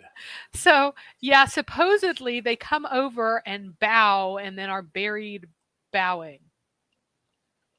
So they come to Mecca to die in prostration to the black stone and then are buried while bowing. That's how they put this together. Adam Seeker in the chat says we have cat cam here. Wow. Yes, we now have a cat cam. First debuting today. So Adam, you're here for the debut of the cat cam. And you need to bring us some Muslims, Adam, because they're scared right now. They hate this topic so much. It should be on future streams. If it's not on, it's because there isn't a cat in range. But when there's a cat in range, I will have that on future streams. You'll mostly see Artemis. She loves to sleep right here, which normally, I'll put my keyboard up here. See, normally it'd be right in between my keyboard and my monitor, but I put the keyboard in my lap when I'm streaming. But she likes to wedge in between the keyboard and the monitor usually. Let's see. So this also reference to something that was said earlier in the introduction. Christ of salvation highlights those who live by the sword, died by the sword, very violent, right? Because there was a Muslim in the chat, or maybe he was pretending to be an atheist, whatever. But he was clearly a Muslim either way, saying, how can you say Islam is violent? Jesus told people to go out and kill everyone. So just highlighting the gospel there, Jesus's actual words, not those of a fake atheist, Muslim, whatever. Same comment here from Houston. Simon Pat says, what are the earliest writings before Muhammad? I think he's probably saying not the earliest writings, but like the most the writings closest in proximity to Muhammad. He wants to know like pagan writings in this specific context. So as I've mentioned in other streams, all of these gods are represented in northern epigraphy. Now, as for references, as I said here, there is the people of the Hijaz wrote very little, then they seem to completely forget how to write a while, and then whenever they pick back up again, they're writing in a different script, but it's the same language, both Arabic. The Hijaz was always Arabic speaking as far back as we know that writing existed. It was Arabic in the Hijaz. It was not Sabaic, which would be Old South Arabian. Sabaic is a dialect of Old South Arabian, or an Old South Arabian language. Some people aren't really sure whether or not it's a dialect or a language. It is not Arabic. What they spoke in the Hijaz has always been Arabic as far back as writing goes. The writing of the Hijaz was semi-secular in nature. People would write their own names, and they'd write that they are remembering someone who's dead, and they're very sad and stuff, but they wouldn't reference a god. The places where we have god names did reference Allah, Allat, Al-Uzza, and stuff like that. What we have in that hole between 425, when the last of the northern groups completely stopped being pagan in any kind of discernible way. And Muhammad is poetry of more southern and central areas. And the poetry right before Islam, some of that was remembered, and some of that seems to be remembered fairly accurately. And so this is a pagan expression that Muhammad actually kind of talked, like he agreed with, in a sense, that Allat and Al-Uzza are great, but Allah is greater. He would agree with that in a sense, but he'd go, but you should never associate Allat and Al-Uzza with Allah, and instead you should only worship Allah, and they're angels that you are wrongly worshiping, and so don't worship them. They're benign, they're beneficent even, right? But they only do what Allah orders, so they're not your intercessors. You should not pray to them. Stop praying to them. So the poetry of the Age of Ignorance reveals more details of Islam that is contrary to the idea of the Age of Ignorance that you get in the Abbasid sources, but it matches the idea of the Age of Ignorance that you get in the Quran itself. So we do appear to have a Muslim in the chat. Inform Me says, this woman doesn't know anything. Big time ignorant person. She just make up things. She is an abuser. So Inform Me. There is a link pinned at the top of the chat. It says Muslims can refute us live. I know that might be very difficult for you to understand, but all you have to do is you look for that little thing that's underlined, put your mouse over it and click, or if you're on your phone, put your finger over it and tap, and then you can be up here and demonstrating how ignorant Mary is. So, for example, the talbiyas that I talked about last time, or talbiyat that I talked about last time, from the Age of Ignorance, have been documented in a number of Islamic sources. And while there is some confusion in them as to who said what or whatever, and their memories might not be clear, there's a lot of good information in that. And I did document that in my stream on Allah being a moon god. I talked about the talbiyat and how they are and what they were. Now, if you want to say that your Muslim scholars are morons and they are ignorant people, that they don't know anything, please be my guest and tell me how stupid the earliest Islamic scholars are and how little they know. So. Yep. I'm going to guess Inform Me isn't going to come up here, but you never know. Oh, he will not give a specific thing that I'm ignorant on either, because he doesn't know. Well, of course. He doesn't know his history. Yeah. Well, he doesn't know what you said, let alone his own history. I mean, he just came in here and left that comment without watching anything. We know. Professor Yaffel said, there's someone said to Inform Me that the cat is making a better argument than they are. And then Professor Yaffel says to Salmon Pat, someone in the chat, the cat is learning, but they censored cat because they didn't want to accidentally trigger the cat animation, which I thought was funny. All right. Houston earlier used the highlight to say the Quraysh took over Mecca because it was valuable, or because nobody else wanted it, or because no one else thought it was valuable. So why did the Quraysh take over Mecca is what he's asking. So according to the sources, Qusay was actually from the Khuza'ah. So he was from the previous tribe in some way, either through marriage or genetically and through marriage. So they took it over because of the places that they could be, it had a value. And I like the cat over the shoulder. Oh my goodness. And so of the places that they could be, it had a value, and he wanted to establish it as a settlement rather than being Bedouins, as they always had been. It may have been that the Khuza'ah had a permanent guard there to keep people from stealing all the stuff. which had apparently been a problem previously. So maybe they had a small, like a few men like guarded all the time, at least be lookouts to see if anybody's trying to steal the offerings and stuff. But people did not live there permanently. He saw the potential in it and saw what he could make it. And I don't know whether or not he was fearing the fact that it seemed like fewer and fewer pilgrims were caring about it, or whether or not he was the one who really wanted to make it take off and saw that he could if he did the right thing. But one way or another, he's the one who got people settled there. And remember how primitive this place is.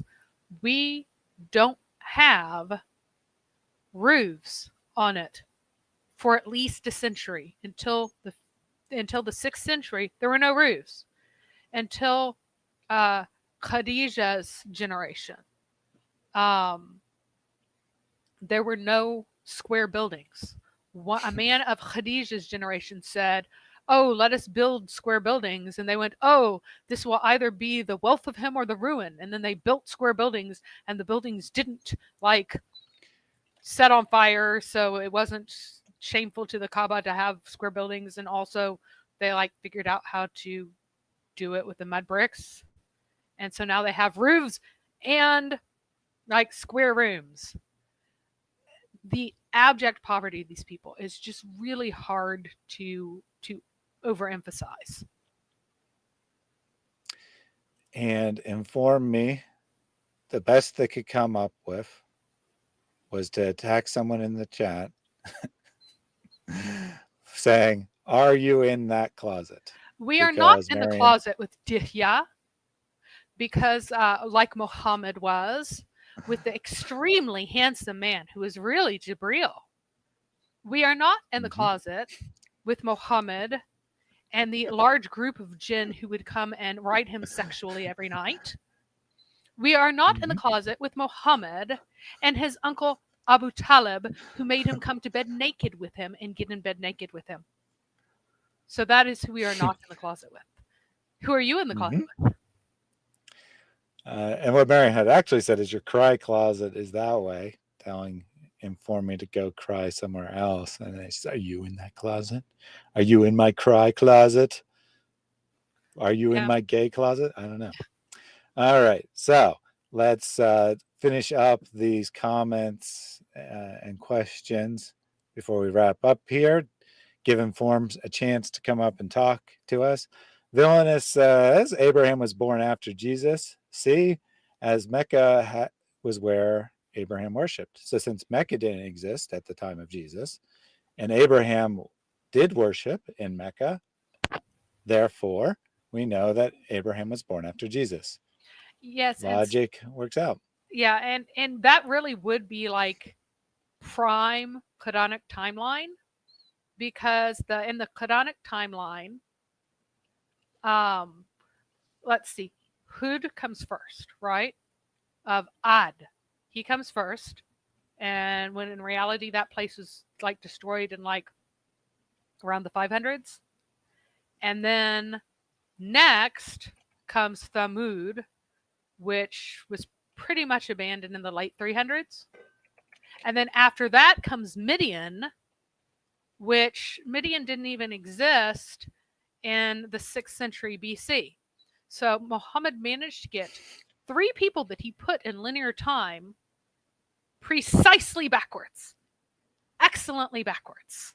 So he did actually get the one in the middle, but he managed to reverse by 1,000 years the 2 that he needed to do. And that's one issue, is that people want to take the idiotic ancient history of Muhammad with any kind of seriousness. Oh, Abraham never went that far south, so clearly this is the story of the North. Muhammad couldn't find where Abraham was.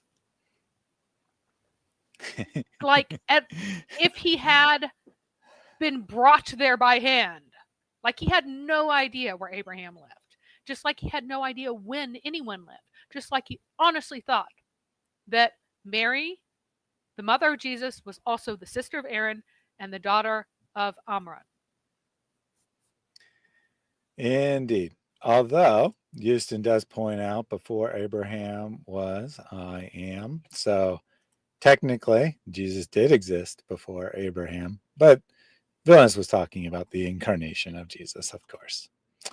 John asked me, will you and your guests be doing a stream on events going on in Israel at the moment? Maybe this was answered, but I missed the first 12 minutes. So we did talk about it a tiny bit at the start of it. I don't think that we'll do a stream specifically on the subject. As I said in response to a comment that came up, this is the kind of thing that is going on every day somewhere in the Islamic world, and it's usually not brought to people's attention. I think that there is sufficient attention being paid to this, and I don't feel the need to add anything to it. If I was going to do a stream on Muslim violence, it would probably be like on Nigeria or something, where there's a huge amount of violence and people barely ever talk about it. Yeah, I mean, But I might do a stream on Muslim Jewish violence is the pattern of the prophet based on his extermination of the previous Jewish tribes, which is what made him rich in the first place. So I might do that.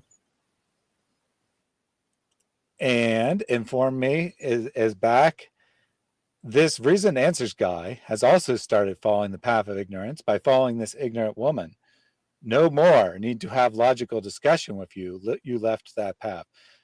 I think that what Inform Me is trying to say is that because I am a male and you are a female, I must be more intelligent than you, per the infallible knowledge of Muhammad.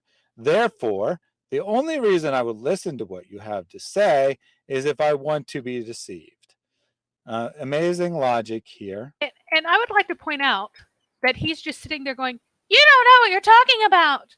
He has not yet said anything that I've said that is incorrect because he knows nothing of his religion and he is embarrassed and angry. So, oh, yeah, absolutely. But I think he did actually give you his reason, and that's because you lack a Y chromosome.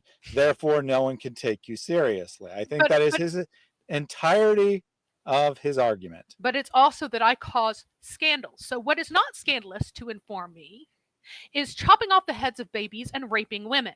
To Inform Me, that is the sunnah of his disgusting pervert pedophile prophet. So to Inform Me, that is not abuse, that is not ignorance, because that is Muhammad, who is disgusting and ridiculous.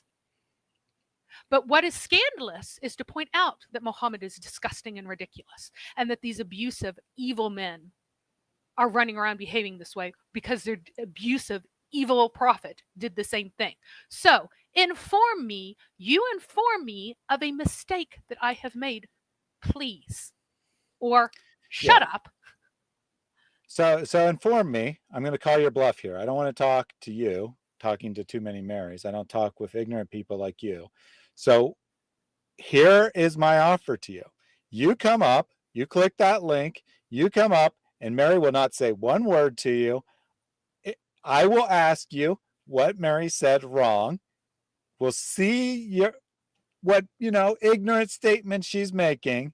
And then you can leave. You don't have to talk to her. And we can discuss whether you had actually made a point or not. Or you can stay and defend your point, either or, but you don't have to talk to Mary. You can just come talk to me, since I know that talking to women is very intimidating for you because you are a young boy hiding in your mother's closet. Simon Pat said, Islam is peace. When did this slogan start? It started very recently to fool incredibly stupid people who think that because the root of a word means something, that every word related to it has to mean the exact thing. So Islam comes from a root that means peace. And here's the funny thing. The exact cognate of Islam and the exact cognate of Muslim exist in Aramaic, and that's what the sense of this was taken from. And in Aramaic, what it meant would be to devote oneself specially to God. So it was about a special devotion. However, in Arabic, the word already had the meaning of surrendering after a battle, and you give everything up. Like you surrender and give up all your stuff. And so whenever Muhammad heard that word, which was very commonly used in Aramaic by Christians, just walking by a Christian, walking by a church, Christians would use it, right? When he heard the word of devoting oneself, he interpreted it in the violent pagan Arabic sense, and that is the sense in which it exists in the Quran.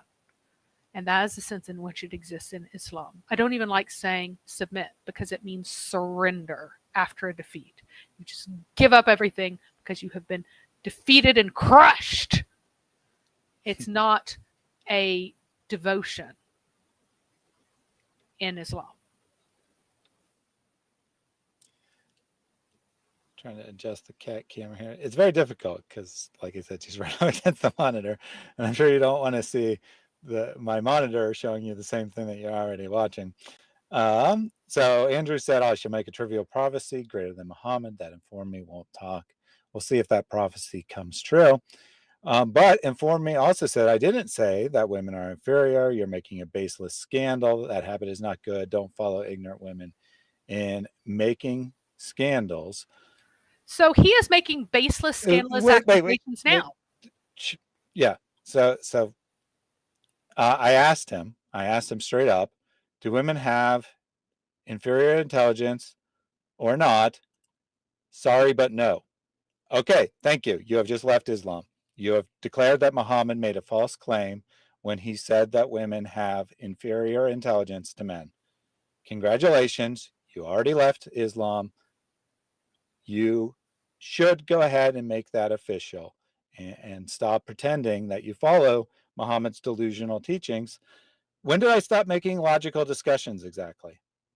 When did I stop making logical discussions? When did I abuse? When did I allow this woman to abuse?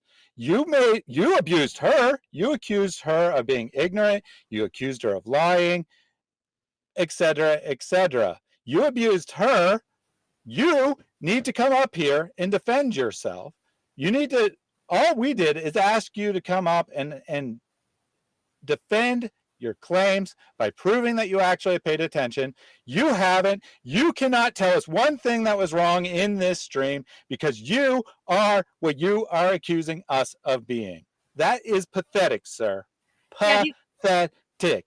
He's entirely ignorant of his own religion. He cannot say a single thing that I said wrong. First of all, because I didn't say anything wrong. I did very clearly state whenever I had speculation, but I said nothing that is inaccurate or is not supported by the Islamic sources. So he needs to stop sitting here and lying because Inform Me, you are a liar unless you give an example. So give an example of something that I said that is inaccurate, or admit that you are a filthy, filthy little liar, just like your filthy little prophet. Because these are the two options. Either I am mistaken or Muhammad is a filthy prophet. If Muhammad is an actual filthy prophet, then I am not making scandal. I am telling the truth. Oh, so inform me how I'm a liar.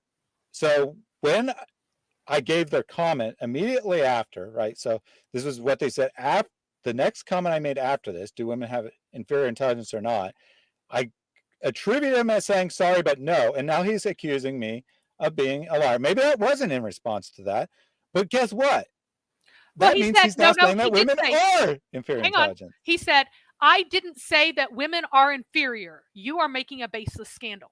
So he is saying, I am not saying women are inferior. It is a baseless scandal to say that women are inferior. So now you are lying about claiming that you did not say that women are inferior. You spelled it out. He's being very tricky here, right? He said he didn't say that women aren't inferior. He said I didn't say that, which is true. He didn't literally say that. I said that and I didn't claim he said that either. I said that he must think that it must be his argument, and that's why he won't talk to you. So inform me. I got it. You were saying no to a different thing. I said that I could be mistaken about that.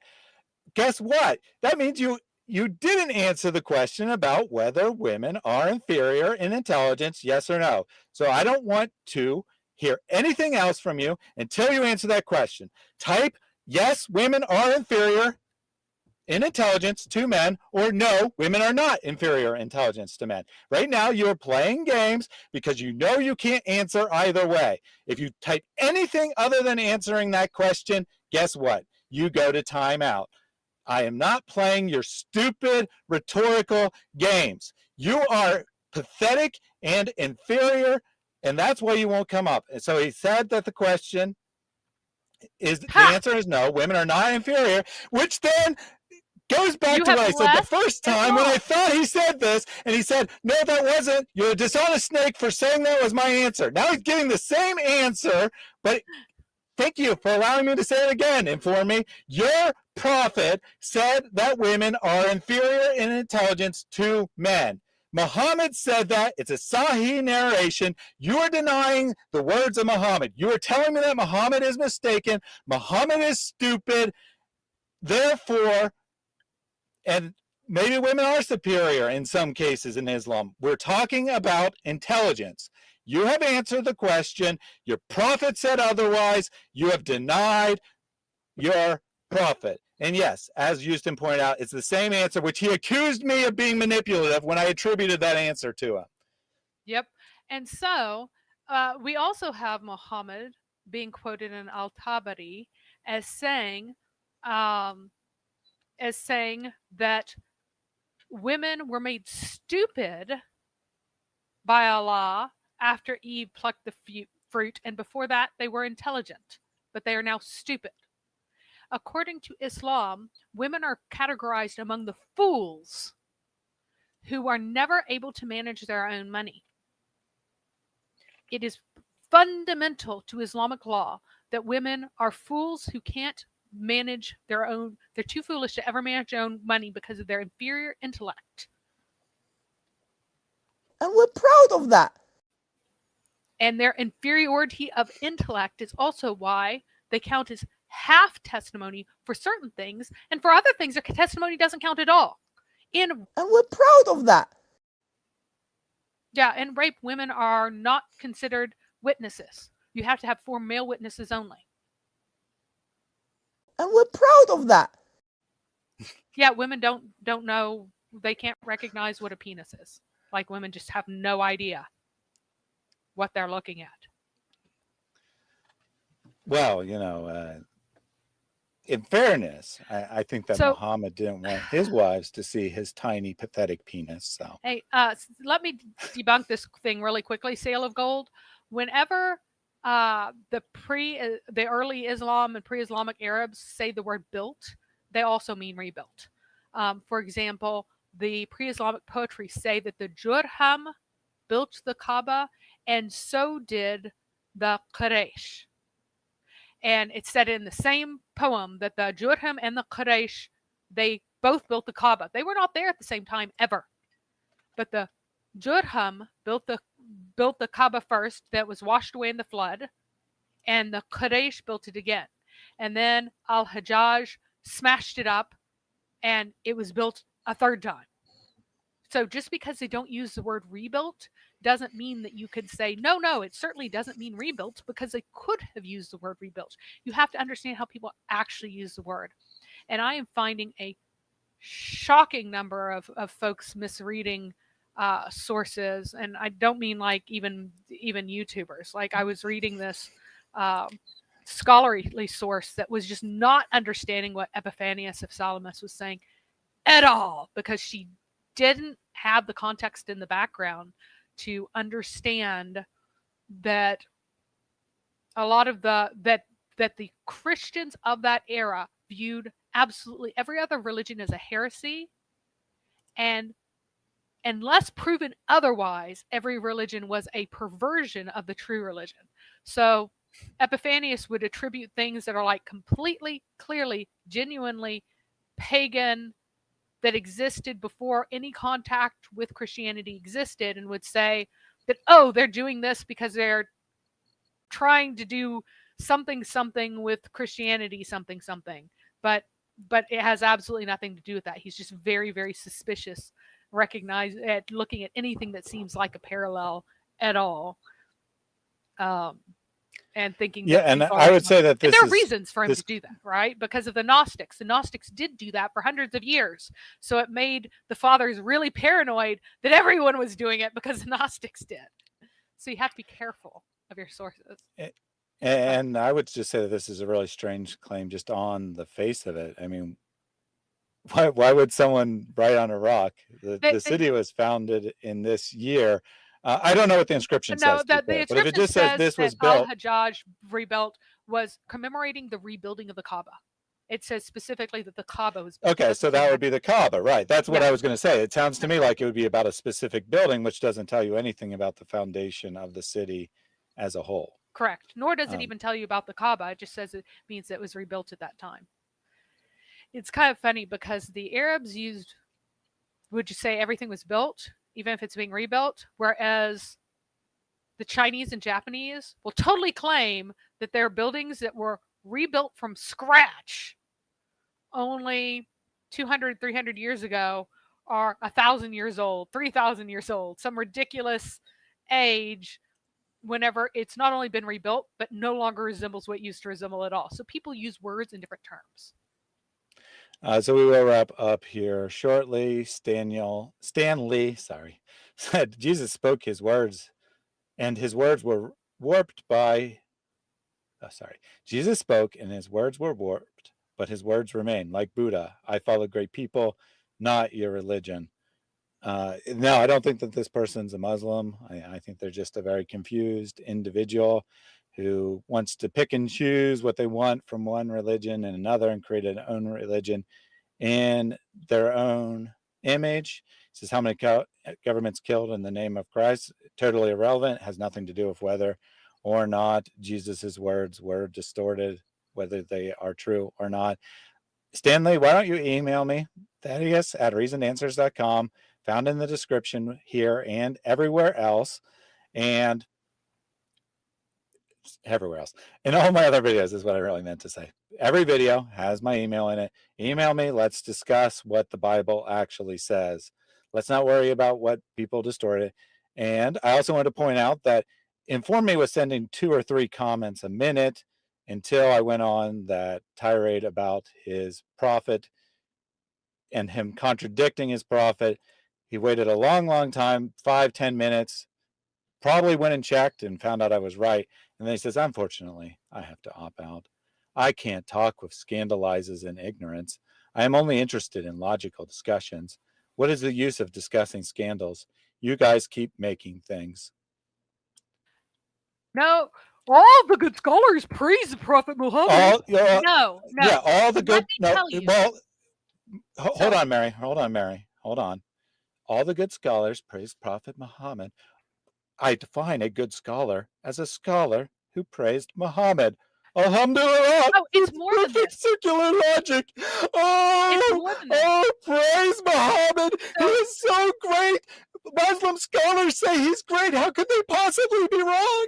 No, what's even better is that there'll be an enormous paragraph that says that Muhammad was ignorant, a charlatan, a corrupt man. He was evil. He was violent. He was stupid. He was backwards.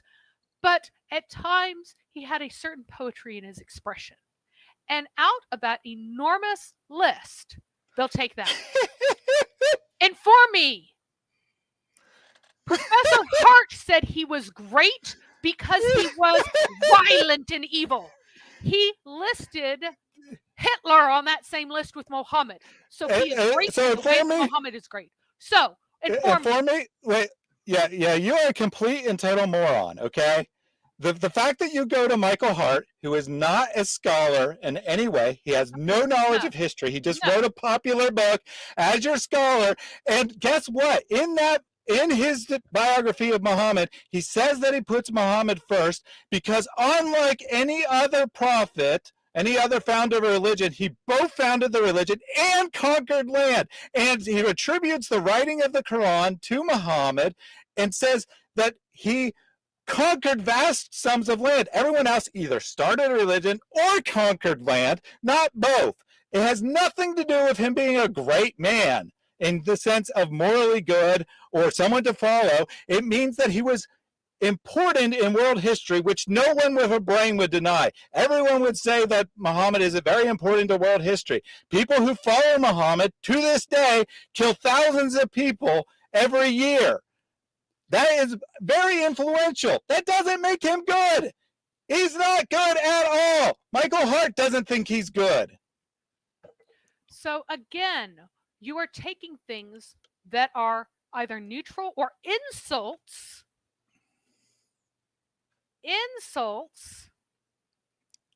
and pretending that they're nice.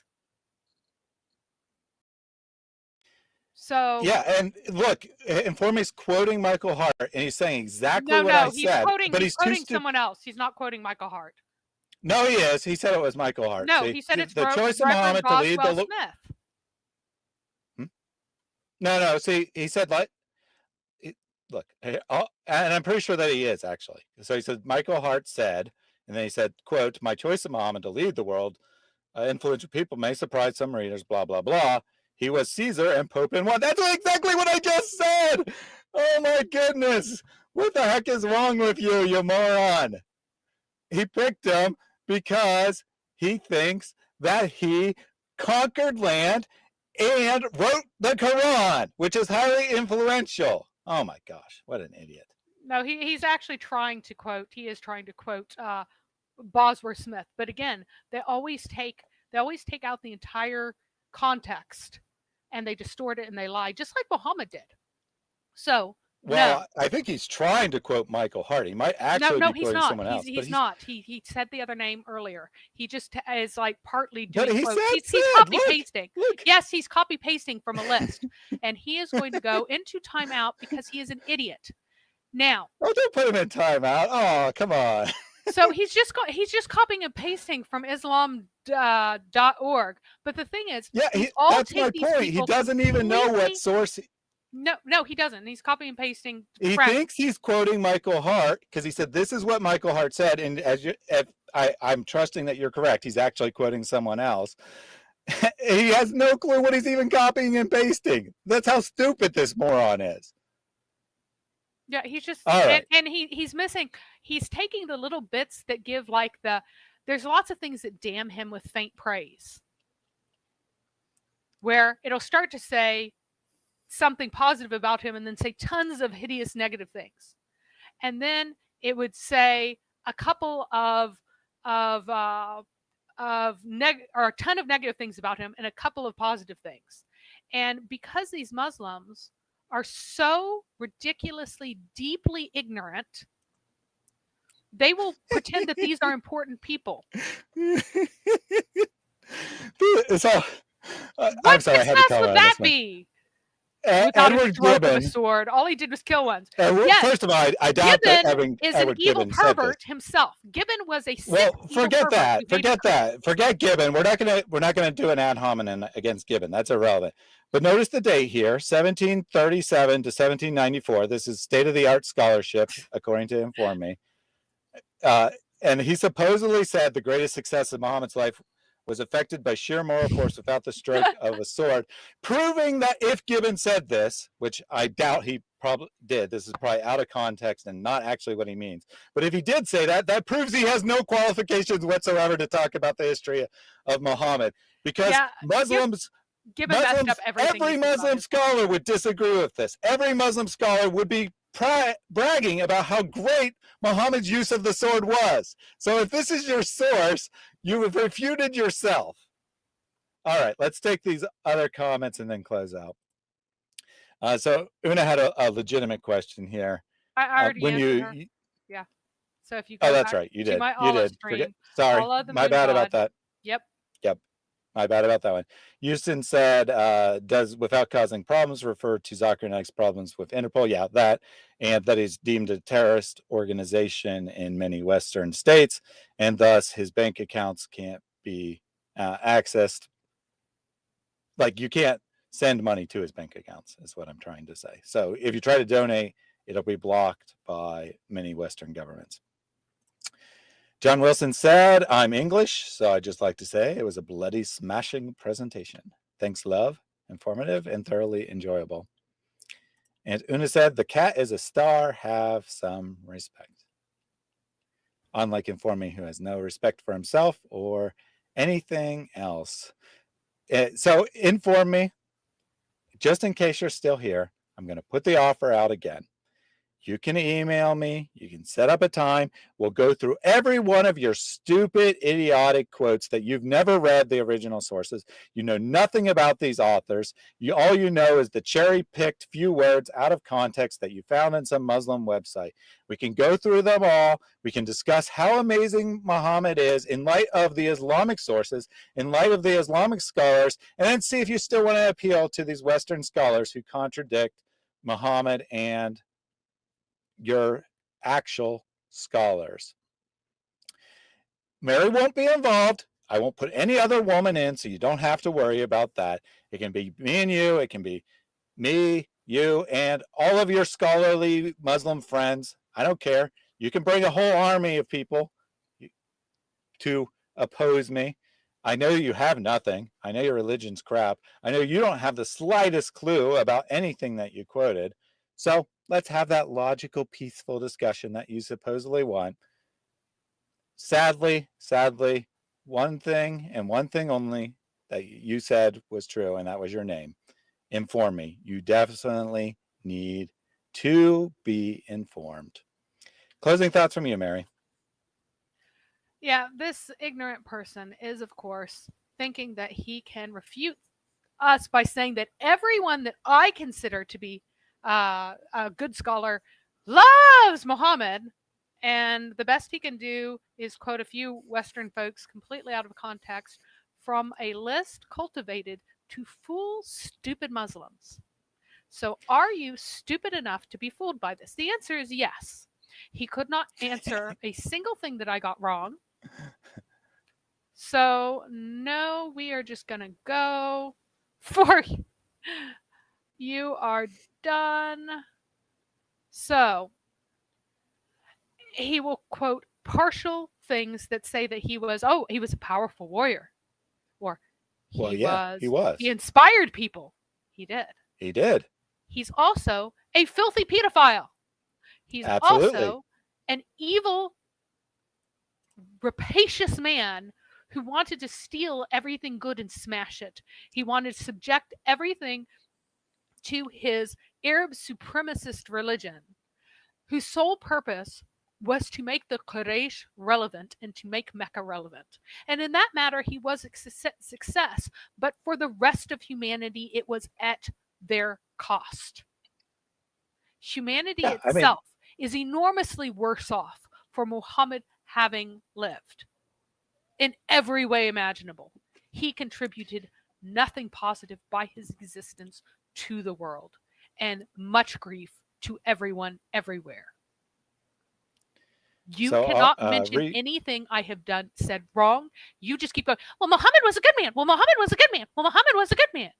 I have shown very conclusively that Islam comes from paganism, that is a continuation of a pagan system created by Qusay in order to legitimize a pagan location with pagan gods, and the main pagan god, continued to this day. You are still kissing the pagan stone. You pagan Arabs used to go out to the desert and you would pick up some stones and wipe your butt with them. You would pick up other stones and use them to balance your pot with them. And one of the stones, you said, it's really pretty. I will bow down to it, I will kiss it, and I will make a Kaaba around it. And now you still worship that stone. That is what Islam is. It is truly an Arab religion. It is truly a pagan religion. And it belongs back in the desert and should never have come out of it. Everything about it is fraudulent, other than its paganism that just keeps repeating down through the ages, along with all of these violent pagan behaviors that goes wherever Islam does, because you're still pagans. Why are you still pagans? Because you don't acknowledge Christ as he is, as your Lord. Unless you bow your knee to God Almighty, who is Christ, you will continue to be disgusting and sick and perverted and think that your perversion is good because it's powerful, because it's violent. And that is what I have to say. All right. So Re-F said, what's the cat's name? And this is Artemis. She should be on future streams. She, like I said, she does like to sleep in front of the monitor, especially while I'm streaming. To which Houston said, that cat is going to be awake all night trying to walk on your eyelids. Yeah, but she slept all of the stream, so she's going to be wide awake when I'm trying to get asleep. No doubt about that. And finally here from Stanley Detz, I'm not Islam and a follower of Christ, and you ignored the Crusades and the murder I asked about. Okay, so one, I didn't accuse you of being Muslim. I said you're probably not a Muslim, in fact. Two, you actually didn't mention the Crusades. You just made a rhetorical question. How many governments have killed in the name of Jesus? He had actually. I didn't ignore it. Well, they may have said it at some other point, but that's not what I responded to. And this comment might not have been directed at me. So maybe someone else did ignore the Crusades and murder. I don't know. But what I didn't ignore it. I told you it was irrelevant. What someone has done in the name of Christianity has no bearing on what Christ taught. As your original comment actually said, you said that you want to follow Christ. Well, you didn't say that there, but you're saying it now. That you want to follow Christ, what he actually taught, instead of what people have interpreted. And that's exactly what I offered for you. I said, why don't you email me and we can have a discussion about what Jesus actually taught? You said, guess this is the wrong page for me. I offered to give you exactly what you wanted. I mean, if you want to talk about the Crusades, I'm willing to talk about that too. But you said you wanted to talk about what Jesus actually said, which is exactly what I offered you. So don't say that we're ignoring you. I'm giving you what you said you wanted. It's not that complicated. And then he said, Jesus died for our sins, perfect man. Fine. So maybe you are fairly familiar with the Christian message. So stop saying that, oh, what about the Crusades? Ooh, what about them? We can argue about whether they're justified by self-defense and whatnot, but it has no bearing on the truth of Christianity. I want to discuss the scriptures. That's what you said you wanted to discuss. Looks like Inform Me is still here, so I'm going to repeat this for Inform Me. Okay?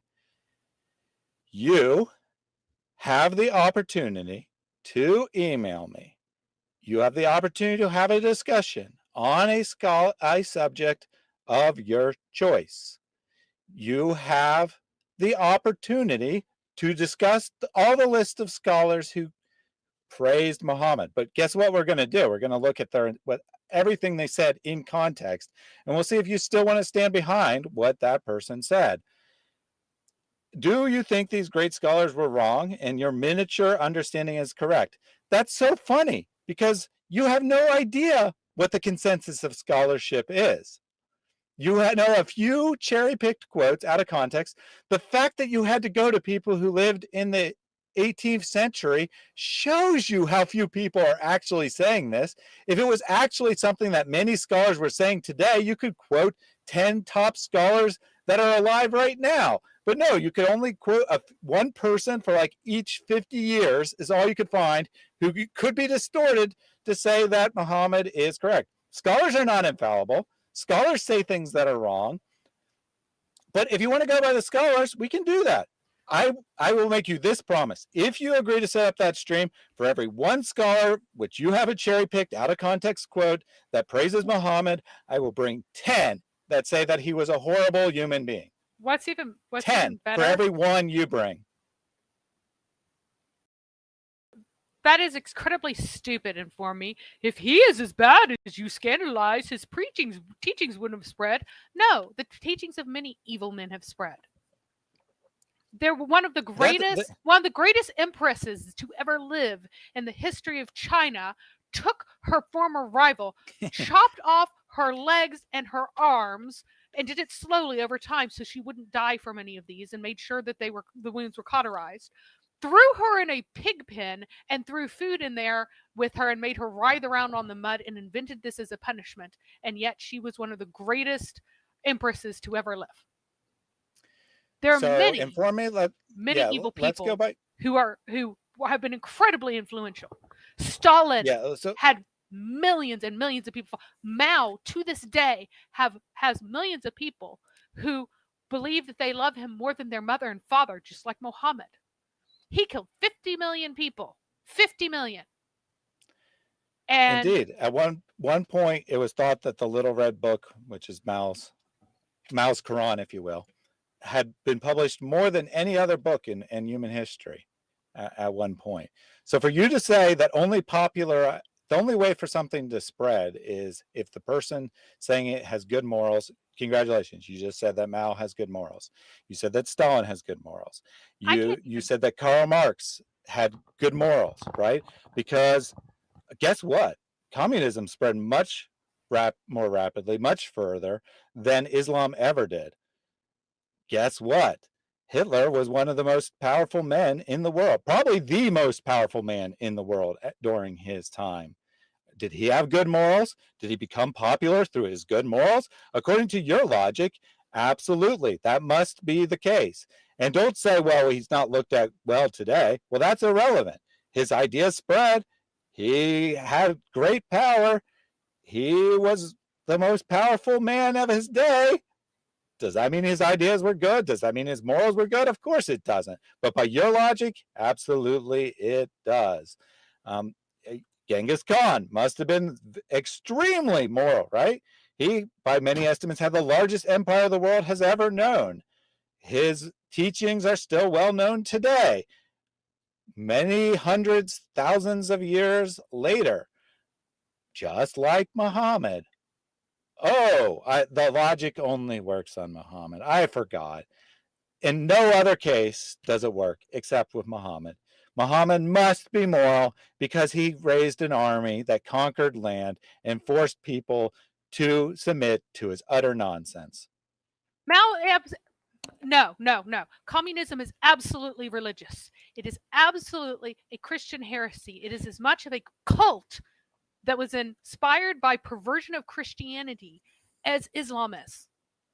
And besides that, Islam is political. Muhammad was political. Everything about his success was political. You are so freaking clueless. The only reason he had any followers we'll have that discussion is because he was violent. It says Khadijah's money, Ali's sword, and Umar's whip. Those are the three things that made Muhammad successful. That is an Islamic proverb.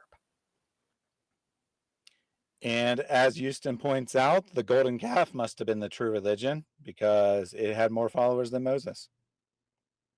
That's his logic, right?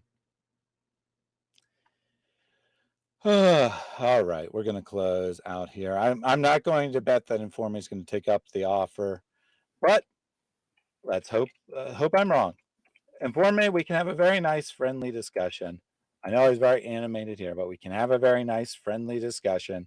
You can review my previous discussions with Muslims. I'm very, very polite, very friendly. Probably from your perspective, very weak. You'll think you can walk all over me.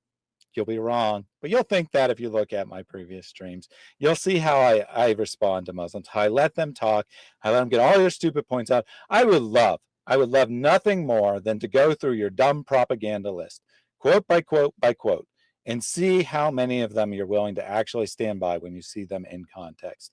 You can get out to the vast audience what all these great scholars supposedly thought about Muhammad, and we'll see how many of them you renounce by the end of the stream.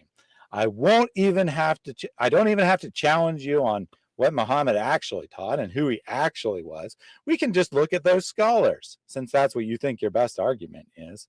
So please email me. I won't count on it, but I would love to do that stream with you.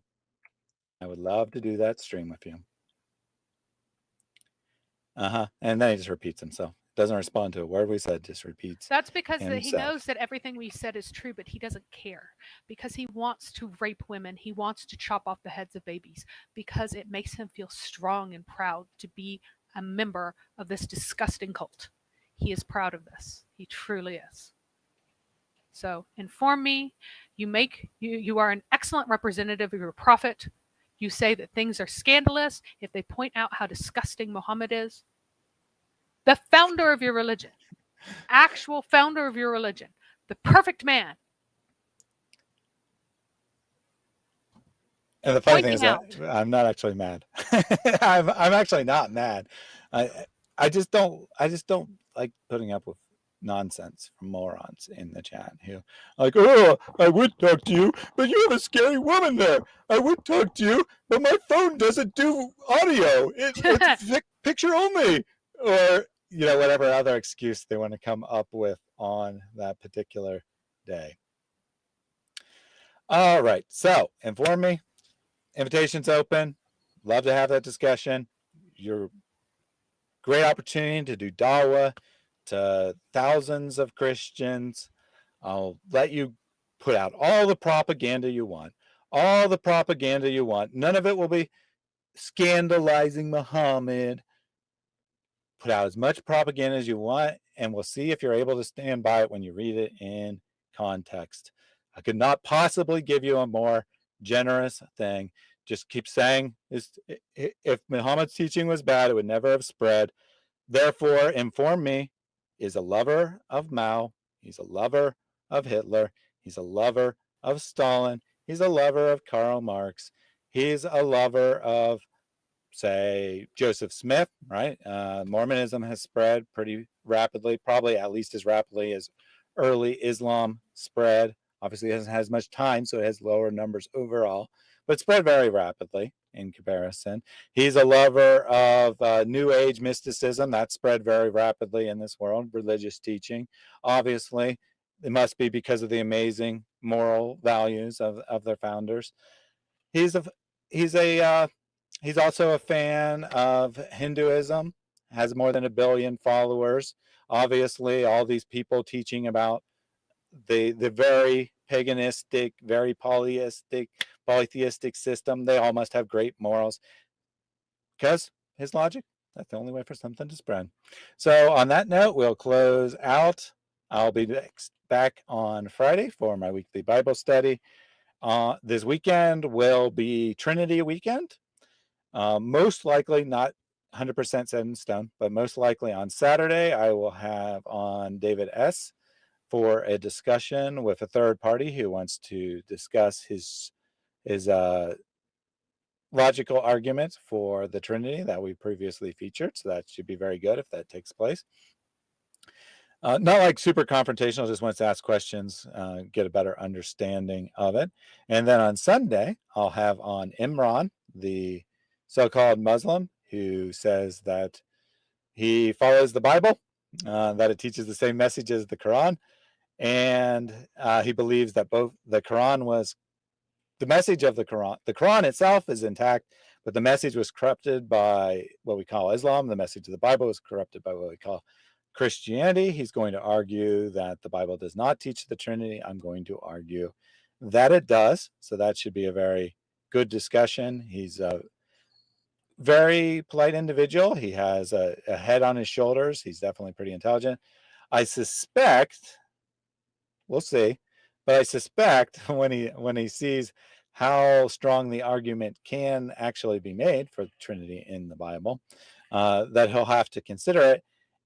And leaving Trinity aside, he actually has a lot bigger problems than, well, the Bible doesn't teach the Trinity, because he has to deny the atonement of Christ. He has to deny the deity of Christ. He has to deny anything that is a core doctrine of Christianity. The gospel message, Jesus dying for your sins, like I said, atonement. He has to deny the actual resurrection. He can say that, Jesus was taken up to heaven and that's all it means. But he does have to deny that Jesus was dead and came back to life, and various other things that are explicitly taught in the scriptures.